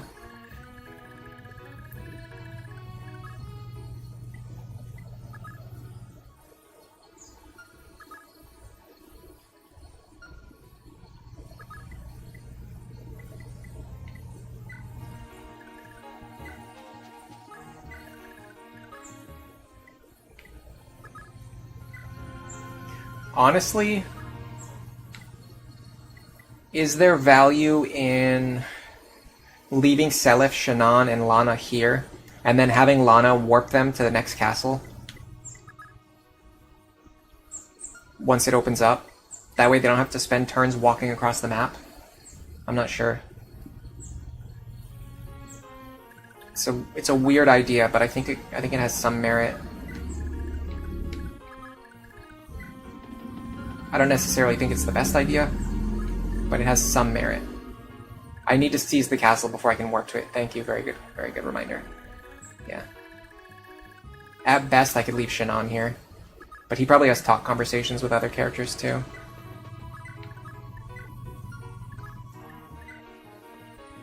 Larcey can talk to Shannon.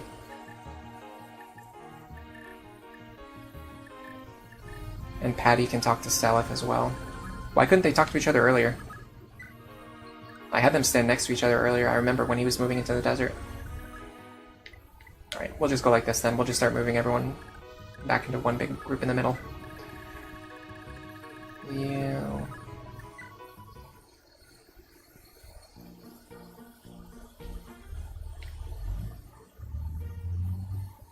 Some conversations only unlock after seizing castles. Ah, okay. So if I enter here... Ooh, there's actually a lot of stuff doing here, okay. I think she already cleared the arena, right? Yeah. Okay. I can use the blacksmith. Oh, she has like no gold. I need to find a way to get gold into her hands. She's very hard because staves and the Nosferatu tome are all expensive. I don't see a class change option here.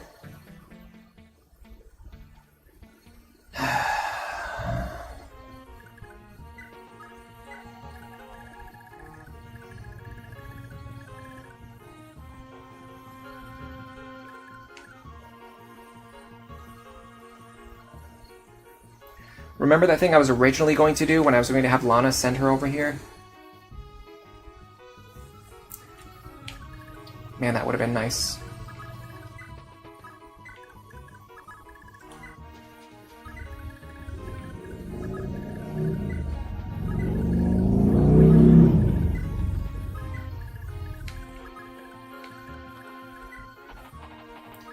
Class changes at home castle only. You are correct about that, as I just learned the hard way. Ares is one of your favorite characters in this game. He seems cool so far.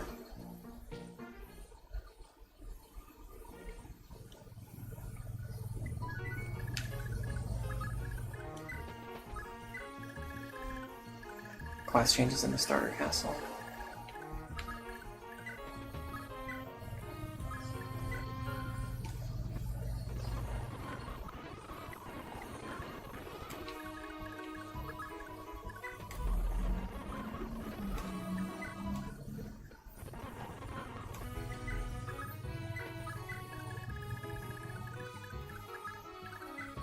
Alright, we're doing this.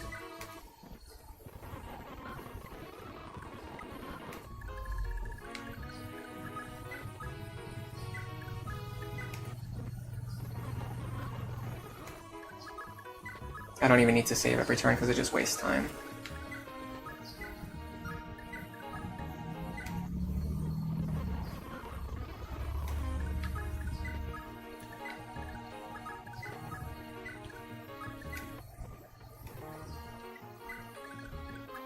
Okay, that was fun.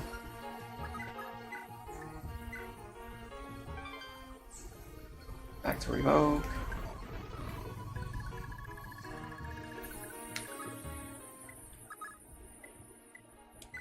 Not a class change. Looks like you've been working hard. You're ready to class change to Sage. Do you want to go ahead now? Yes. Can I get access to some cheaper magic? Ooh. Sage. Promotion. How exciting. Never seen one of these before. Curious to see if she gains any new weapon ranks or anything. Skill, speed. Oh my god, that's a lot of speed. A lot of magic too. Okay. She can finally use basic tomes. So it's no longer prohibitively expensive to train her. That is beautiful to know. I would have loved a wind tome. Thunder will have to work. Can she use C rank thunder? I don't know. Gotta check. Yes, she can. Is it better to use fire because she has A rank, or does it not matter? I got Julia promoted at chapter 7. That's really impressive. I mean, she basically carried the entire last chapter for us. Also, welcome to the stream, Zimosa. Someone tell me if higher weapon ranks actually matter in this game, or if they only matter to allow you to use weapons. Our girl is all grown up now. Yeah, she has like no money though because it costs so much to repair Nosferatu. It doesn't matter? Okay. So I'm just gonna buy her the Thunder Tome then.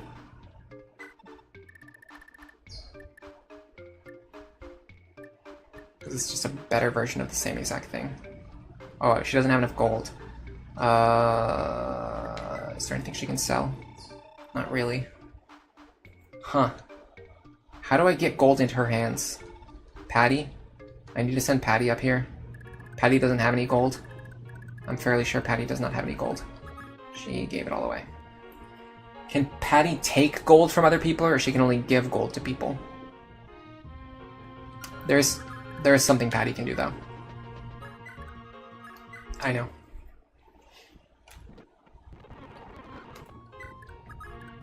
If we're doing this, we're doing this. I don't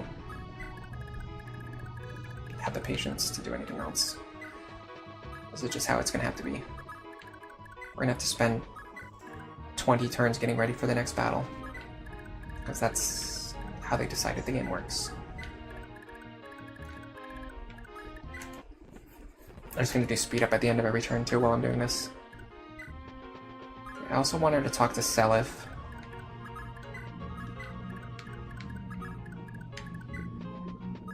Yes.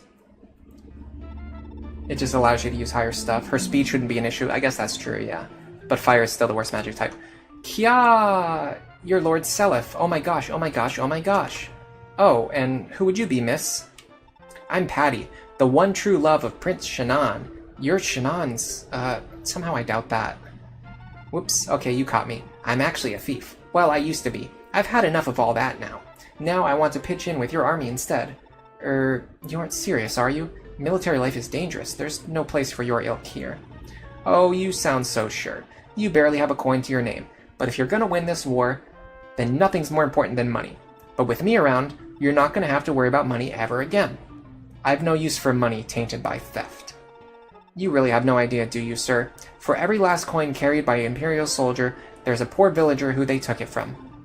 You can't look at all this and say that it's wrong for us to take that gold back. The people of this land have already lost so much. I just want to give something back. I see. My sincerest apologies, Patty. Say, Patty, I'd like you to come with us. Huh, really? Do you really mean that? But of course. Thank you, sir. I promise I'll work as hard as I can for you. Oh, that reminds me. Here, take this sword. It's a little present to commemorate us getting to know each other. Wow, this is a lovely blade. It's one of those rare brave swords, and it's all yours, sir. Cool, brave sword. Free brave sword.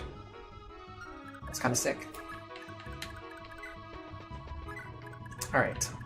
So here's my plan. I'm going to send Patty up there. I'm going to have her fight in the arena one time so that she gets 1,000 gold. I'm going to have her pass the gold to Julia, and then Julia can use that to buy a fire tome. Pretty genius, if I must say so myself.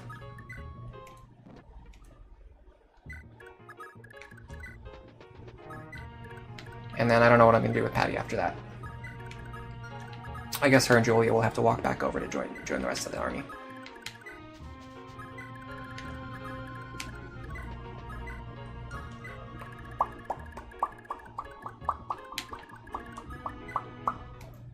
Is anyone else having fun? I mean, you guys can't blame me for saying that I'm not having fun doing this. Like, this is... it's not fun. Walking across the map is not fun. Okay.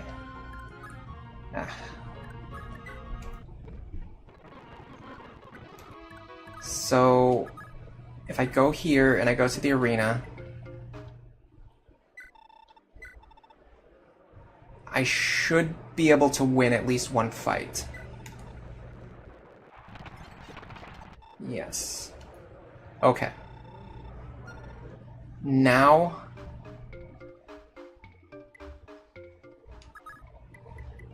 I can give gold to Julia. Julia can buy a Thunder Tome. Now she has a tome that she can use that doesn't that doesn't cost an exorbitant amount of money to repair.